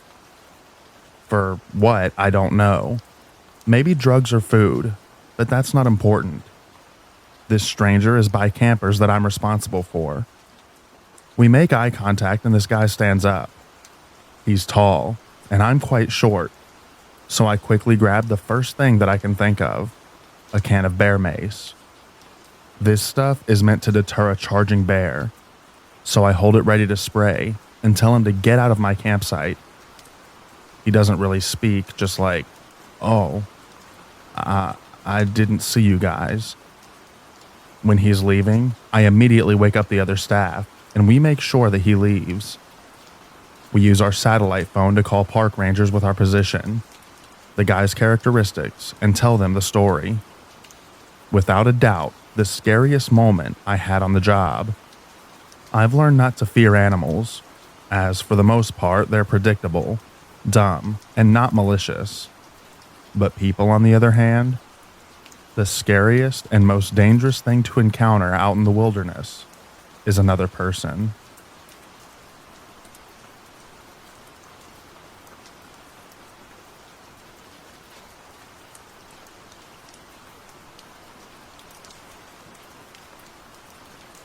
My dad is a forestry technician, and this happened to one of his co-workers. They were up doing some sort of job in the very most northerly part of Ontario. Anyways, it was the middle of the night, and she was half asleep, and vaguely heard something outside of her tent. Then she felt something push against her tent, and the zipper was slowly opening. She opened her eyes, and saw the head of a polar bear in her tent. Polar bears are far from the cuddly toys that you see, and they're known to be super aggressive and will hunt and eat people. She laid there paralyzed with fear, thinking that it was the end, and then slowly, the bear retracted its head and left.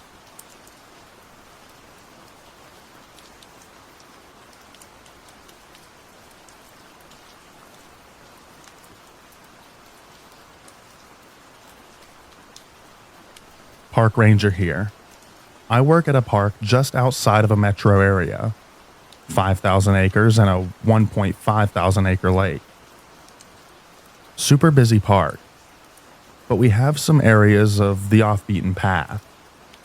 I've stumbled on some really creepy animal sacrifice stuff once because I happened to follow the crows. You barely have to worry about animals. It's the people that we share this world with.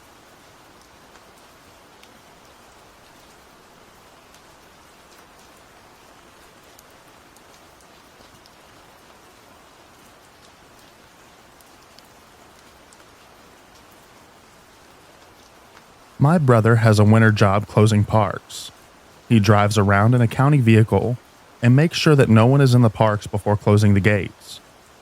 He does this from about 5 p.m. to 8 p.m., and it's pretty dark out.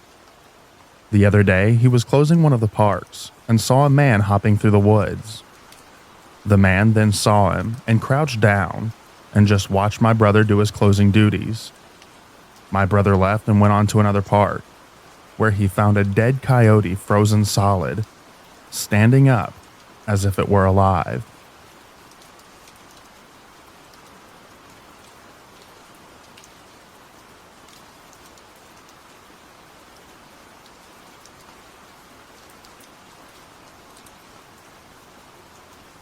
One winter, while patrolling trails, I came across a homeless guy who passed out, drunk in the snow. He had been there for about a week in below freezing temperatures. He was frozen solid and still had a bottle of Mad Dog 2020 in his hand.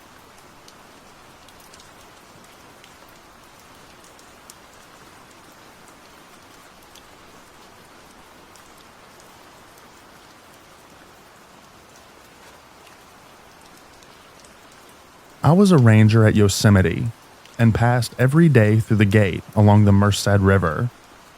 One day there was a commotion which caused a slowdown, but didn't involve us, so we crept by, just slow enough to hear a man in anguish trying loudly to explain something. It was early summer, but the river was still raging from a solid snowpack that year, and we found out later that the guy was just trying to take a picture of his wife with the torrent as a backdrop. Apparently, he'd kept telling her to back up just a bit further when she disappeared. Us and the firefighting guys were tasked with finding her body. Nobody made much of a pretense that she might have survived. She turned up 2 months later, after the river had settled enough that we'd started swimming in it, just upstream from our swimming hole.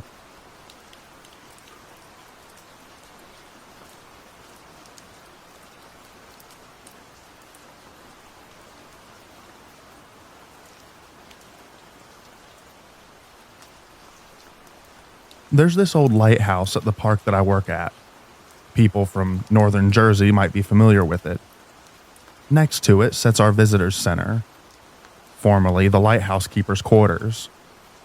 Last summer, I got put on the graveyard shift for a pay period.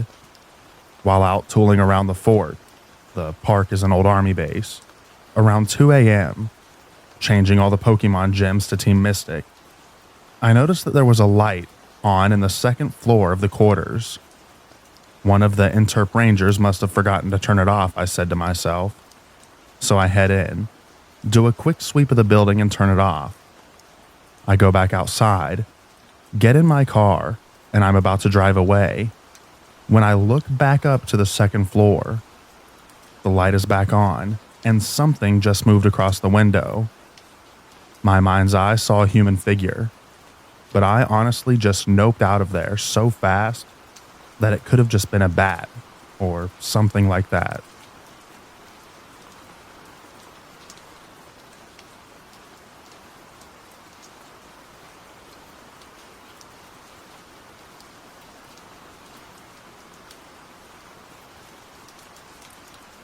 I'm not a park ranger, but my friend was. And the worst thing that he found was a dead body of a runner that had collapsed near a trail. It was an older guy that must have had a heart attack and had fallen to the side of the trail so people hadn't seen him. The worst part was that when he called 911, they demanded that he try to do CPR, while he tried to explain that the dude's eyes were open and covered in flies, and his body was stone cold. So no, he was not going to do that.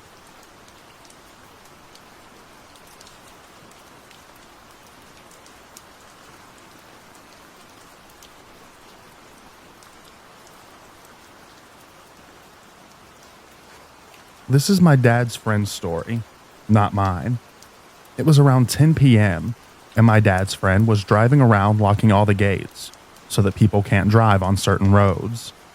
And he's on a gravel road. All of a sudden, he sees a cloud of dust as if someone just drove past him, but it came from the direction that he just locked a gate in, so nobody should have been able to get in.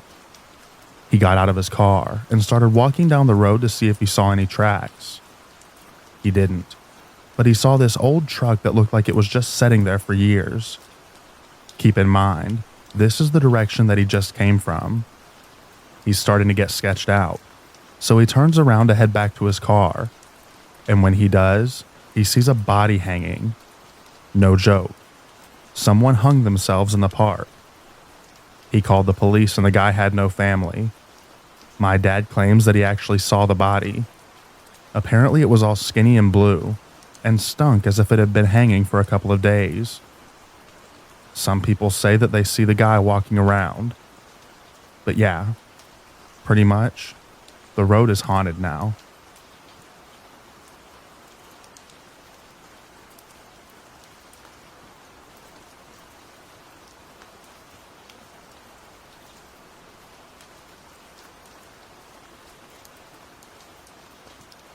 I wasn't a park or forest ranger, but I was a historical docent, basically a historical tour guide, and this happened when I was about 15. First, a little bit of background. I worked at a place called Blennerhassett Island in Parkers, West Virginia.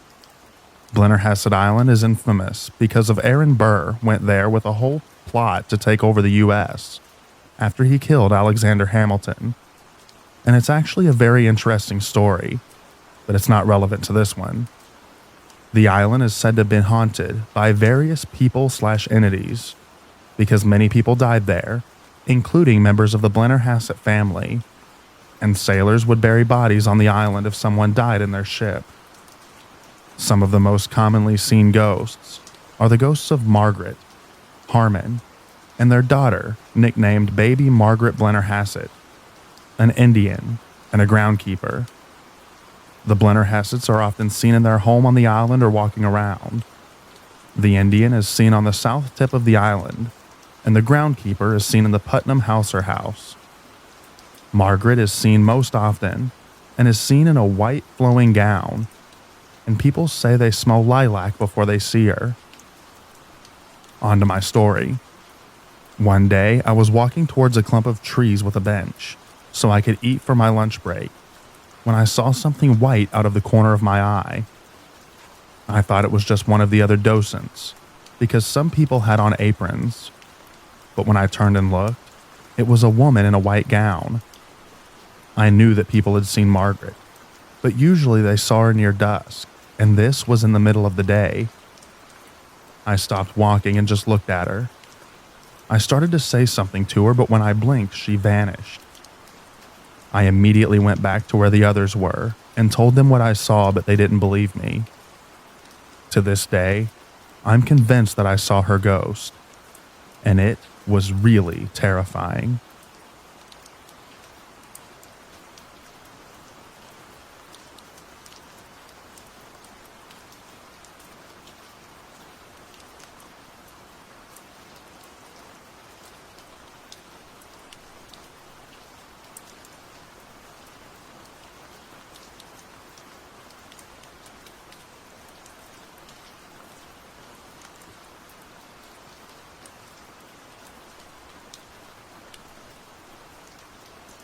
I'll try my best to recall this story that just popped into my memory randomly.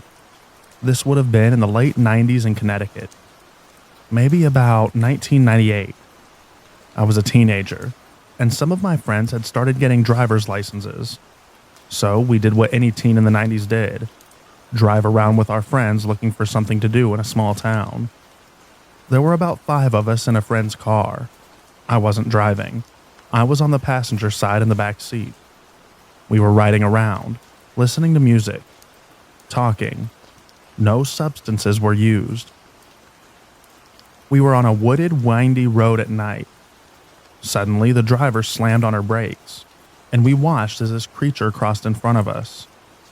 Illuminated by the headlights, the creature was about toddler height, very, very pale, no clothing, bald, and very slender. It paused briefly to look at us. I remember we all got dead silent. It passed the road quickly and went into the woods. It walked on 2 legs. It was most certainly not an animal that I'd ever seen.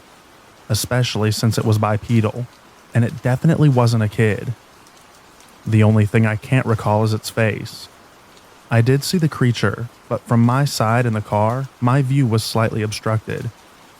We were all silent for a few moments, processing what we'd seen. I remember another passenger whispered, "Dude, what the heck?" We continued on in silence with the occasional, "Did you see that thing?" We kept the radio off at that point, and the driver started bringing us all to our homes. We were so creeped out, we didn't feel like having fun anymore. One of our friends, nicknamed El Chalupa, so occasionally we'd bring it up. I've lost touch with all of them at this point. I'm in my 40s now, but we never did find out what we saw. This was before most of us even had home computers, let alone a cell phone or Google. Any idea?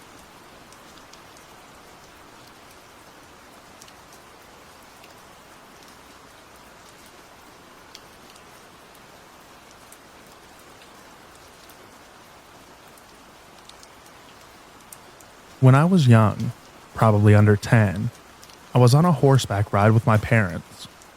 We were all riding our own horses. My horse at the time was always the lead. We were going up a slight incline in some wooded trails. I remember feeling my horse stop as if she was startled. I looked to my right, and between the trees stood a male figure. I don't remember a lot, but he was green in appearance, as if he was covered in moss. He had a white tight t-shirt on. He was rather muscular, but no larger than the average man. It had stopped mid-stride and stared back at me. I looked back to see my parents, and if they were seeing what I was seeing, and when I looked back, it was gone. To this day, it still gives me the chills. I always wanted to know the significance.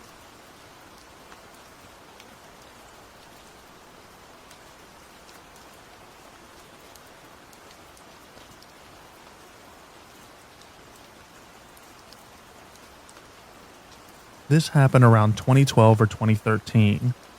Me and my friend, ages 13 and 14 respectively, were out exploring a patch of woods at the edge of my hometown in northern Minnesota.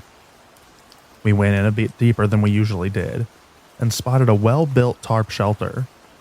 Being the tactical tweens we were, we snuck up to it from different sides with a BB gun and a knife and called out, to which there was no reply.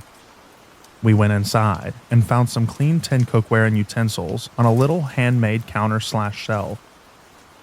We came back the next day and the shelter was destroyed. The tarps cut up, and there were stab marks in the cookware. I still wonder to this day whose shelter it was and why it was destroyed like that.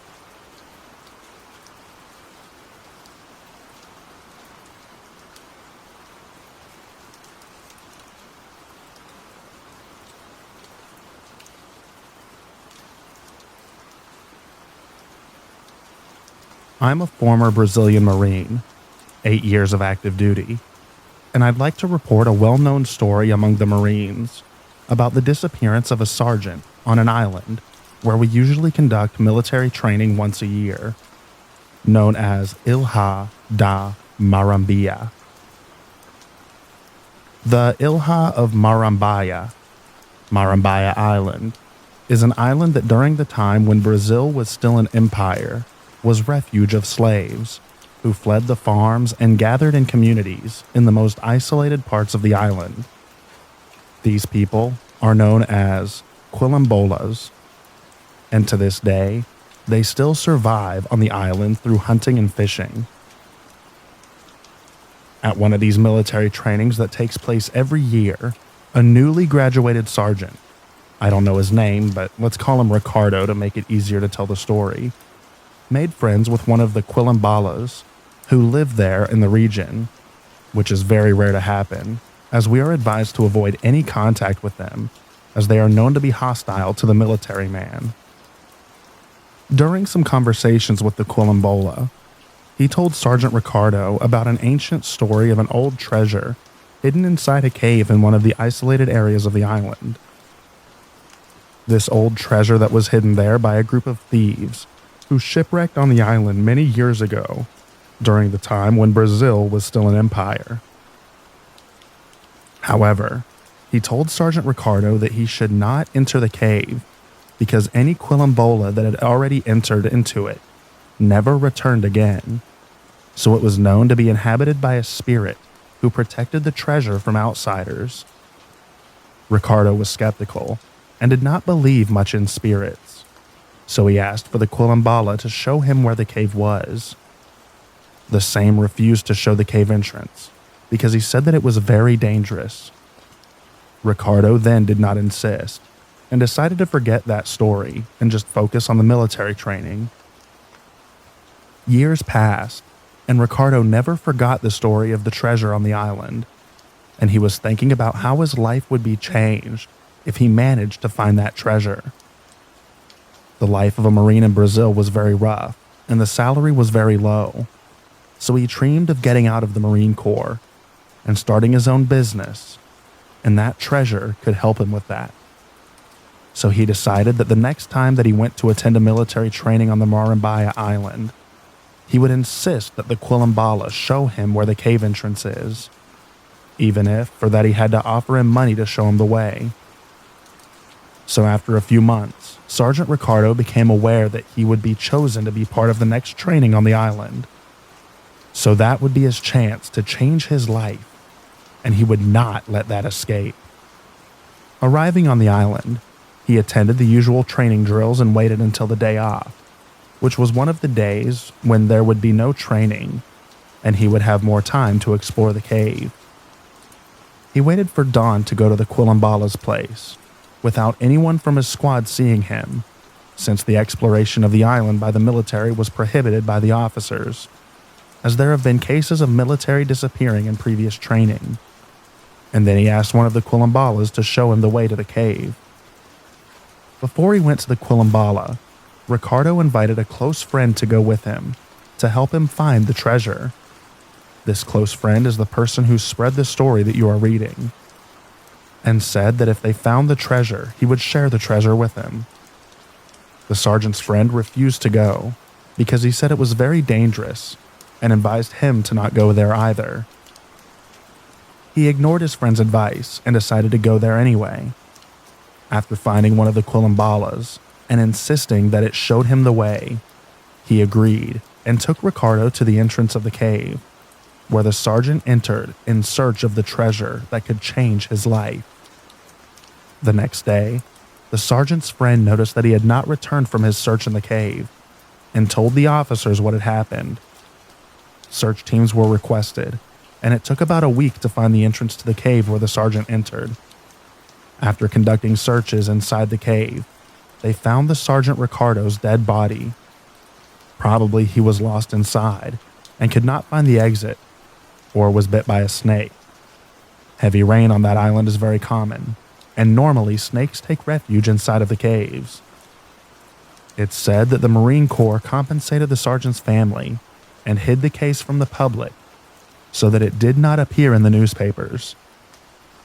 I don't know if that really happened or not, but it's a very common story in the Marine Corps that is often told by older Marines.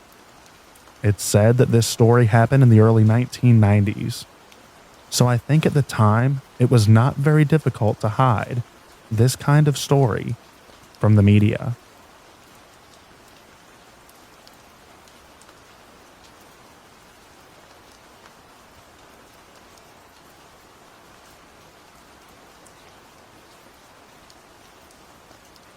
This happened last night, and I'm still pretty freaked out.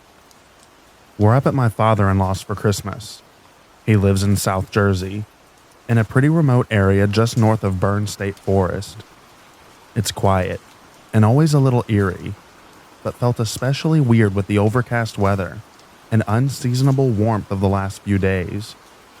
We did Christmas dinner at my brother-in-law's and got back pretty late. Because of the radiator heat and outside temps, we slept with the window open.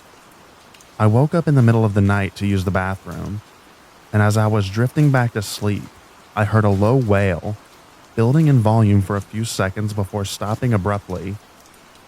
I figured it was just an odd-sounding bird and tried to go back to sleep. It happened twice more over the course of maybe 5 minutes.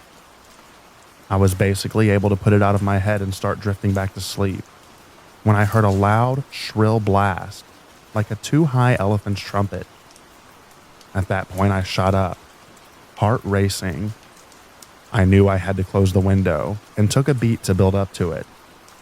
When I dragged myself out of bed, I peeked through the shutters before I reached to shut the pane.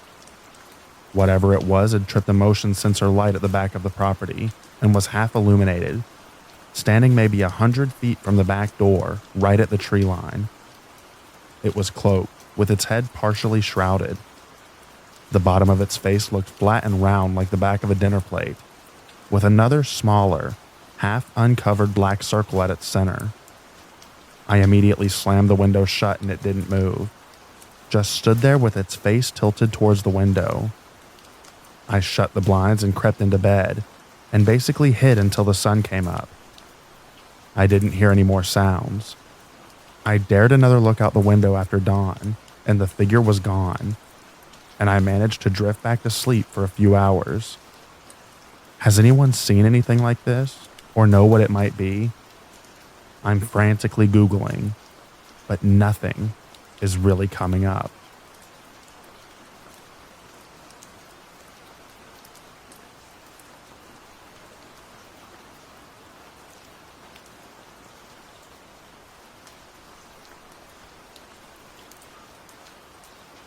So to give you a little bit of background information on this story, which is 100% true, I would like to start with the fact that I am European. I posted another story a couple of months back about something that happened to me in Tuscany, Italy. As for me and my friends in this story, we are from Spain, and when this happened at the end of September of 2023, we were fairly new to the USA. I moved here a while back for law school, and so did my friends. We had been living there for a few months and decided to explore the nature of this beautiful continent, as we all live in New York City. So, long story short, we decided to go on a road trip to Canada, drive around Lake Ontario, and then drive back to New York City through upstate New York. I'm a male, and my friends were 3 females. For the sake of anonymity, let's call them Lisa, Anne, and Charlotte. Everything went super smooth until last night. So for our last night, we had rented an off-grid cabin in a remote area in the woods in upstate New York. To give some locals an idea, we were like half an hour drive from Harrisburg, I think. Me and Lisa had decided to spend one night in this cabin because it was one with nature. The cabin was super old, made from log wood, and there was no running water or electricity.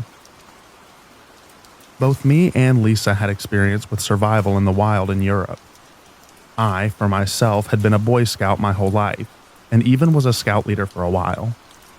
Our other 2 friends were, as much as I love them, purebred city girls. They had pretty much zero experience with camping, or to just be in a place where there is no service for the phones, as was the case in this cabin. We had been driving all day to get there, and when we reached the beginning of the forest, it was already past 10 p.m., and it was really dark that night. While driving to this place, we lost internet connection with the GPS, so I had to drive to the cabin on intuition, paired with a good old-fashioned map, hoping for the best, while trying to drive safe on these muddy trails. It was also rainy the whole day. On the way there, Anna and Charlotte were in the back of the car, and the moment they lost phone service, they got pretty uneasy for the rest of the ride. All of a sudden, in the pitch-black darkness of the forest, we all saw a campfire, but there were no houses around, or people, just a campfire.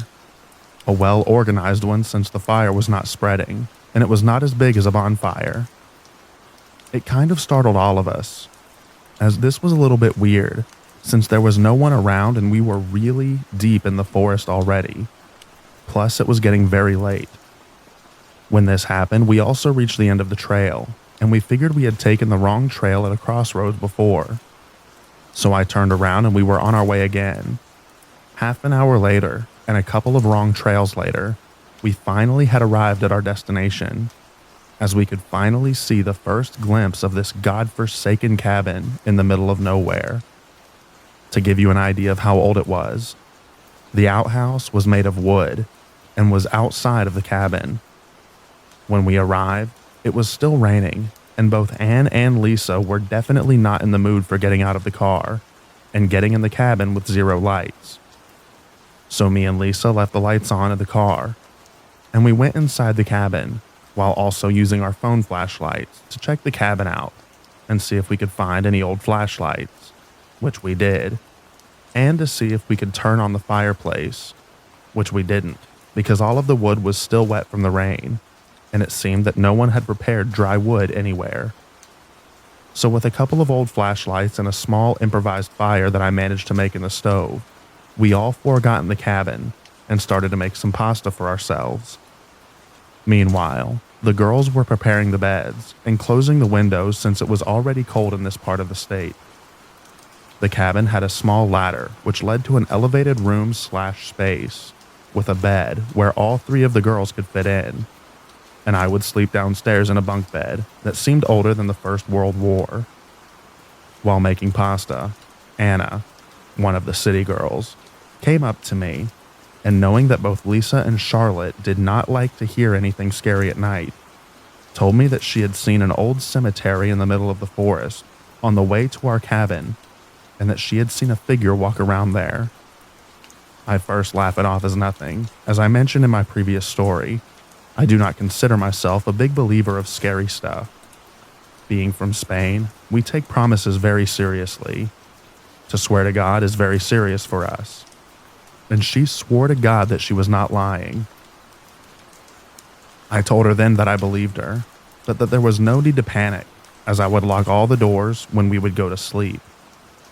We had some pasta, managed to make a couple of s'mores, which were lovely by the way, and drank a couple of beers, or at least I did. They all had just one. I can assure you that I am not drunk after just a couple of beers, and that I would never start to hallucinate. Just saying that in case anyone thinks that I saw stuff because of the beer. They all three went to sleep pretty early after finishing the s'mores and their beer, and I, considering that I really love the outdoors, and that I don't really mind a little bit of rain, decided to take my last beer and a flashlight outside to the front porch, also very old and made of wood, and sat myself down with my beer while enjoying the sound of the rain and the lovely sight of not seeing a single light in the distance. I could greatly appreciate this coming from New York City, and I just scanned the area around with my flashlight. There was nothing much really to see, besides a lot of trees and a small creek a little bit further away. All I could hear was the wind, the rain, and the running water down in the creek. That was until I suddenly heard what I would describe as a weird roar. The first thing that came to my mind was a bear, but I had researched well before our trip, and I knew that bears were not common at all in this part of the state. I also know what a bear roar would sound like, and it did not resemble it a lot, except from the fact that it was a deep roar, if you get what I mean.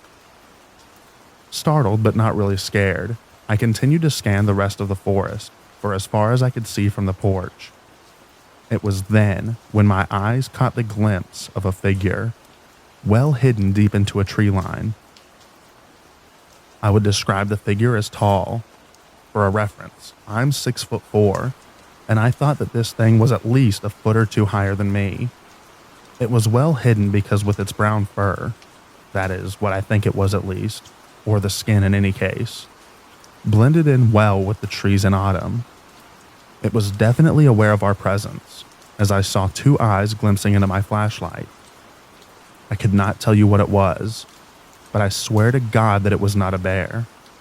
It was bipedal, and had rather long arms, I would say. We looked at each other for what seemed like an eternity, but in reality it was more like 5 seconds before it vanished behind a tree, and I heard another roar. It was then when I felt all the hair stand up, and I was definitely very much scared. I went inside as quick as I could and locked all the doors and closed all the curtains. I quickly went to bed and tried to wave it off as just my exhaustion of driving all day playing tricks on my mind. But I promise you, this was very real. After an hour or so, I had calmed down and finally fell asleep. The rest of the night was uneventful, and the next morning, when I went to relieve myself after having drank beer the night before, the weather had cleared and it was rather sunny, and as far as I could see, the forest was calm and beautiful. No sight of any animals or anything abnormal. We had a nice breakfast that morning and left for our way back to the city that never sleeps. And so also ends my story of that night. I never talked about what I saw that night because I know all three girls did not like to hear scary stories. And I figured after these months that this was the best place to share it. If anyone has an idea of what it could have been, please feel free to enlighten me, especially if it is backed up with rational reasoning.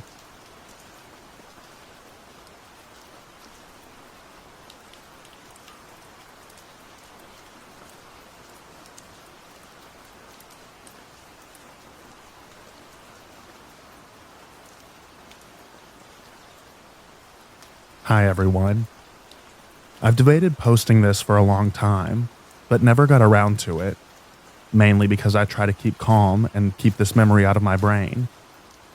This might be a long one, but this is a creepy thing that happened to me about 4 years ago. For starters, I grew up in southwest Saskatchewan and moved onto my aunt's farm in 2019 to live in the other house that is on their property. The house is fairly old, but I loved it. It wasn't long after I moved in, though, that I started to feel uneasy in the house alone. I would close every window when it got dark, as it felt like something was watching me through them every night. Eventually, I decided to get a puppy to keep myself company when my boyfriend at the time was at work or away from the house. It helped to have the company, but I always dreaded having to take her outside when it was dark. For a bit of scene setting, our house sat on the left side of the gravel road. At the back of the house, there was about 10 meters of backyard, and then there was a cow pasture in the cow barn. We didn't own cows, but in the summer, another farmer would rent our pasture space, and we would have them on the property. It wasn't uncommon at night to hear coyotes surround the farm either, and there were tons. Every so often, when I'd go out with my puppy, we'd hear them all around us, too close for comfort.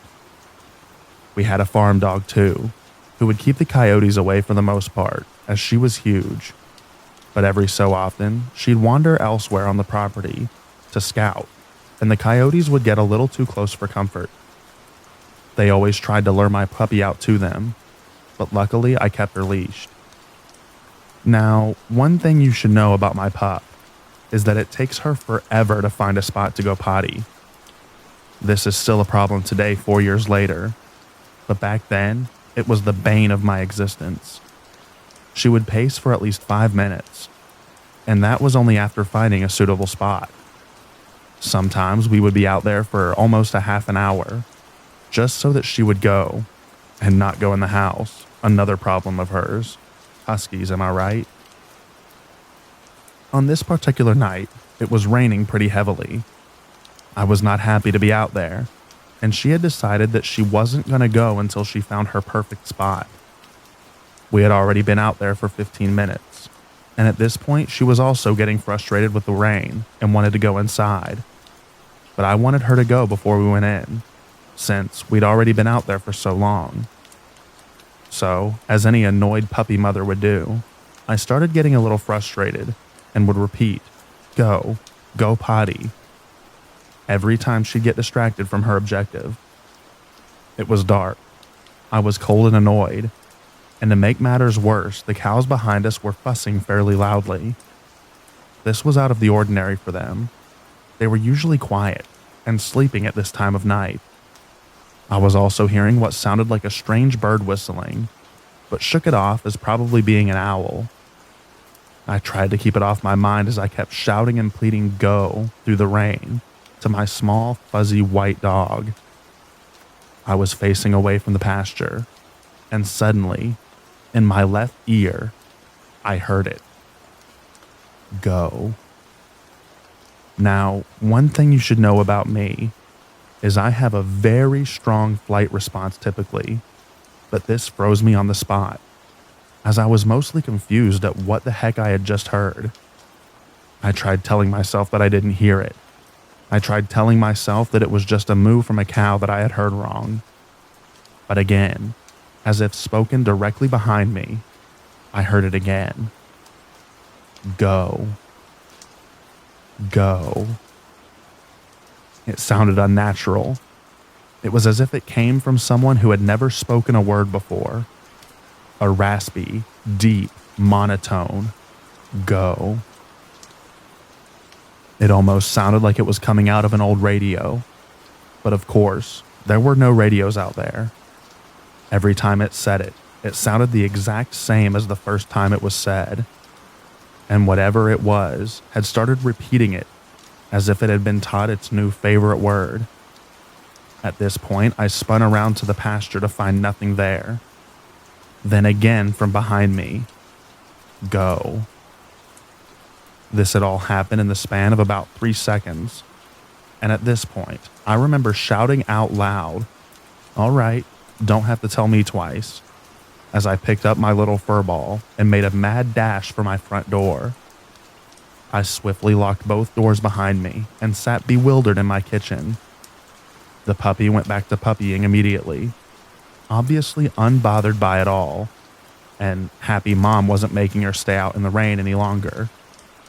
I picked up my phone and called my aunt, asking her if my uncle had been out in the field with the cows. She said no, and I explained to her what had just happened to me. She sent my uncle over to the pasture to check it out, but soon after told me that he hadn't seen or heard anything. He said he'd check the pasture again in the morning. I spent my night hiding from the windows, with the lights and TV on loud enough to not hear anything outside. The next morning, when my uncle checked the pasture, he found 2 calves dead. Explains the colossal cow panic that had ensued the night before. I regret this, but I didn't push for more information, as I honestly just didn't want to know. But they told me other than that, they didn't find anything out of the ordinary. A few months later, I moved off the farm. I couldn't be in that house alone anymore, and my boyfriend and I had parted ways. A few months after that, I started to go to therapy for the paranoia that this had caused me. I started feeling like people were watching me, out to get me. Another few months after that, I moved out of the province for good and finally felt safe. I'm wondering if any of you here have any idea what the heck this could have been. There's no chance there would have been someone in our field, as we were fairly far away from town and neighbors, and we have cameras that would have seen anyone enter our property. Coyotes are common, but I don't think that they are capable of mimicking words. Any ideas?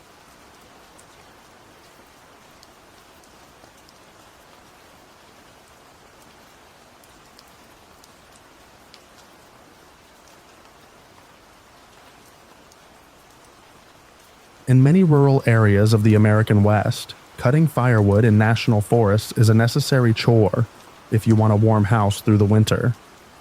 Our home in mountainous central Idaho was no exception. It was normal for my dad to pick me and my brothers up after school and head into the mountains for an afternoon of firewood gathering. My dad would fell the dead trees, then saw them into chunks. My brothers and I had the task of rolling the wood to the truck and loading it. We would continue this assembly line process until we had a truckload of wood, usually before nightfall. Hot, sweaty, and exhausted, we would pile into the truck cab and make our way down the mountain. At home the next day, we would unload and split the wood and stack it into neat little rows. This process was repeated until we had a winter's worth of fuel for our house, our grandma's cabin, and any extra for elderly neighbors. This particular afternoon, we decided to try a different logging road on the other side of the valley. This was well outside our familiar logging area. No real reason for the change, but my dad said he wanted a change of scenery. This logging road hadn't been maintained in some time. Large rocks and fallen branches littered the path. My brothers and I had to walk out in front, pushing rocks and wood out of the way as my dad lurched the truck up the switchbacks. Yard by yard, we slowly made our way up the mountain. That hike was physically brutal. As we ascended the mountain and got farther into TBE trees, this odd feeling started to set in. I wasn't sure if it was the exhaustion from the hike or something more. There was electricity in the air, like the whole mountain was buzzing at a wavelength just below my senses. In some odd way, it felt like the mountain knew we were there, and it wasn't welcome to that fact. I wanted to say something to my brothers, but before I opened my mouth, my younger brother said, "Does anyone else feel like we're not welcome here?" My older brother and I stopped in our tracks and looked back at him. Both of us nodded in agreement. This moment was broken by my dad honking and motioning us to continue clearing the path. Reluctantly, we pushed forward to a small clearing in the woods, where we finally stopped the truck. My dad, oblivious to our apprehension, or simply choosing to ignore it, grabbed his saw and went to work. As the wood was felled and loaded, I couldn't shake this ominous feeling enveloping me like a dark shroud. I noticed my brothers were taking occasional glances over their shoulders as we worked. Everyone but my dad, it seemed, was on edge. The sun nestled down into the trees and twilight began to set in. As the light drained from the sky, my anxiety only intensified. It wasn't until my dad unexpectedly told us to load up that a wave of relief flooded over me. I could see the tension in my brothers melt away as well. The truck wasn't fully loaded, an oddity. Getting a half load was a waste, according to my dad. We would sometimes work into the dark just to make sure the truck was full. But tonight, he seemed eager to head home. With everything loaded, we started down the road. Although dead tired, everyone seemed to be in a much lighter mood. We were chatting and cracking jokes, while trying to blow off steam from the afternoon. We were almost out of the tree line and into the valley desert. Going down the switchbacks, you want to be careful, especially with a load, even if it was half that. A brown blur jumped up from the downslope side of the switchback. "Shit," was the only word that came out of my dad's mouth as he slammed on the brakes. Loaded with wood and traveling downhill, there was no way to avoid smashing into the blur. The truck finally ground to a standstill. The four of us peered through the windshield, nobody saying a word. Illuminated in the yellow glow of our headlights was a crumpled body of deer. Grumbling and cursing the deer's existence, my dad exited the truck to investigate. Doing as they were told, my brothers stayed put in the truck. I didn't listen, following close behind my dad. The truck was fine. We hadn't been traveling fast when we smacked the deer, just some hair and blood in the grill guard. Hitting a deer really wasn't that unusual. The mountains were full of them. What was unusual was that the deer dropped so quickly. At faster speeds, deer could still be upright and sprinting away, to die in the woods after a collision. That last burst of an adrenaline dump. This one fell over like a rag doll. Before even approaching the carcass, a deep, foul smell hit us. Deer smell bad when they're alive, but this was on a whole other level. It was the smell of decay and rot. My stomach began to turn as we got closer. My nostrils were burning. Coming up on the deer, it was clearly dead. Really, really dead. The stench was so overwhelming my eyes were watering. The body was a true horror scene. The deer's eyes were gone, replaced with sunken hollow hole. As if to overcompensate for their absence, the tunge was swollen and black as coal. It could not be contained and hung out the side of its mouth. The underbelly was split open. Entrails and offal spilled into the dirt. In the dim headlights, it looked as though the deer's fur and viscera were moving, wiggling almost. Holding my breath, I bent down for a closer look, and my heart stopped. The deer, inside and out, was covered in maggots. It was dead all right, but our truck didn't kill it. Clearly it had been dead for days, if not weeks. I backed away, retching. That electric anxiety came screaming back. My dad was always the quiet, stoic type. But right now, even in the dim headlights of the truck, I could see the abject horror in his face. His gaze wasn't on the deer, but focused down the mountain. Poorly masking the fear in his voice, he told me firmly to walk back to the truck and get inside. I obeyed without objection. As I grabbed the door handle, a loud shriek came out of the trees. Branches were shattering and breaking. Something was heading up the slope towards us. I slammed my door closed just as my dad reached the truck. Before his door was shut, he pressed on the accelerator. The truck launched forward, sending us over the deer carcass and racing downhill. With mine and my brothers yelling, it was hard to tell if the shrieking was following us. Our truck popped out of the tree line and into the desert sagebrush. Once out of the woods, everything quieted down. We were left with only the rumble of the engine and wind through the half-opened windows. Pulling into our property, the truck came to a stop. We sat in silence. No one moved to leave the truck. Everyone started talking at once. We all had questions. What was the screaming? How does a dead deer jump uphill in front of a truck? There was no way the truck killed it. Dad just shook his head and motioned for us to quiet down. That deer was dead when we hit it. It didn't jump out in front of us. It was thrown at us. We stared at him. He explained that all day up on the mountain he had felt uneasy. Not wanting to worry us boys, he kept it to himself. He described it like walking into a stranger's living room while they were upstairs asleep. That feeling never left him, and as twilight came, he happened to catch a shadow in the corner of his eye. Not far into the woods, and saw figures moving from tree to tree. He couldn't focus on them long enough for a good look before they dodged behind trees. His stomach dropped.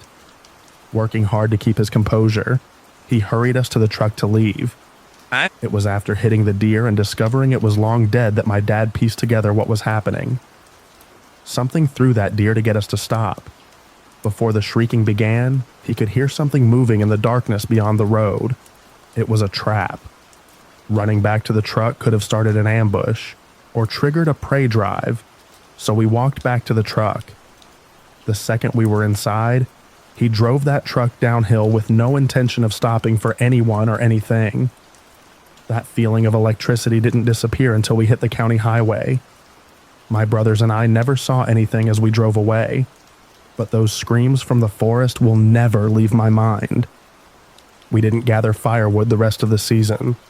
For the first time in his life, my dad just bought what we needed. And although we started to gather wood again the next season, we've never been back up that particular mountain.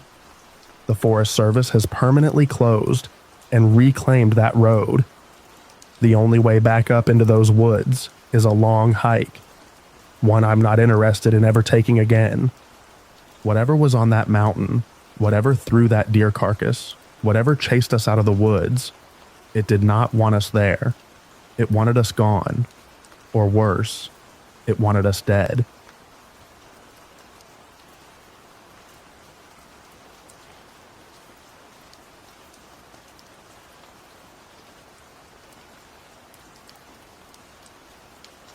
This story happened just this summer. I'm only now getting around to writing it down. I would consider myself an outdoorsman. I grew up in the sticks. I've spent a lot of my life wandering in and enjoying the backcountry. I'm older now and have settled down in the suburbs. Wife, 2 boys, a house, a dog, a desk job, the whole suburban shtick. I want opportunities for my kids that come from suburban life, but I also want them to grow up with an appreciation for the outdoors. So when my oldest son was big enough for his first solo father-son camping trip, I was excited. My wife and younger son stayed home for this midsummer trip. It was going to be a great bonding experience for me and my son. Because my son is just 5, I didn't want to do anything too extreme on our first big solo camping trip. We needed a place that wasn't too deep into the Colorado Front Range, but still allowed for dispersed camping. I don't consider camping in RV parks or established campgrounds to be actual camping. You might as well be at a motel watching TV. Camping at most is a tent, sleeping bag, and a fire. A dispersed camping area called Gordon Gulch, west of Boulder, caught my attention. I had never been to this area before. There were no facilities and it was dispersed enough you couldn't see or hear other campers nearby. My son and I had a blast that day.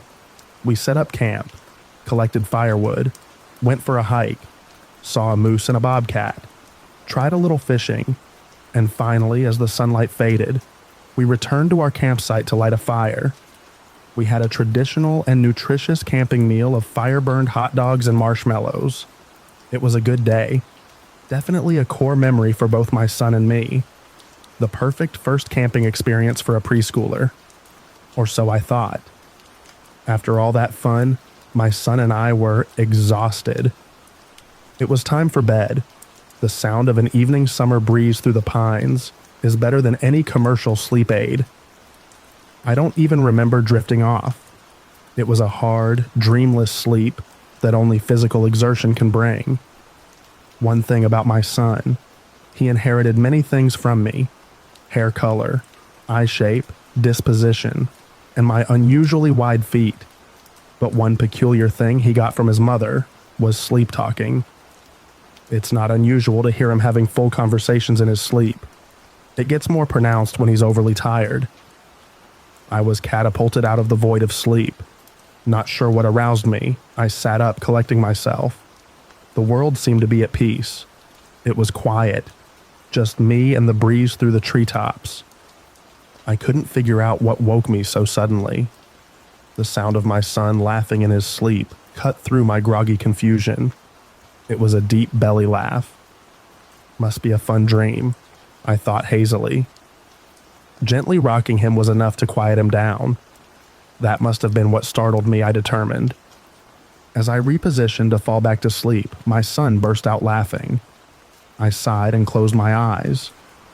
He'll quiet down soon enough, I thought. He laughed again. This time his laugh was echoed by something outside our tent. I held my breath and listened, unsure of what I just heard. It wasn't an echo. There was something out there, and it was laughing in unison with my son. My grogginess vanished as the adrenaline began to pump. It couldn't be real. It had to be my imagination. I sat up in my sleeping bag listening to the night. Hearing nothing after a minute, my muscles relaxed. I started to settle back down. Must have been hearing things. I was tired after all. Checking the time, I saw it was 4 a.m. The sun would be up in a couple hours. My son laughed again, and again it was answered with laughter outside. I was now absolutely certain it was not an echo. As I tried to make sense of what was happening, the voice outside called out my son's name. My blood ran cold. That voice. It was so familiar. Then it clicked in my brain. It was the voice of my younger son. That wasn't at all possible. He was safe at home with my wife, miles and miles away. I could hear twigs crunching beyond our thin nylon tent walls. It was impossible to tell the distance from us, but there was something out there, circling us. Unprompted this time, it called out my son's name in that little toddler voice. My 5-year-old, still fast asleep, called out to his brother, asking him to play. The thing outside the tent laughed in reply and urged my son to come outside. That thing with my little son's voice sounded cold, hollow, dead. The floodgates of my adrenaline burst open. Cold sweat formed on my face. I was frightened out of my mind, but my primal caveman brain roared to life. I was in Papa Bear mode. Nothing was going to take or hurt my son. I was putting a stop to this. Whatever it was out there, I didn't care. You don't mess with my kids. Say what you will.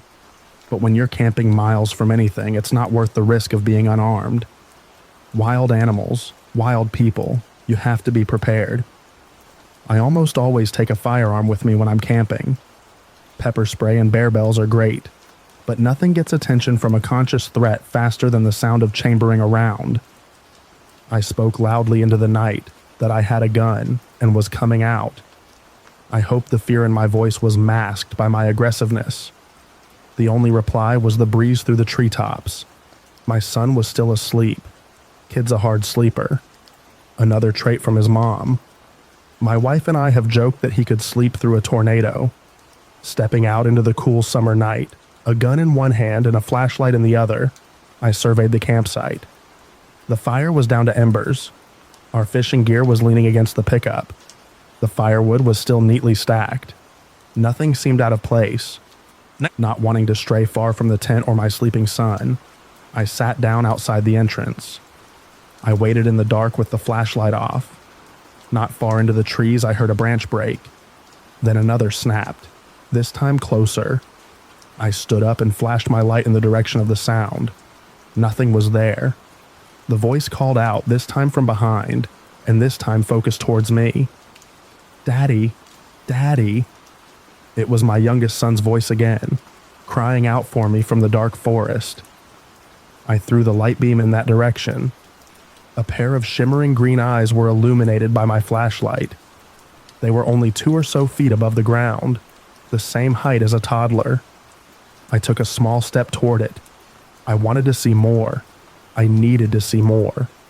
The eyes, unblinking, remained in place. Getting closer didn't help reveal this thing. It seemed to absorb the light from my flashlight, almost devouring it. I couldn't make out its size or shape or color. It seemed to swallow up all the light around it, save for its 2 shimmering green eyes. That thing laughed in its hollow toddler's voice, this time with malice and cruelty in it. The eyes never looked away from me, never blinking, focused only on me, like a predator before the pounce. Not wanting to give up any ground to a predator, I stepped forward again. It didn't move. Not knowing what to do, I screamed as loud as I could. I waved my arms, trying futilely to shoo it away. The eyes shimmered, and as I stared back, the eyes shifted from green to amber. I watched as they began to rise up into the air. It was now apparent to me this thing had been crouching and was now standing up. I could only watch in silent terror as the eyes finally stopped rising, nearly 10 feet off the ground. The night air erupted with a deep growl. I could feel the vibrations in my guts. I couldn't see a mouth, but I could hear teeth snapping and gnashing. My son in the tent behind me began to scream. That was the only time the eyes lost focus on me and shifted towards the screams of my kid. My only reaction was to fire my gun into the air. The eyes immediately vanished. My ears were ringing, but I could hear the growls turn to shrieks, followed by a cacophony of crashing branches and undergrowth. I stood there until I couldn't hear the shrieking anymore. It trailed off deep into the trees. I was left with only the sound of the breeze in the treetops and the quiet sobbing of my child. Twilight was beginning to illuminate the forest. Shaking and exhausted, I sat down in the dirt in front of the tent. I tried to collect myself. "Daddy, Daddy, where are you?" my 5-year-old shouted. That got me out of my daze. I picked myself up and went into the tent to retrieve him.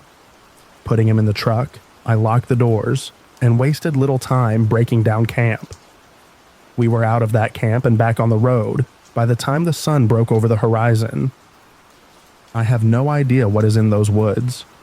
I do plan to camp in that area again, albeit without my family, and definitely with some friends. I want to find out more about this thing. Thankfully, my son doesn't seem fazed by anything that happened that night. He thinks I was chasing a bear away from camp. And maybe he's right. I hope he is anyway. My son can't wait to go on another camping trip. But, truthfully, I'm thinking the next family camping trip might be at an RV park. Or even a motel. That's family camping, right?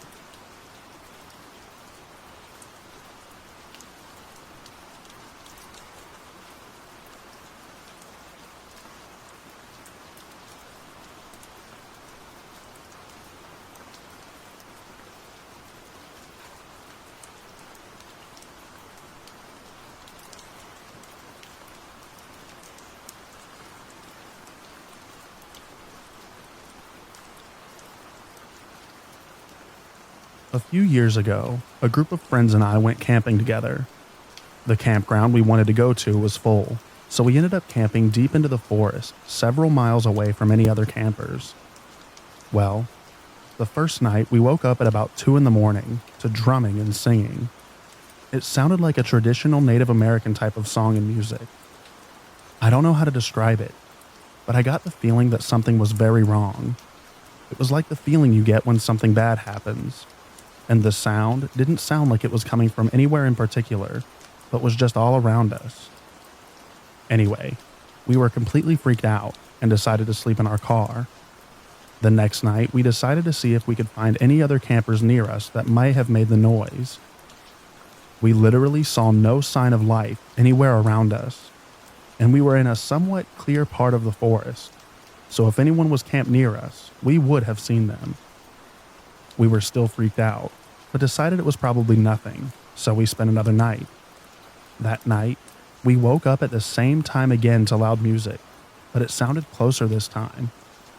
We also felt like something was wrong, and were extremely freaked out. We were too freaked out to go sleep, so we just stayed in our tent awake all night. The next day when we woke up, we decided to pack up and see if the other campground was open, and it was. When we stayed, nothing else happened. To this day, I really don't have an explanation for what that noise was. I don't understand how we could have not seen any other campers, and why they would have played music in the middle of the night. We also weren't on tribal land. My best friend, who was one of the other campers, is Navajo, and she said the music was similar to the music that she heard in tribal dances and rituals.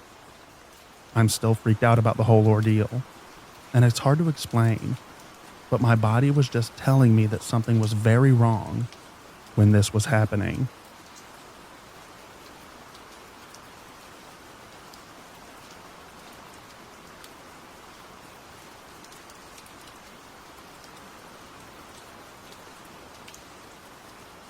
I had moved back to Georgia from Southern Oregon. Don't worry, I later returned to Oregon for a while. And the city life was a cultural shock after the peace and tranquility of the remote state of Jefferson. I decided that I needed to go out in the woods for some sanity. So on Valentine's Day, I went camping up outside of Helen in the Appalachian foothills by myself. I drive as far as I could up the dirt road, maybe 7 miles, until the rest of the road was closed off for winter.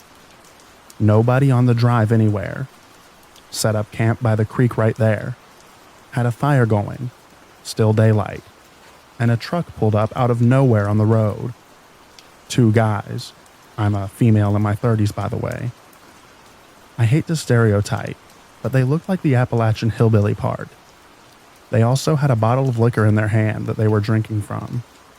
They asked why the road was closed. They peered around my campsite from inside of their truck, I'm sure noticing just one chair by the fire. I said that we are only staying for one night, and looked at the tent maybe to insinuate my man was in the tent. They left. They were creepy. It got dark and I got in my tent, and I kept thinking about those guys and I just could not shake it. I had no cell reception. I thought maybe I could sleep in my truck bed that had a camper on top. In case they came by, they would check the tent. But why would I put myself through that? So, I'm feeling defeated, because I just want some nature magic to soothe my soul. But I packed up my camp, put the embers out, and got on the road. No way would I have gotten to sleep. I pulled out of the site, and around the next corner, hours after I had seen them, they were there, in their truck, just waiting in the dark. They pulled out in front of my truck after starting theirs quickly, and started driving down the long, windy 7 miles. I had no reception. I was super scared, thinking of what I could do if they stopped. What if they ran their truck off the cliff? What if they had a gun? I made it to the main road and they took off, and I stayed in a hotel and told the hotel clerk to call the sheriff, and this was their license plate. I know that I probably narrowly escaped an R word or death or both. Happy Valentine's Day. Good thing I never celebrated. I'm back in Oregon, and very happy, by the way. You ain't gonna get me.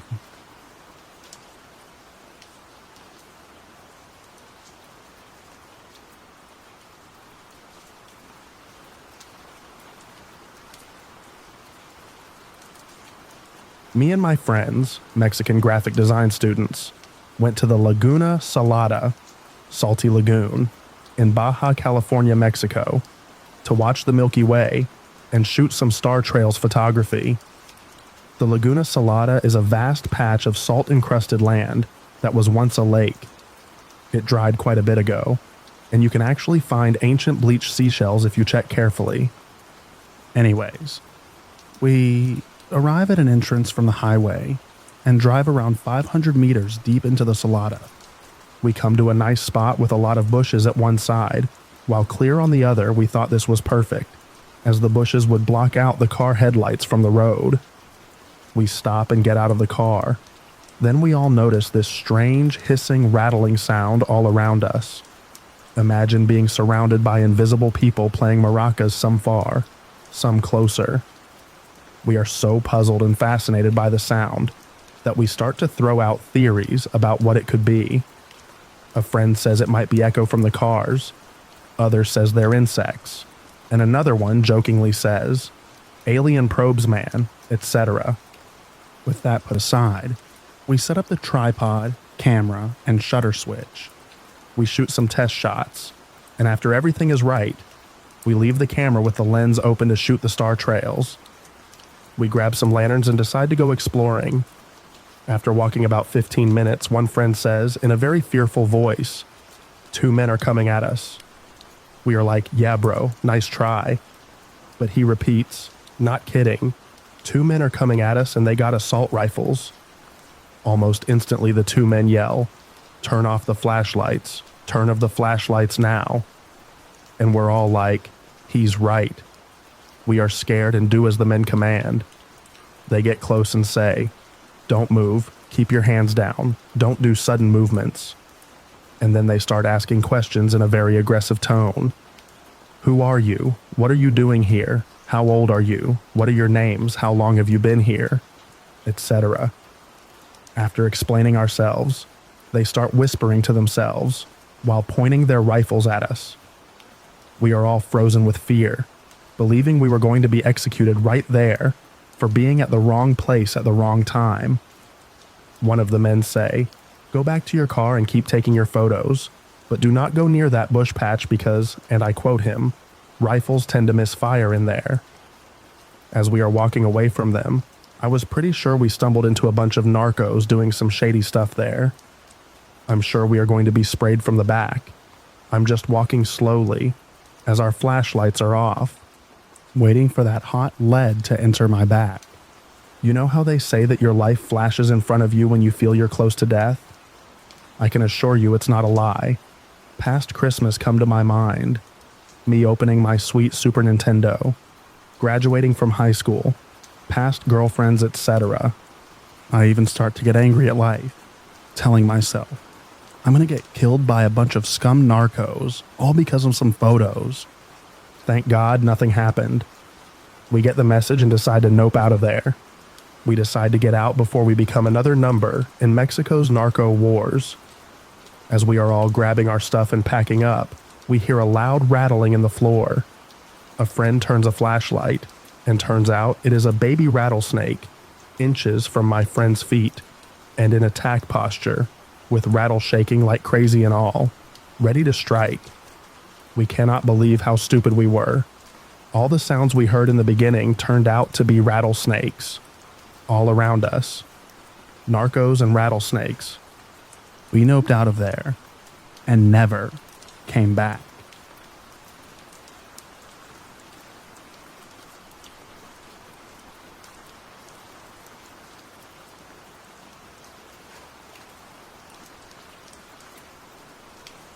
A few summers ago, me and a few buddies went catfishing at a local reservoir.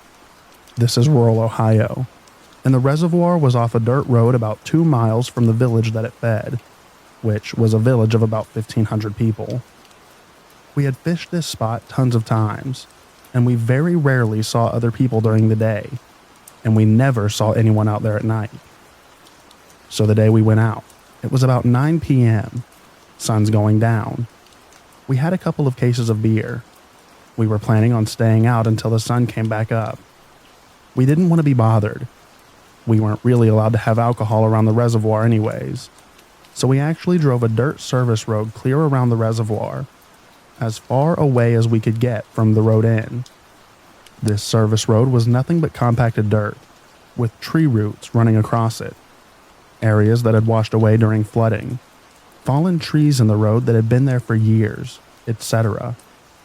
This place was not a well-traveled road, and the only way we got around it was that we all had lifted 4x4 trucks or jeeps.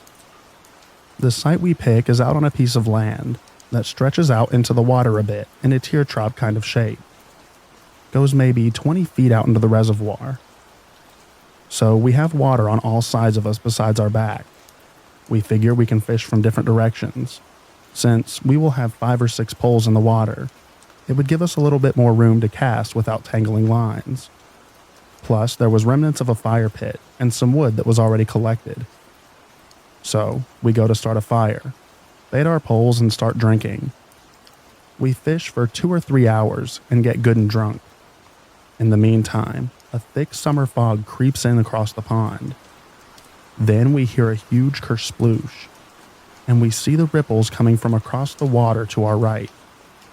There's maybe 50 yards of water between us and the other bank, and the fog was so thick we could not see the bank or what caused the sound, but we could see the ripples in the water once they got to us. We explain it away to be a tree limb falling in the water, or maybe a beaver jumping off into the bank, and we keep fishing. About 20 minutes later, another huge kersploosh, and the ripples come again. And let me tell you, there was no mistaking the sound. It was not a fish flopping, and it was not a frog jumping in the water. It was the sound of a very large and heavy object, like the sound someone makes when they do a cannonball off the diving board. But we explain it away as we did with the first.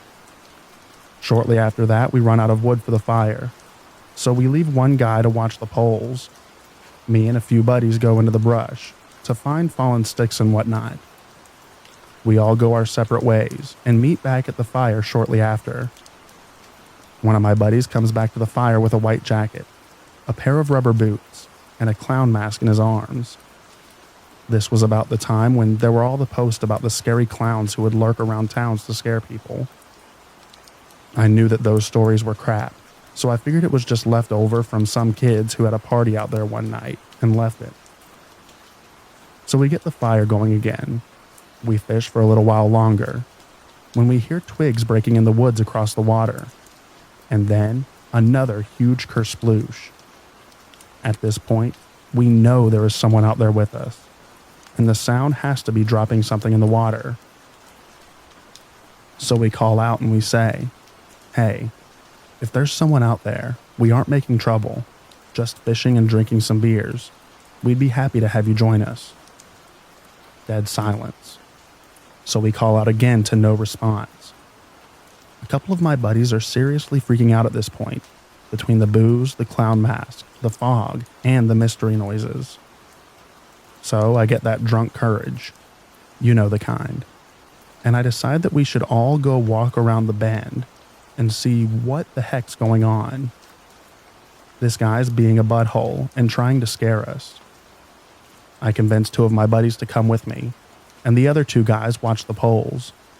So we 3 trek into the bush with our flashlights, make our way through thick fog, start working around this lake, and as we go, we start finding bits of trash and saplings that have been cut down, and then more trash, and then footprints of someone in their bare feet, which is odd since it was so much work to get back to this spot on the lake.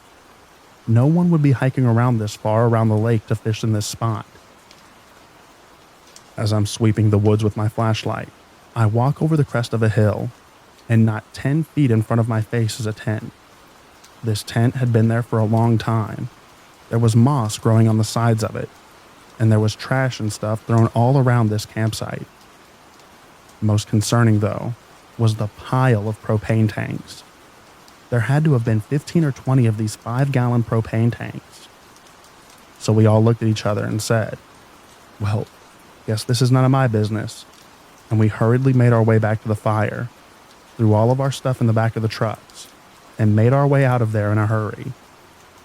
On the way out from around the reservoir, we pulled onto the main, still dirt road and passed a crappy little Toyota Camry with 5 dudes in it.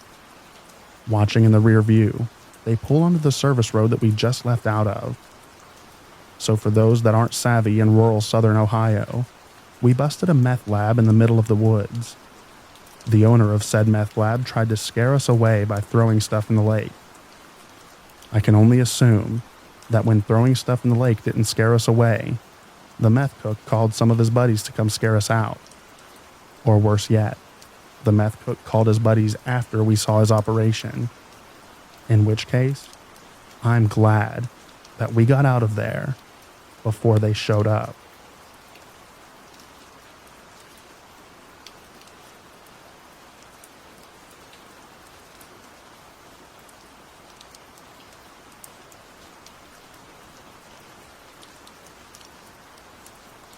I used to work at a Boy Scout summer camp. Every week, I had to take a big group of campers to a secluded spot for their wilderness survival badge, where they had to build a shelter out of sticks, leaves, etc., and sleep in it overnight.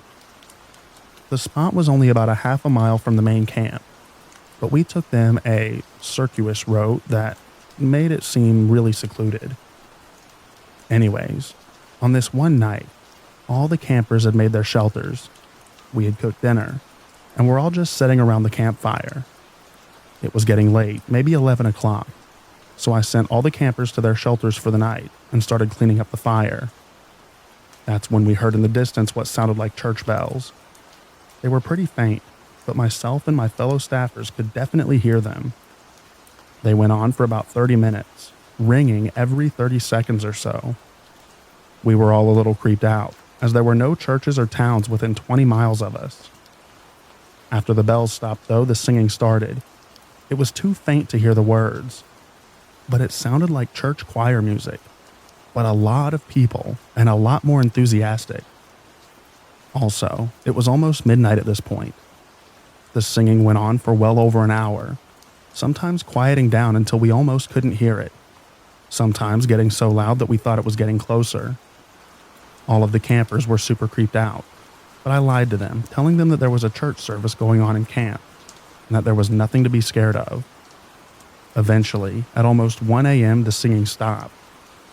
I found out a few days later that there had been a large KKK rally only a few miles away that night, and that is the singing that we heard.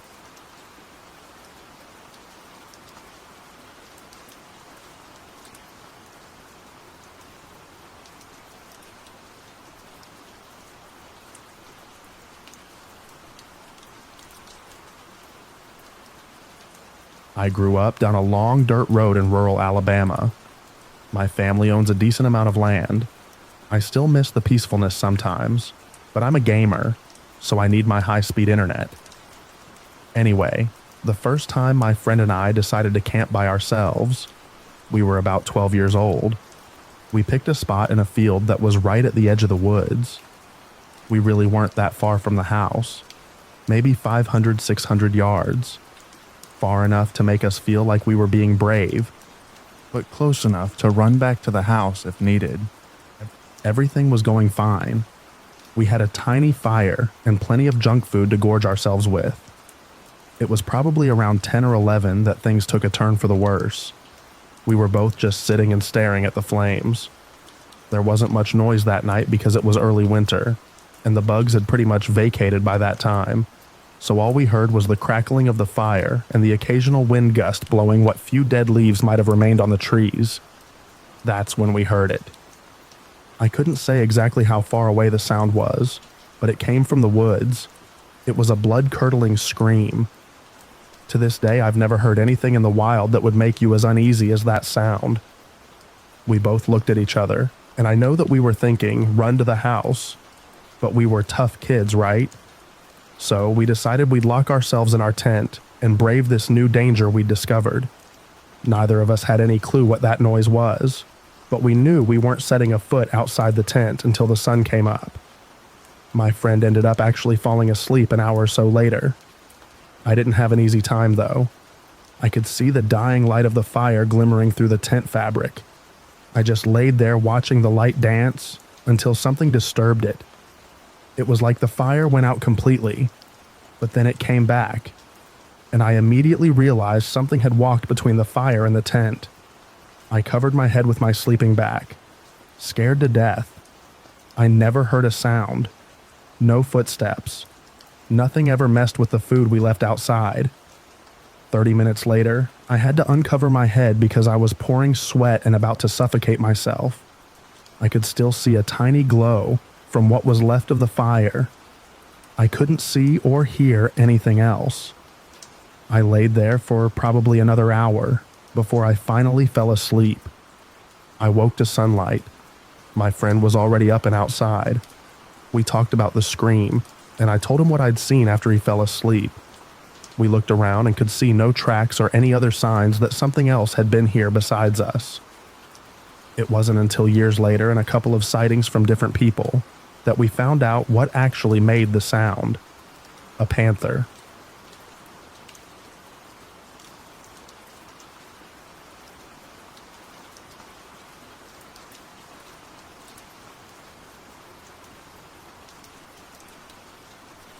I went on a camping retreat with a group of friends when I was just getting out of high school.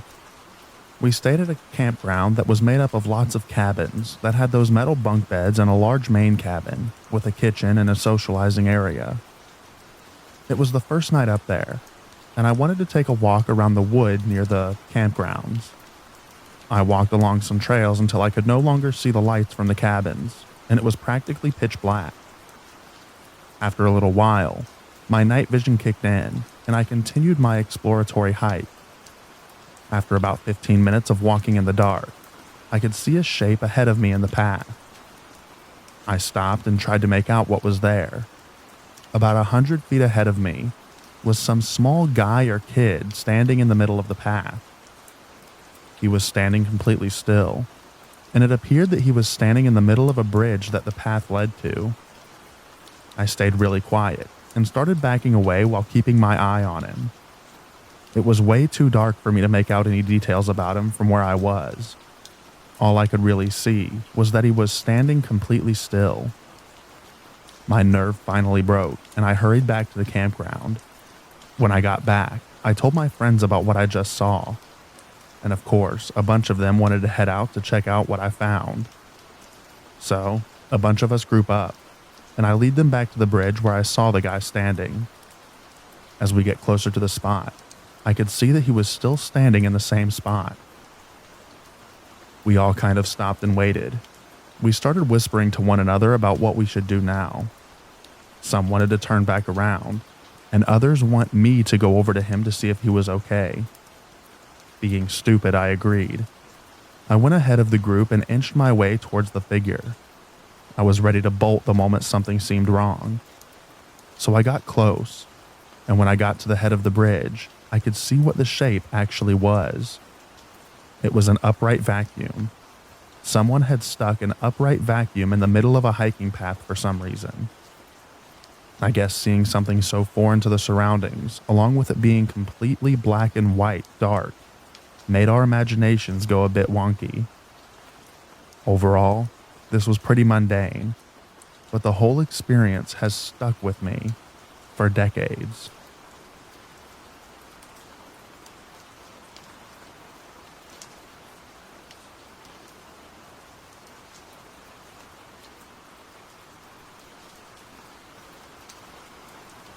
So me and 3 of my buddies, Andy, Kurt, and Morgan, were hiking the AT over summer break. We were only going to be out 3 to 4 days doing a section in Pennsylvania. On day 2, we were multiple miles into a state forest and multiple miles away from any roads or towns. As planned, we made it to a public shelter right around dinner time. It was a roof and 3 walls, with some wooden bunks built in. We were hustling to get there as some clouds had been rolling in. We pretty much drop our bags at the shelter and it starts to rain. It was a summer rain where it blows in and pours for about 30 minutes, and then blows away to reveal blue skies and sunshine. So we were glad to start building a fire and getting dinner ready. About 5 minutes after the rain had stopped, we hear someone coming down the trail, thinking, "Aw man, they must have got caught in the rain." However, first to round the trail is a happy little corgi, dry with his feet barely wet. The corgi ran up to us as we all had our snacks out and started begging for food. Behind him came a middle-aged man, slowly moving down the trail. He was wearing blue jeans, a white t-shirt, cowboy boots, had no gear with him, and was also bone dry. At this point, we all start looking at each other, because none of this makes sense. We nervously play with the dog for a few minutes as the man takes his sweet time making his way over to the shelter. He walks up and says hello, and doesn't really engage in any conversation. Seems a bit socially awkward, and we were all too bugged out to try and ask him questions. He came within about 10 feet of us and was just walking around and seemed to be enjoying the scenery. We all looked at him and agreed that he was totally dry. White t-shirt and jeans. It would have been easy to tell if any of it was wet. We then say goodbye, and he starts to walk back the way that he came. Started calling for the dog to follow him, saying, Toby, come on, boy." The dog had almost no reaction to these remarks. Granted, we had food, but you would expect some kind of reaction. Then I looked closer at the dog, and it was wearing a Barbie pink collar and had metal ring hanging, but no dog tag attached to it. The man kept walking away and called the dog a few more times. Eventually, he disappeared down the trail. The dog stayed a few more minutes and then just walked away in the opposite direction they came from. Just walked off into the woods. So once they both are gone, we start talking to each other. No one saw any hikers behind us all day. No one saw any tents or shelters set up close by. We all confirmed on our map that the closest road was miles away. We all agreed that he was dry and very strange. And we all agreed that the dog seemed to have nothing to do with him, and it had a girl collar, and didn't react to the name Toby. We even tried to call it Toby and it didn't react. So, as our minds race, we decide that this man must be some kind of serial killer hiding out on the trail, living off the hikers that he kills. Killed one with a dog and decided to keep it. From there, we formulate a plan. Andy had some paracord, and we all had 10 cans left from dinner. We set up a perimeter of these noise traps around the shelter and across the front opening. We also took the wooden picnic table that was next to the shelter and tipped it up on its side against the front to try and secure us inside. Nighttime, and it's absolutely pitch black. Fire pit got too wet to keep something going. We all sleep on the top bunks with our knives ready to go right by our beds. None of us really slept. At the slightest noise, we would jump, and then call each other's names to make sure that we were all there. I would pass out occasionally and fire off one of my grizzly bear snores and freak everyone else out. At one point, Kurt got down to look out the front and almost got stabbed by Andy as he was trying to climb back in his bunk. Then later, poor Morgan had to pee and was trying to pee out the front and accidentally hit the string and made the cans rattle. Well, the rest of us were ready to pounce on this silhouette by the front door, and he had to yell, "No, it's just me, it's just me." Otherwise, he would have been a goner. Eventually, we made it through the night. Sun starts to come up, and we start taking down the table and traps. We left a note in the shelter sign-in book about Toby and the man that was with him. We diverted our path and moved over near a campground the next night. Set up a concealed camp quarter-mile off the trail. Then, the final morning, we got to the campground payphones and called in for our extraction. None of us have ever forgotten how terrifying that night was, and since then, we often recall the story of Toby and the man that was with him.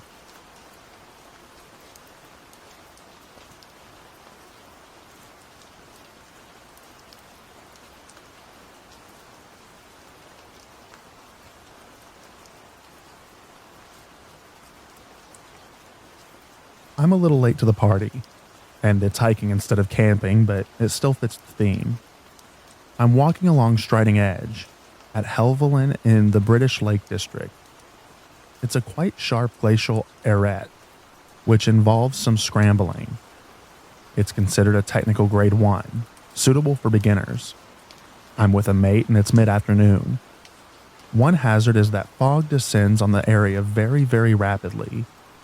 1 minute you have a low cloud and overcast skies. The next you can't see 10 yards in any direction. So it's 10 a.m. and two of us are making our first graded hike. There's a pub on the other end. We expect to make it for at latest 3. We pass other hikers on the way, exchange pleasantries, and go on our way. It's 10 past 2 when we reach the pub and we both order pie and a pint. The barkeep asks us if we've just done Striding Edge, and we confirm we have. He then asks if we saw a blonde woman, about 35 or so, with a bright red rucksack. We confirm we have. We spent 5 minutes with her talking about weather conditions on the day. At around 11:30, we climbed above the dew point and into dense fog. We told her about it because we descended beyond it by the time we saw her. As best the coroner knew, we were the last to see her alive. She'd lost footing on a particularly narrow part of the route and tumbled over 100 feet. It's a little chilling, knowing that you were the last friendly face that someone saw before their death.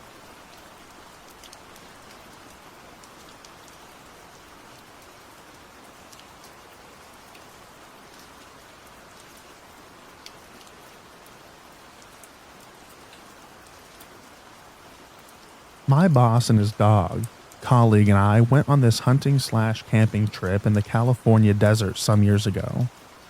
We all had firearms, and the plan was to do a survival camping experience where we would only carry water and food for the dog and some emergency food and communication sets.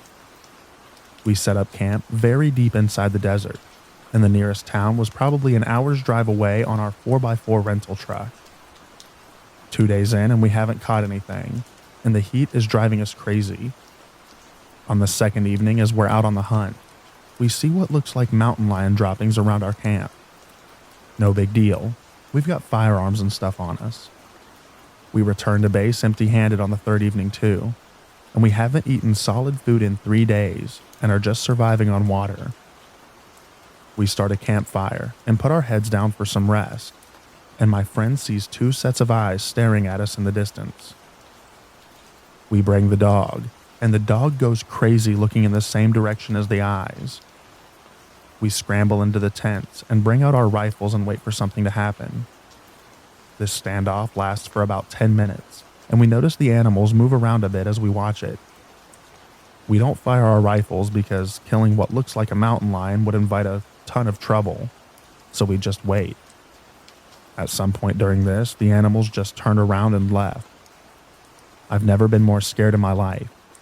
We packed up all of our stuff with one guy standing guard with a loaded gun at all times. We locked the doors of the car, rolled up our windows, and just left. Until today, we're convinced that it was a mountain lion. Occasionally, we think it was because we were crazed by the heat and hunger. But then, why did the dog bark? We don't know.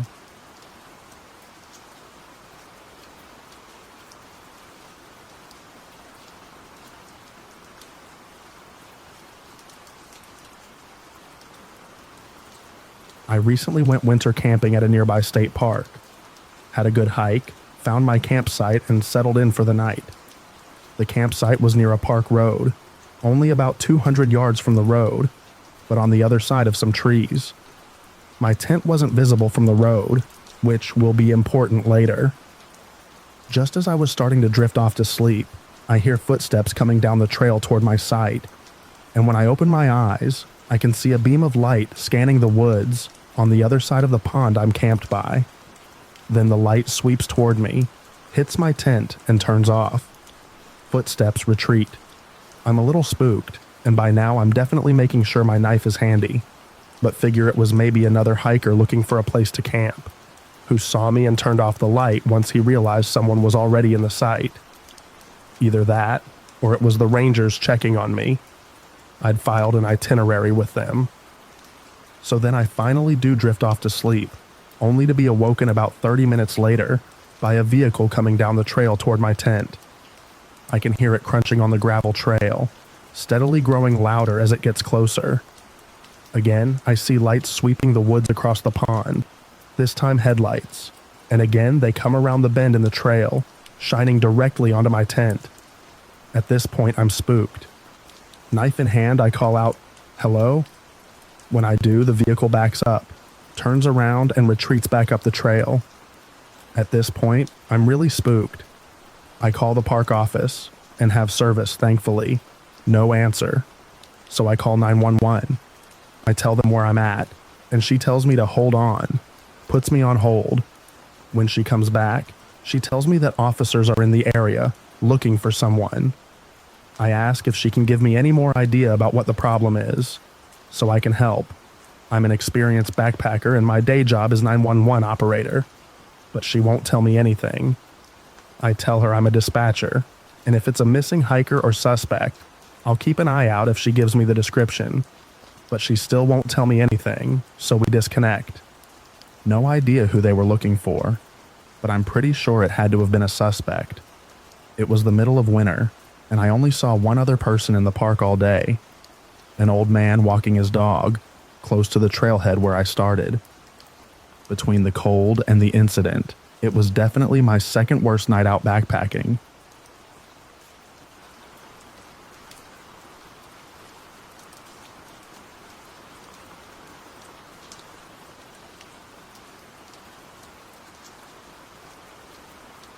So I was around 19 camping with my buddy up in the mountains of North Carolina. We had hiked a few miles up a mountain from a campsite his grandparents were staying in, and made a little lean-to shelter off a big rock we found near a stream. This wasn't on any trail, we walked up through the stream. Everything was awesome, no worries at all. Flash forward to a little after midnight. It's really dark. Light can barely make out your hand looking up at the sky dark. The fire is nothing but coals, and I'm on the outside half of the lean-to looking out into the woods. Then, I see a light. Just for a moment, mind you. So naturally, I continue to watch that same spot. A few minutes later, I see it again, pretty much in the same spot. My first thought was we had somehow gotten up close to a road on our climb, and I was seeing some headlights through the trees. Well, I kept watching to confirm my suspicions, when the light did some crazy flip maneuver. So either someone had a crazy wreck, or it's actually someone with a flashlight walking around in the woods in the middle of the night. So I'm just frozen, staring off into the darkness waiting for Hillbilly Joe to murder me. And my friend is just snoring gently behind me up against the rock.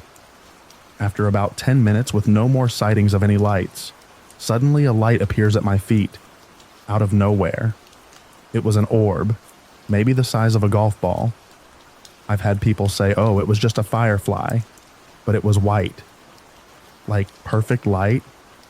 I'm still not sure how to describe it, but it didn't seem to cast light on its surroundings. It just was light. But it went from the base of our shelter where my feet were, and moved silently in a perfectly straight line, all the way past my head, then disappeared. I am literally frozen solid now. Couldn't move if my life depended on it, and for all I knew it did. About 15 agonizingly long minutes after it scanned me, or whatever, it went back to flitting around near its original spot. But now it wasn't going off. It just stayed on all the time.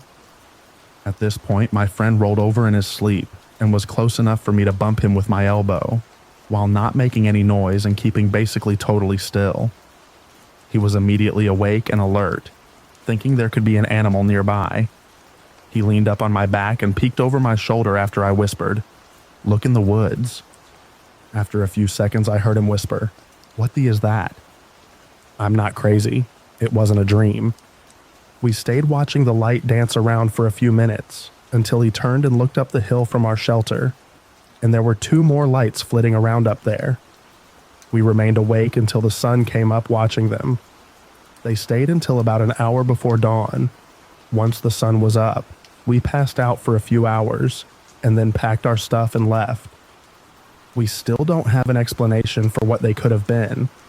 Spirits, ghosts, aliens, mutant fireflies. I will mention that when I finally fell asleep that morning when the sun rose, I had a dream reliving it. Except this time when the light scanned me, I sat up and said, "What are you?" At which point it went from its perfect white over to red and flew directly into my face. I woke up at that point. Whew, that was a lot to type. Anyone else have anything like that?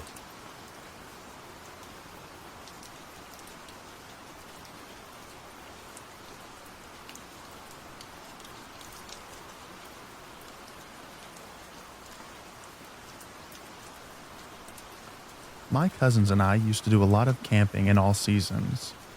One fall, we went to one of our usual places, this little ridge that made almost a bowl shape, perfect for us and our supplies.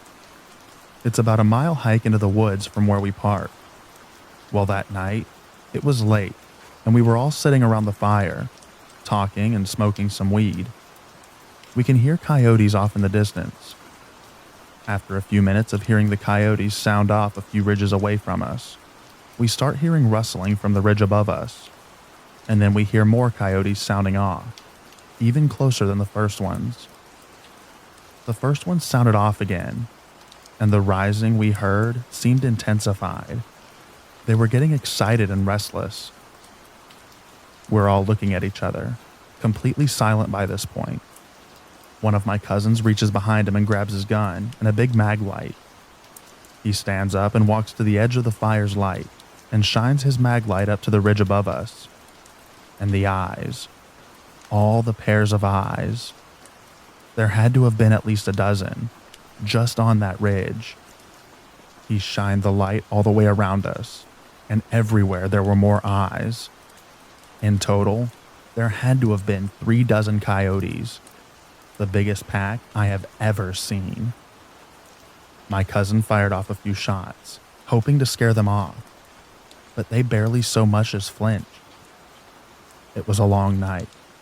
We took turns sleeping in shifts, making sure that our fire never went out. The coyotes would come in closer, just feet outside of the firelight, and wait. It was maddening. Knowing that we were being hunted, knowing that to these animals, we were prey. Sometime before dawn, they slipped away without us noticing. My cousin said he looked up, and they were just gone. There wasn't a single set of eyes left. Easily the most terrifying thing that's happened to me while camping.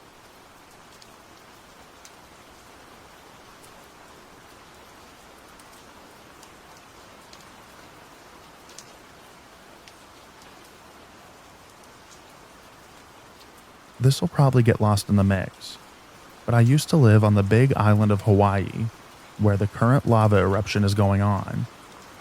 My girlfriend and I at the time decided to go camping at Mackenzie State Park along the coast in the Puna district.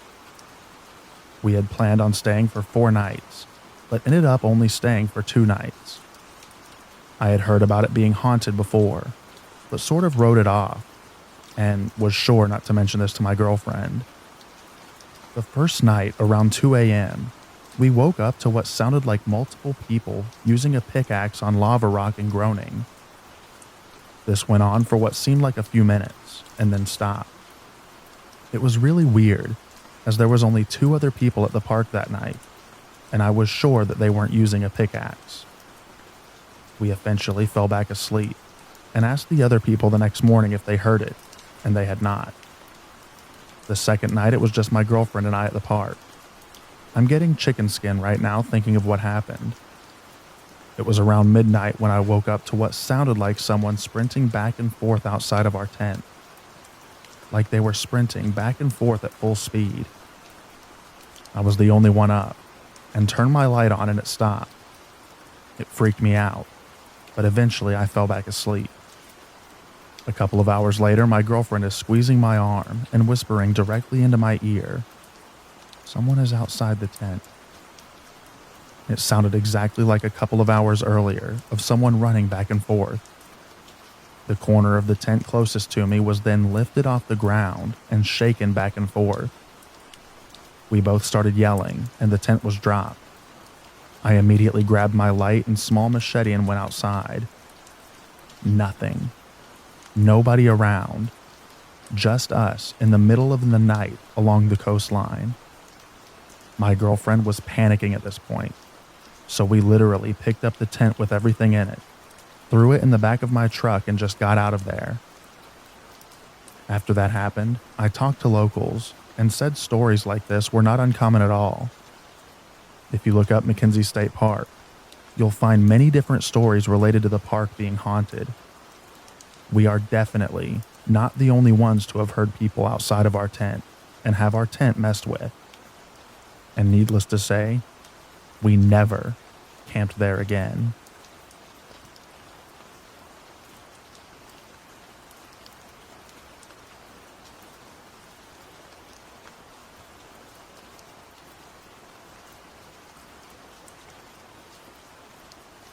My best friend's parents live on this little dead-end dirt road outside of a real small town. Their house sits on a few acres of land and is mostly woods. About a half a mile down the road lives this old man who grew ginseng for a living. When I was about 16 or so, this guy named Bobby Joe went missing. He was last seen on that road where his mom dropped him off, and no one had any idea where he went. My friend and I used to walk up on those woods all the time, and there was a rumor around town that Bobby was trying to steal that old man's ginseng plants, then ran off and was hiding in the woods. So what else does a stupid teenager decide to do other than go investigate? There was a trail that we always walked on that was a good 20-minute hike from my friend's house. So we stayed on that same trail looking for any signs of someone camping out or something. All of a sudden, in the middle of the daylight, we heard a man yelling help from a distance. We just stopped and stared at each other and froze. We heard it over and over again, and could still hear it from the distance, even as we were running back to his house as fast as we could. They found Bobby's body the next day, buried on that man's property. He had been shot twice, and his arm was ripped off from where his body had been removed. The old man only spent a little bit of time in jail because he hadn't told the police up front that he killed him. Definitely one of the scariest things that has ever happened to me.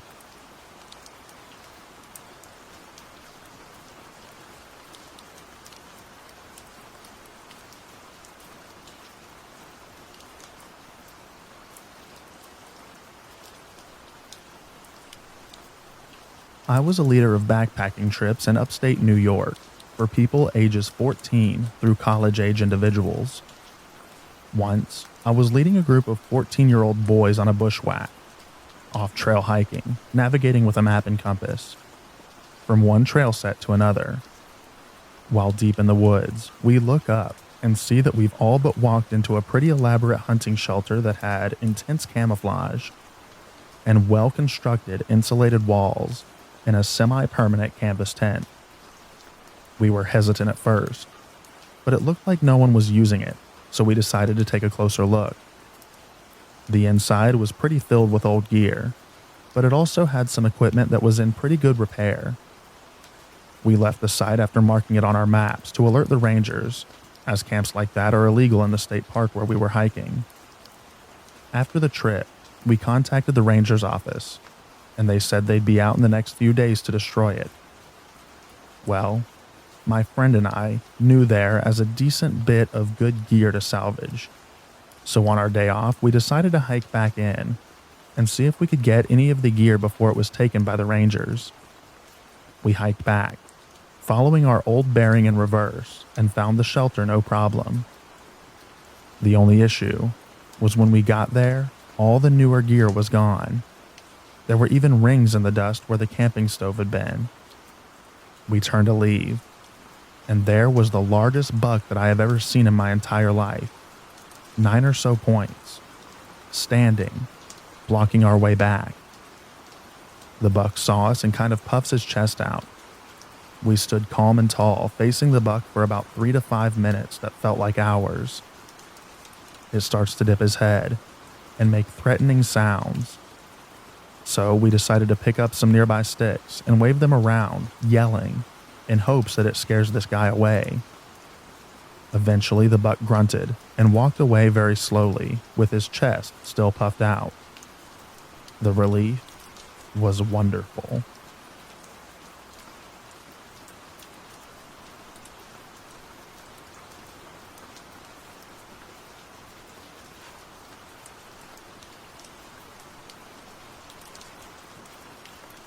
Admittedly, this didn't happen during a camping trip, but I do camp a fair bit as well.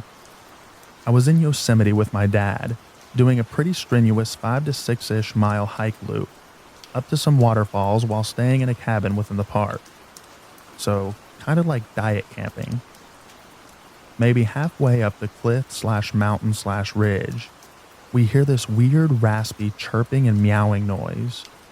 Definitely a baby animal. It sounded very close, maybe a dozen or so yards away. We could hear it over the fairly loud gurgling of a nearby creek. My dad and I froze and looked at each other. Literally, 2 hours before we saw a mountain lion, warning, and were joking about my dad fighting one off with his hiking stick. Now it was less funny because it was a distinct possibility. We walked the next mile or two with me walking backwards behind my dad, so we couldn't get ambushed in case the mother was around. We couldn't relax the rest of the hike, even though the waterfall ended up being spectacular. We get back to our cabin and look up baby cougar cries on YouTube. And yeah, that's exactly what we heard.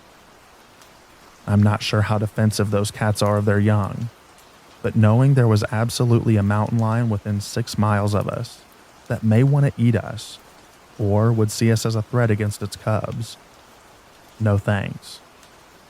I'll never forget the cold fear that I felt when I first heard those meows, even though realistically, we weren't in much immediate danger.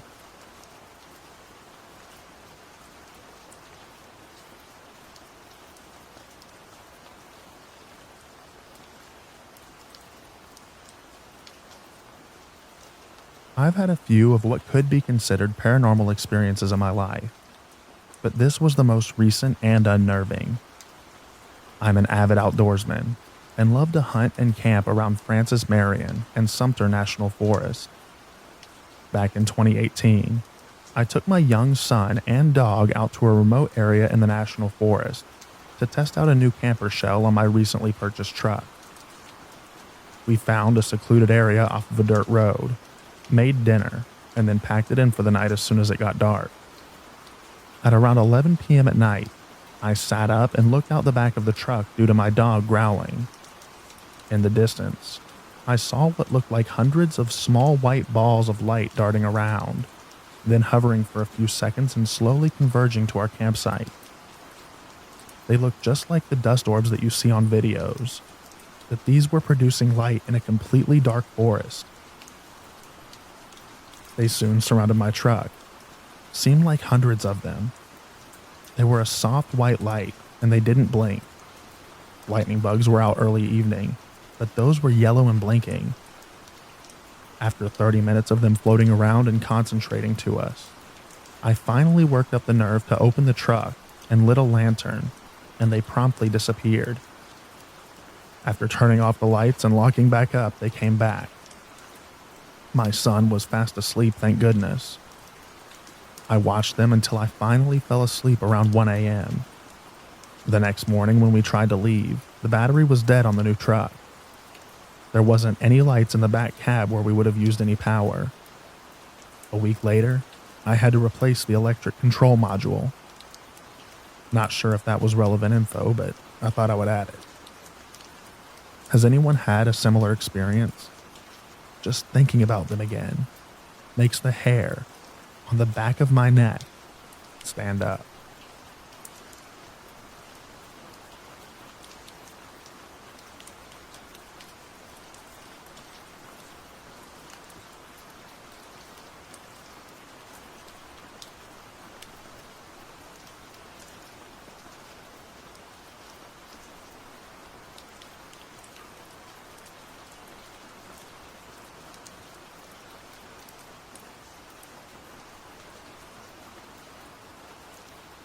Hello. To start this story, I want to say that I have not seen anything like this in my life. At the time, I was 15 years old, pet sitting a friend of mine's dogs. While they were out of town in Benson, Arizona is where this took place. This property had a lot of acres, and it took about 15 minutes to get to their little house right in the middle of the property, about 75 acres. At the time, it was about, I want to say 10 p.m. My friend had 8 dogs, and they usually stayed outside for the most part, because they were big watchdogs who seemed to have been able to defend themselves in the past. Before everything happened, I was inside of their tiny home, making food, and when I heard their biggest dog start squealing kind of quietly, very scared and in pain, but loud enough for me to hear, I knew the sounds were unusual that this dog was making. I shot up and ran outside to see what was going on. I thought maybe the dog might have hurt himself or something similar, but this was not the case, and I ended up seeing a 5 to 6 foot tall, pale, very skinny creature hunched over this dog, sucking on its head. I was very stunned, almost too stunned to speak, but I managed to shake that feeling off. I start yelling at this thing because the dog started yelping loud, and I'm telling the creature to get out of here and trying to scare it, and I run over to her dog as fast as I could because I've heard of these things before, perhaps a chupacabra, and I know that they would likely eat a dog if I didn't do something. But I stop about 10 feet in front of it to see this creature jump up and run as fast as it can away. I couldn't help but keep looking over my shoulder the rest of the time that I was there. I also didn't let those dogs out at night, and I didn't care to go out there either. So when my friends came back, I told everyone what happened and what I saw. It felt like everyone was just as frightened as I was, and made me even more unsettled. I ended up leaving that desert and did not look back. I still don't know what to make about it to this day, except that I know that it was something.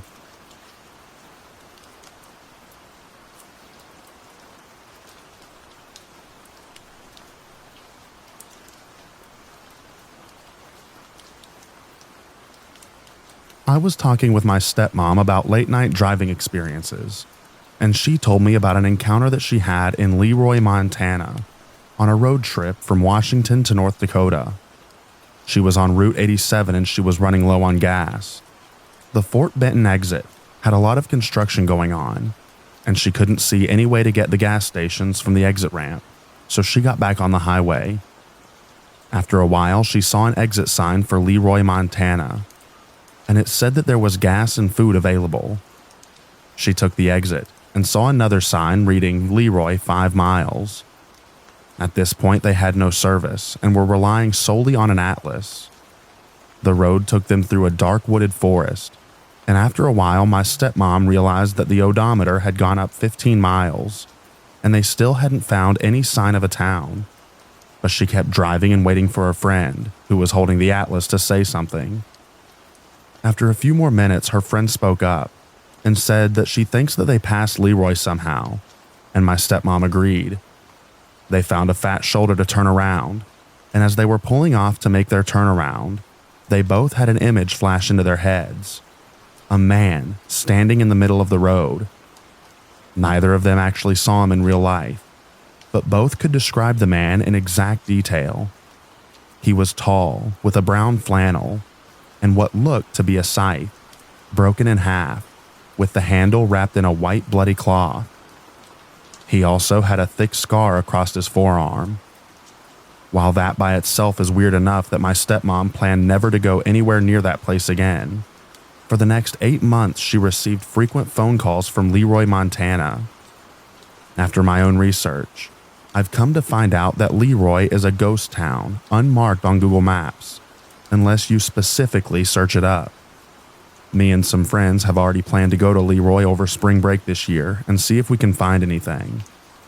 I'm posting this here to see if anybody else might have seen or heard of anything similar in the area, or any insight as to what might have happened.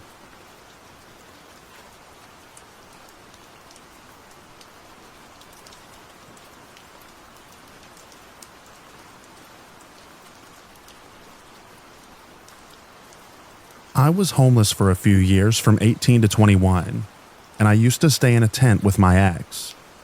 I always had to end up moving my tent spot eventually because the cops would find us. Either way, I had spent a lot of the time in the woods at night. One night when walking back to my tent, I heard something down the trail a bit.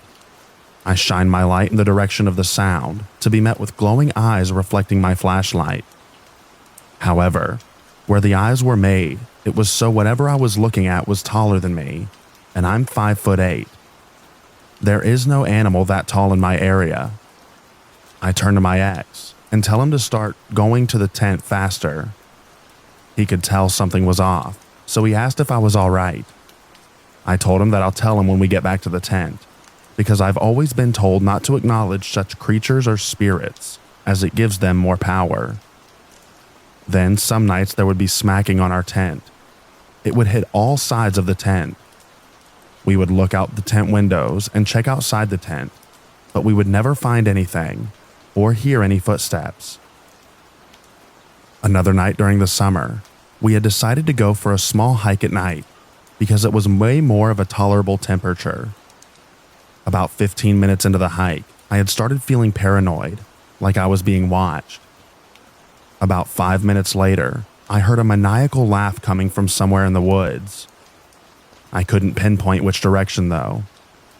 My ex asked what was that, and I loudly said, I don't know, but whatever it is needs to stop. As soon as I said this, multiple maniacal laughs now started. My ex and I turned around and walked back for what felt like the longest 20 minutes. Another time, I found a severed coyote head with something hung in the tree beside it that had a tooth in it. And lastly, one time, I was with my friend parked on the road far into the woods so we could smoke. The passenger window was down, which is where I was sitting. The woods were right next to me. Again, the feeling of being watched overwhelmed me. 2 minutes or so later, I hear a hello, and then, John, coming from the woods. I tell my friend to turn around, and we need to leave. I didn't tell her why, because like I said, I don't like to acknowledge these things until I'm far away from them. That's all that immediately comes to mind at the moment. Thank you for reading.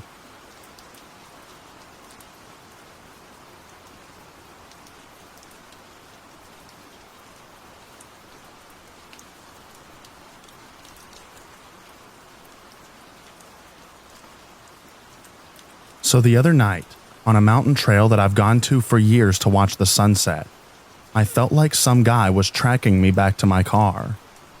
The first time in my entire life of hiking alone, and I've done some sketchy stuff alone at dusk that I felt uneasy.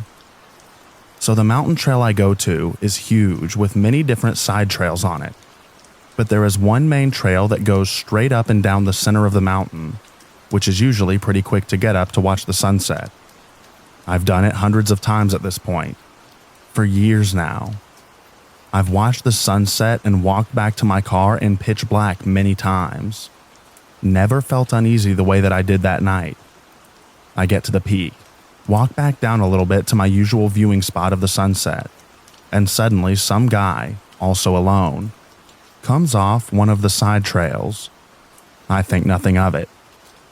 Exchange a few words from a distance. Guy gets on his way, and I can see him even as a small dot as he gets down to the bottom of the trail. But I'm thinking, well, there's only one way out of here and he knows that I'm still up here. So I knew that I wasn't sticking around for it to get dark. The minute the sun goes behind the mountain, I start my way back down. As you get closer to the bottom of the trail, there's a section that narrows and is nothing but woods and trees on each side, before it opens up again to a huge open dirt trail in the parking lot. Heads on a swivel the entire way back down. I get to the creepy dark narrow part, just before the open trail to the parking lot, and I hear someone making a noise. Like a weird noise that someone would make just to themselves, but loud enough as if they wanted me to hear it. But I see no one and keep going. I get about halfway out of the open dirt road, almost to the parking lot, and I turn around, and someone is decently far behind me out of nowhere. I don't look back again. I pick up the pace, get to my car, and book it. There was only one truck left in the parking lot by the time I got back, and it was on, and someone was definitely in the driver's seat. Call me paranoid, but again, I have never felt uneasy or like someone was following me like that ever in my entire life. And I've done about 80% of my hiking completely alone, and a lot at night. Like deep woods type stuff on sunset and dusk, and never been scared like that before.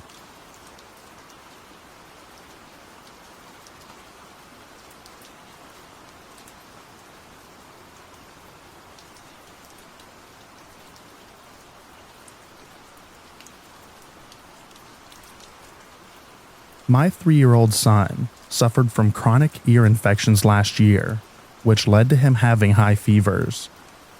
I slept with him on this particular night because I needed to give him Tylenol throughout the night to keep his fever down and to keep him comfortable.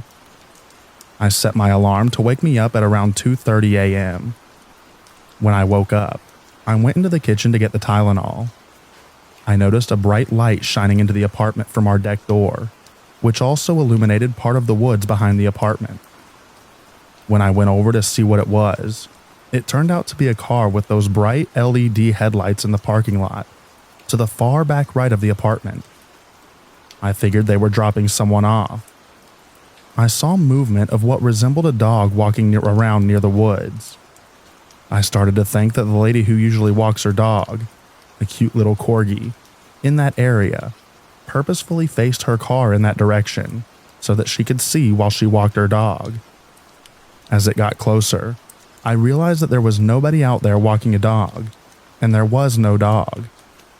I don't know what it was that I saw, but I'll describe it in the best way that I can. At first, it looked just like a dog, corgi-sized, but as it walked closer, it looked like your average house cat. Then it looked like a black bear, and then it looked like a koala. I live in North New Jersey, farmland and lots of woods, and there are no wild koalas here. At this point, my heart is pounding out of my chest and I'm scared. The fear I felt was like a primal type of fear that I've never felt before. I ran to my bedroom to wake up my boyfriend, and I shook him awake very roughly. I said, "You gotta come see this." He was a bit annoyed with me. When we look outside together, we see this thing getting closer, and it looks like a skunk now. White stripe down the center with the perky, fluffy tail. I said, "Oh, it's just a skunk," with a little chuckle.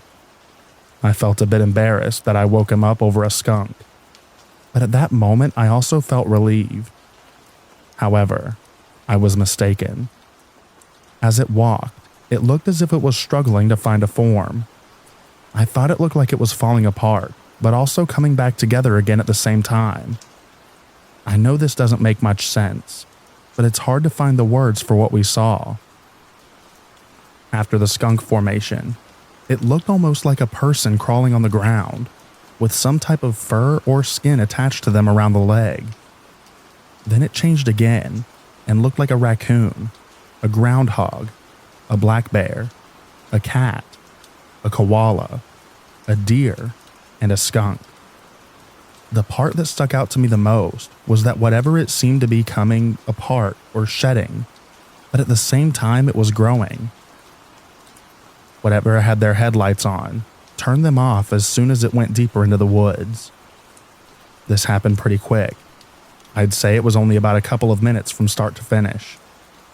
He ended up going back to bed, but I couldn't sleep after that, so I grabbed a flashlight and shined it into the woods to see if I could see it again, but it was gone. I also opened the door to see if I could hear anything, but I couldn't. It was very quiet. I had a very hard time going back to sleep that night. My boyfriend wasn't scared, but he was confused and stunned. He didn't know what to make of it. I was scared and creeped out. I know that if I hadn't woken him up to see it for himself, he most likely wouldn't have believed me and would have chalked it up to me being groggy from just waking up, or it just being an animal. Unfortunately, I know what I saw, and I'll never forget it.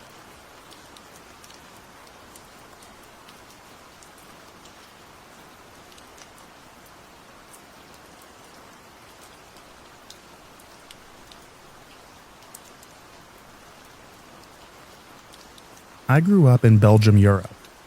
Since I was young, I've been with my friends in the Scouts. It is mixed in Belgium. We don't have boys and girls separate usually. We start Scouts when we're 6 years old, and then we go through all the groups until we're 18. That is when we become Scouts leaders. I'm saying this to give you a little background on me and my friends. We are people who I would consider very close with nature, camping, and overall used to a lot. I would not say that we are your typical rough outdoors lumber type of people, but we can manage ourselves well through a forest. Back when we were around 16 years old, one of my friends invited our group to go wild camping in the forest that we have close to our homes.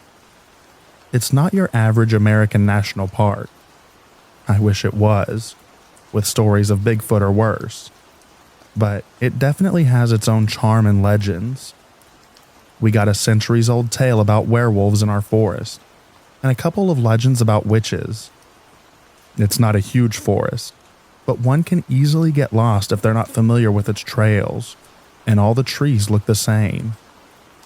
This being said, to describe it the best I can, we were very familiar with the forest since we were small children playing in the tree line, and afterwards as teenagers being blindly dropped with nothing but a map in the middle of it by our leaders. I do not know whether this game is popular in other countries in the Scouts, but in Belgium, it's very well known and quite safe actually. We don't have bears or, until a year back, wolves. And when dropped, we would carry lights, so just in case anyone didn't manage his way in or out, they would get spotted easily by a searching party. Again, this is not a national park, so it's not as big as a person could go missing for days. That being said, again, we were very familiar with the forest, and we were all locals from the village nearby. So we started our camping journey with our bikes from the village to the entrance of the forest, and once there, we would continue to go deeper and deeper into parts of the forest on foot. Since it was an area with lots of hills and few trails for bikes, the mood was good. It was beautiful, although a bit cold. Autumn evening with a few clouds and a beautiful sunset. We hiked our way through the forest until we got to a small clearing with some grass and prepared our tents for the night. We made a small campfire. We always learned to be safe, never putting in danger the forest. And we ate some beans and sausages for dinner, together with some tasty Belgian beers. At around 11 p.m., we decided to call it a night, and we each went to sleep in our tents and sleeping bags. Everything seemed like a normal camping day in our forest. Then, suddenly, at around 1:30 a.m., we woke up to the sound of what seemed to be like drums. A couple of us got out of our tents with our flashlights, asking what was going on. Our forest had always been quiet at that place at night, and during the day, the only noise you could hear were the critters. So you can imagine the surprise of hearing drums in the middle of the night. We were located on a flat area of the side of a hill to have a beautiful view in the morning. And at the other side of the hill over the top, we saw light and smoke of what seemed to be a bonfire. We figured that had to be the place where the drum noise was coming from. So the ones who had gotten out of our tents decided to just go over there to see what was going on, and maybe to talk with the people who decided that it was a good plan to be making noise in a calm forest at 1:30 a.m. We hiked over the hill so that we could have a glance at the people, to know who we were dealing with first. We walked about 15 minutes before we could actually see the bonfire. It was located in a small circled clearing with lots of trees and bushes around. We crouched towards the bushes in the tree line to get a good look of what was going on. And that is when we saw the people with the drums. A couple of them.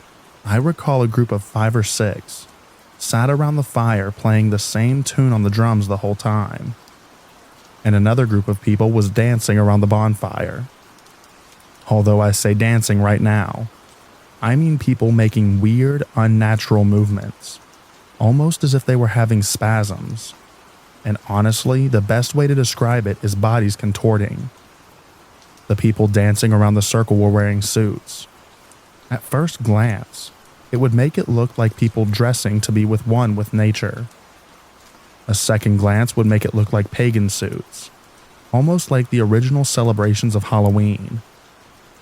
This was when we realized that whatever these people were doing, whether it was some sort of gag or seriously some sort of ritual, we would be better off if we did not confront them. So we decided to back off and go to our camping spot as quiet as possible. Once there, we decided to wake the rest and tell them what we had seen. We packed up the same moment and left to the entrance of the forest, got on our bikes, and we all went back home. We have since still frequented the forest, both for scouts and in our free time with friends and family, and we have never seen this circle of people again. However, it has stuck with me ever since, and I will never forget how we felt out of our place in the forest for the first time in our lives. It is the first, and luckily the last time, that we did not feel welcome in our own forest.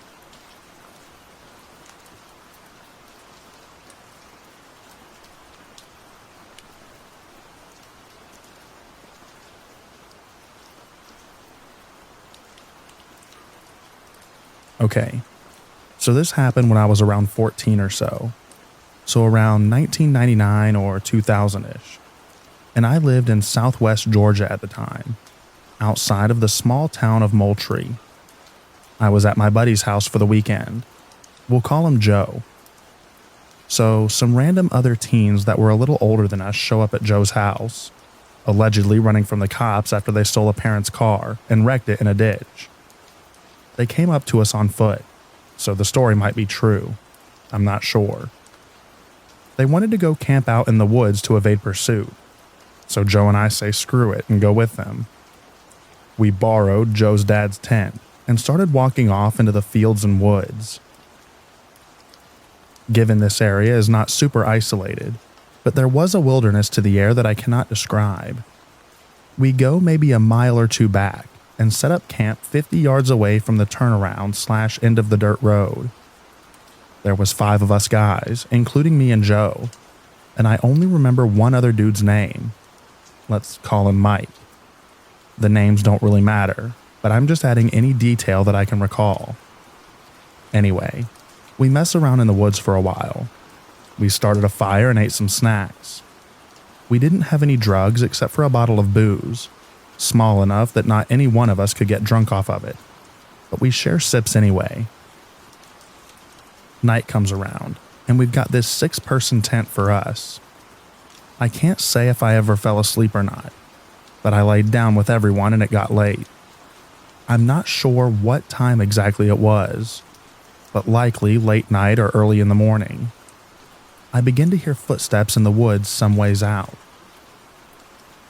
I hear this walking in the woods. At first, I'm like, it's an armadillo. If you aren't aware, they can sound exactly like a person while foraging for food. But no, the steps are approaching our camp directly. So at this point, I'm like, what the heck? And without moving because I'm terrified, I look around to see if the other dudes got up, and I missed it. No. 5 dudes in the tent. My blood freezes, and there's no sound outside except this thing walking, and it's now right outside our camp.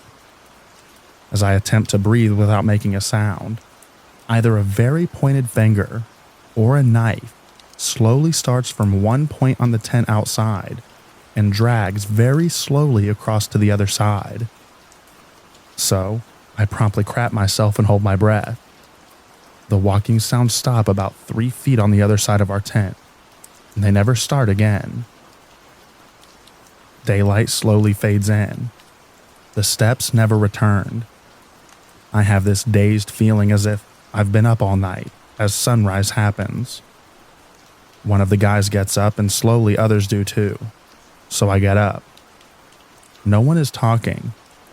No one is talking, but everyone looks exhausted. Eventually, one of us asked the others, "Did you hear that last night?" Apparently, 4 of the 5 guys were all awake during the invisible stalker, and we're all like, what the heck? The 3 guys who were running from the cops allegedly say that they wanted to call a friend to pick them up and go score some pot. They leave Joe and I at the camp to guard their stuff. Hooray. Now I'm paranoid at this point because I think there's some guy out there waiting to gut us. But I only have a small pocket knife on me.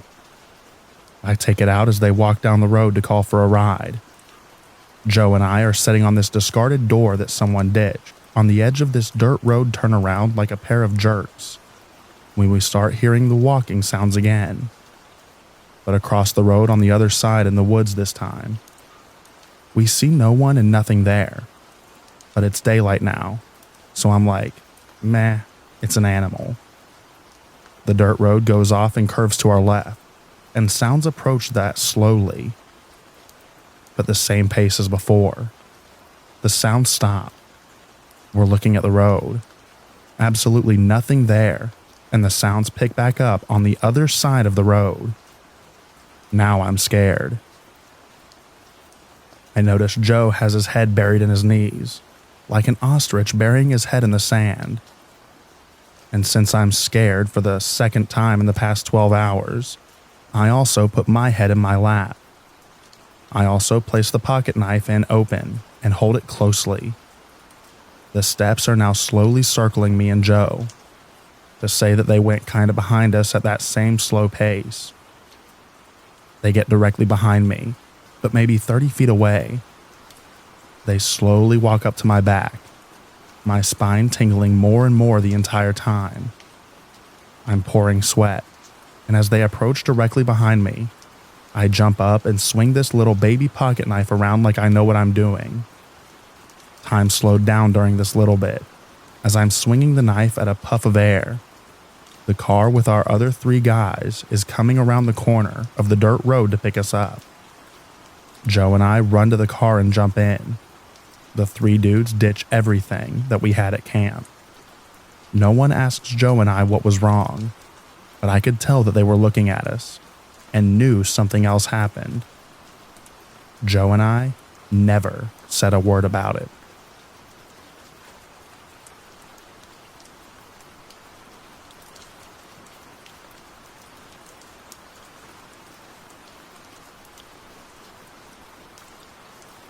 My husband and I were hiking to a small lake off of a lodge road in Colorado. It was a very short out and back, about 4 miles total, and we were the only car in the small dirt lot at the trailhead. The trail followed an old mining road and had a steep incline on one side and a granite ridge on the other. We both felt very off, but foolishly kept on hiking, eager to see a remote lake. At one point, my husband saw a shovel leaning against a tree on the granite ridge, but chose not to tell me. Before the lake, the trail narrowed and led us through a thicket with the lake on the other side. Right before the thicket, we stopped in shock. The trail was completely torn up, and there were man-dug holes. They were large holes and about 1 to 2 feet deep. We should have turned around immediately, but again wanted to see the lake on the other side of the thicket. So we walked around the holes, got to the lake, and paused to take a few pictures. We weren't going to bother relaxing at the lake because we were both very unsettled by the holes. As we turned around to leave and head back through the thicket, we both stopped and looked at each other. The look we exchanged confirmed that we both smelled it. Cinnamon gum, strong enough that the person chewing it had to be close. There was a little wind, and turning around after the lake must have blown the smell our way. We silently walked back through the thicket and back over the holes in the trail that now seemed much more ominous. The hike back was a terrifying 2 miles. My husband, who is 6'3", pulled out his foraging knife And I did too. I also pulled out my bear spray. I keep it around for people more than bears when hiking alone. We both assumed our tires would be slashed when we got back to the parking lot, but thankfully they were not. Once we were safely away from the trailhead, my husband told me that he thought he saw someone tracking us from the granite ridge line on our way back. The lesson: if it doesn't feel right, it probably isn't, and you should leave.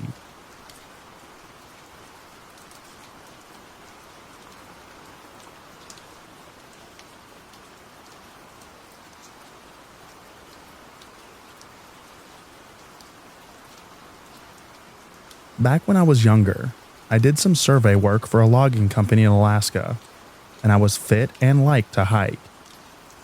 They sent me in first to check out the terrain and figure out the best ways into the area that they wanted to harvest. I always traveled light, just a backpack with a U.S. Army mess kit, some MREs, a few spare clothes, a fire kit, a bivouac sack, an axe, a knife, some bear spray, and my late granddad's revolver. I also used to cut me a nice thick hiking stick. With all that gear packed, I set out on foot. The first night was largely very quiet, and I got a good night's sleep. Only one time I woke up to what I thought was the wind rustling through the forest, and I didn't think much of it. The next day I arrived at the designated logging area and started to do my work. Around noon, I started to get that eerie feeling of being watched. I had had this feeling before, but I always blamed my imagination for it. Well, it grew more and more over the day. Right when I was about to set up camp for the night, I heard some rustling in the brush again and caught a glimpse of something big huddling out of sight. Needless to say, I skipped setting up the camp and booked it out of there. I walked about 10 miles until I was too tired to move on. The feeling of being watched had stopped, and I deemed it safe to set up my camp. I woke up in the morning, and the first thing I saw were bear tracks of what I think was a huge grizzly going all over my campsite. I've never broke up the camp this fast again. I made sure that my revolver was loaded and within arm's reach at all times, and I kept my bear spray at the ready on my way back. But nothing happened anymore. I told the logging company about my encounter, and they said that they will take the necessary precautions. A few months later, when the logging operation was in full swing, a worker was attacked by what was later described as a huge male grizzly bear. A year or so later, hunters in that area shot one of the biggest grizzlies I have ever seen, and judging by the size of its paws, it could have been that very bear stalking me on that hike.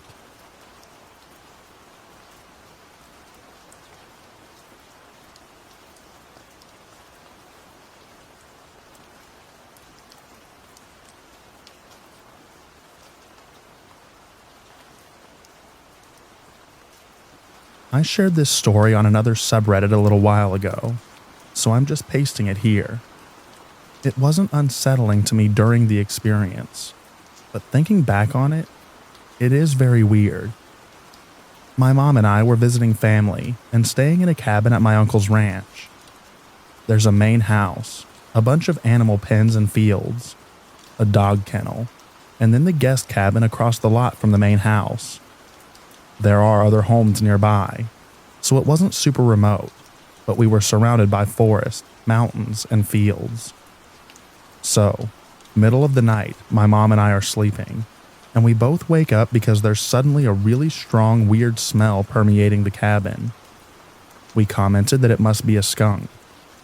Also, both of our dogs sat up and got restless, but didn't bark or make any noise. I was having trouble getting back to sleep with the smell and getting the dogs to lay down again, so I went outside to have a cigarette.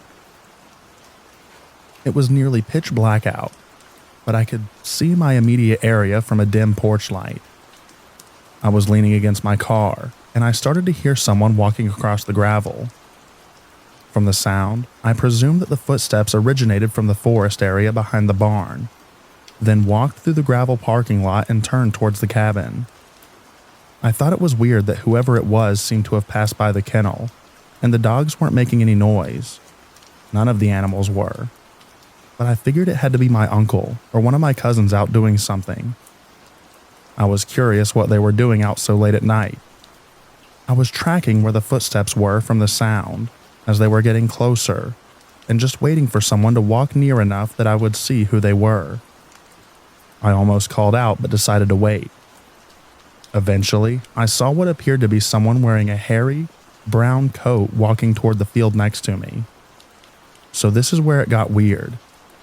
It was getting closer and about to walk by me, parallel by about 6 to 10 feet. It was close enough that I realized that what I thought was a person in a hairy brown coat was actually the bottom half of a large creature on 2 legs. The bottom half, 2 legs and hindquarters, were about the size of an average adult and appeared brown. The top half, that could only barely make out in a silhouette, appeared black. I couldn't tell how tall it was in the dark. It just walked by and into the field that was next to the cabin. The gate was not open. I checked the next morning, so it would have to have stepped over it to get into the field. I kind of registered what I saw, thought that I should probably be freaking out, but I just went back inside and back to bed. I did a little walk around the property the next day to make sure that all the animals were there and unharmed, but I only told my mom about the experience. We ended up coming back the next month, and she told my aunt and uncle about it then. I fully expected them to make fun of me for talking about Bigfoot, but my aunt asked for some clarification and said that her sister had told them about seeing something similar.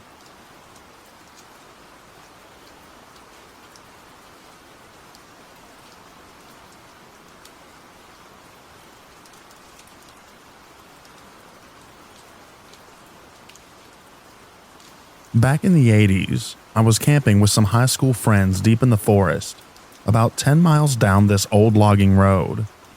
We were far away from anyone and anything, and drinking around a campfire.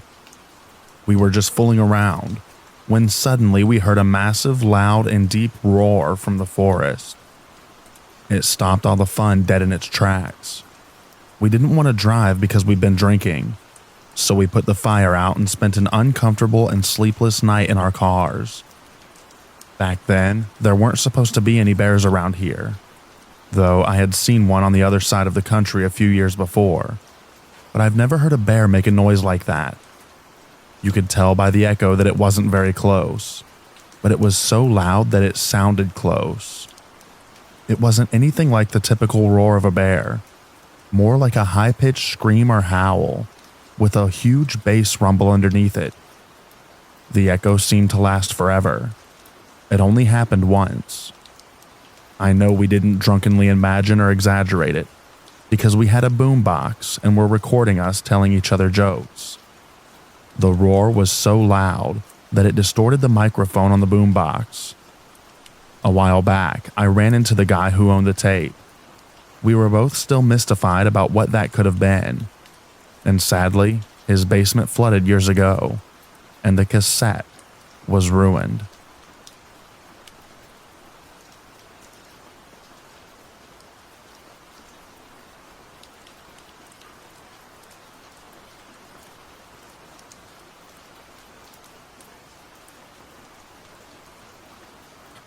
A few years ago, my husband and I decided to go camping at a campsite in the Ozarks that was a private camping area near a couple of cabins that you could rent, and someone with a permanent on-home site. I've always had creepy experiences in the woods and rarely sleep, so I foolishly thought that I'd sleep better near other humans. I also decided to take an edible that night to help me sleep, but I ended up staying awake with anxiety instead. My husband is a sound sleeper. Meanwhile, I hear every sound. It was probably about 2 a.m., and my husband is sound asleep, sawing logs when I realized that he's gone silent outside. There had been a lot of normal forest noises, armadillos walking around, deer, etc. But now it was eerily silent. The next sound I hear is a tree falling down. It sounded huge, loudly crashing. It wasn't anywhere near enough for me to see from my point, but I definitely heard it. I should also say that at least this is the third time that I've been in the woods and either seen or heard a tree falling down, and once a lone tree in the middle of the sunny woods. It's weird enough when it starts happening in broad daylight, but this was really creepy. No other noises afterward. Eventually, the forest noises returned, but you can bet your butt that I never went to sleep. The next day, I tried to look around for it, but the property we were on bordered private land that I couldn't hike on, and never did see where it might have been. I realized that nothing really happened, but I couldn't help but thinking about the old question: if a tree falls in the woods and there's no one around to hear it, does it make a sound? Yeah, it does.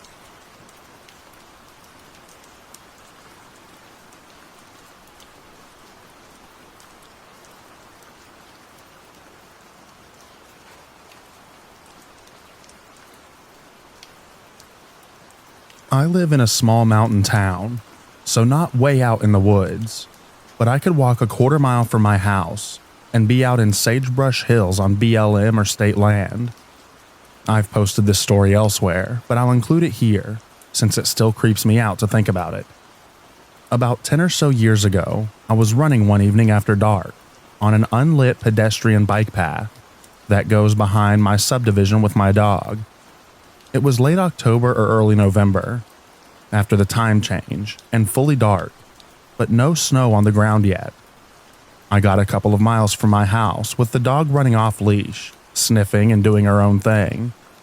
She started sniffing around one fence line and stalled out at a good smell. Normally she was super responsive, but she was fixated on this one spot. I walked back towards her and let out a low whistle and said, "Come on, sweetie, let's go." Immediately after I closed my mouth, something on the other side of the fence, not 6 inches from my right ear, mimicked the whistle exactly, and then the phrase that I'd said. I got instant chills. There was something just not right / not human sounding about it. It got the intonation and rise and fall just right, but the voice itself was off. Literally, my first thought was someone having their parrot hanging outside by my fence. But it was night in October at 5,300 feet. Like, it wasn't cold, but I was in tights and a couple of long-sleeve shirts. No one would have their macaw out there like that. And the more I reflected on it, the more there was a mechanical element to the voice too, like a buzzy aspect. I never heard any other sounds behind that fence either. No rustling of leaves or a person talking or anything. Anyway, it scared the crap out of me. I grabbed my dog's collar and made a quick decision on which way to run, since there was no close exit from the bike path in that spot. As soon as I could cut into the neighborhood where there were a few streetlights, I did. Probably set a PR on how fast I got home. I cannot imagine if I heard that somewhere in the wilderness where there was no timely exit or possibility of human help. Not sure if it's related, but a few years later I was driving on the highway very near that same spot. The bike path is sandwiched between the highway and the subdivision at about 5:30 in the morning, still completely dark out. I saw what I first thought was a person dressed in all black, wearing a hoodie with the hood up, walking on the side of the highway towards me. My first thought is, what is this idiot doing? They're gonna get hit. The bike path is right there. As I got closer, I realized this figure was huge, broad-shouldered, could easily see over the cab of my truck. Looked like they had no neck, which is why I thought it was someone with a hood over their head. The weirdest thing though, as I passed by them, there was not one bit of light reflecting off the figure from my headlights. I couldn't see any facial features, no eye shine, no metal zippers from clothing or reflective patches on their shoes.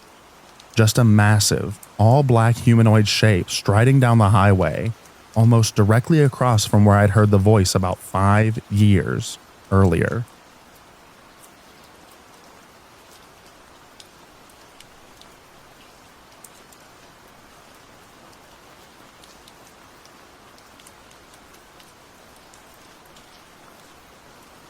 Back in 2019, As a graduation present to myself, I took a cross-country trip from Chicago all the way to the Humboldt County Redwoods, where I camped for a week.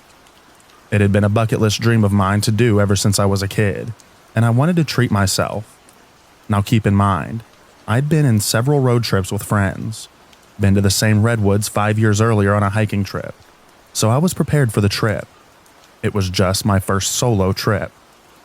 The trip went well with no accidents or issues, but I definitely got spooked on one hike.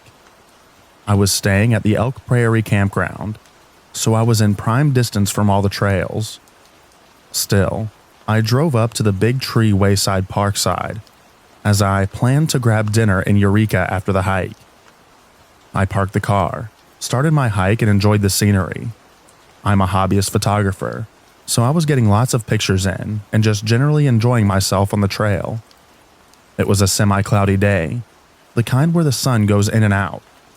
I was too engrossed in the scenery to ever get that watched feeling until I hit one spot. All of a sudden, I noticed the trail seemed thinner. The brush on either side felt taller, and the forest seemed to just get darker. I got the sudden feeling that if I were to encounter a predator, I'd never see them coming. I got that "you're being watched" feeling. Now, I'd been inadvertently following a bachelor herd of elk the entire time. I had 2 encounters with the herd earlier in that hike. Once I saw a bull through the foliage, and a second time I almost accidentally walked into the herd, rounding a bend in the trail. So I was very aware that they were there, but I had no idea if they were what was watching me. I took stock of my surroundings and could hear birds chirping and normal forest sounds, so I knew that a natural predator wasn't nearby.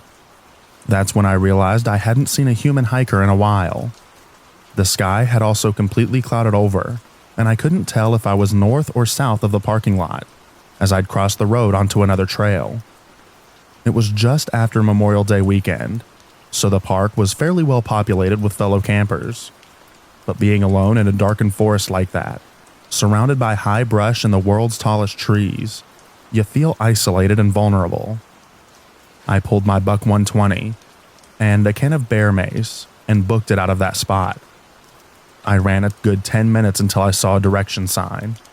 Turned out, I had hiked my happy butt nearly back to the campground. At that point, I just followed the road north, back to my car. A ranger notified me that the elk herd I'd been following had planted themselves around the lot. I told him I'd be careful and not try to pet the big deer. I got some great shots with my telephoto lens, though. I don't know what was watching me, but I always trust my gut feelings.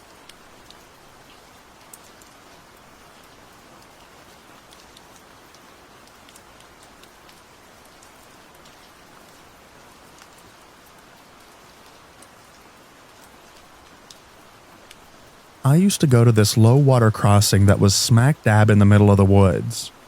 It was a peaceful place to relax and skip a few rocks. One day, upon entering the pathway down towards the bridge, I noticed a dead baby goat laying off to the side. It struck me as odd, but I still continued down the bridge. After about 5 minutes of skipping rocks, I got an overwhelming feeling of being watched. I stopped for a second and kind of did a quick scan of the area. I'm not even sure how I even noticed amongst so many trees, but off in the distance there was a gray-haired lady just standing between some trees, with a blank expression staring right at me. It was literally like something you would see in a movie. I immediately left, and about 30 seconds later I'm still trying to make my way back out of the woods, and out of nowhere, a big hawk dropped a bunny on my hood. Scared the ever-loving life out of me.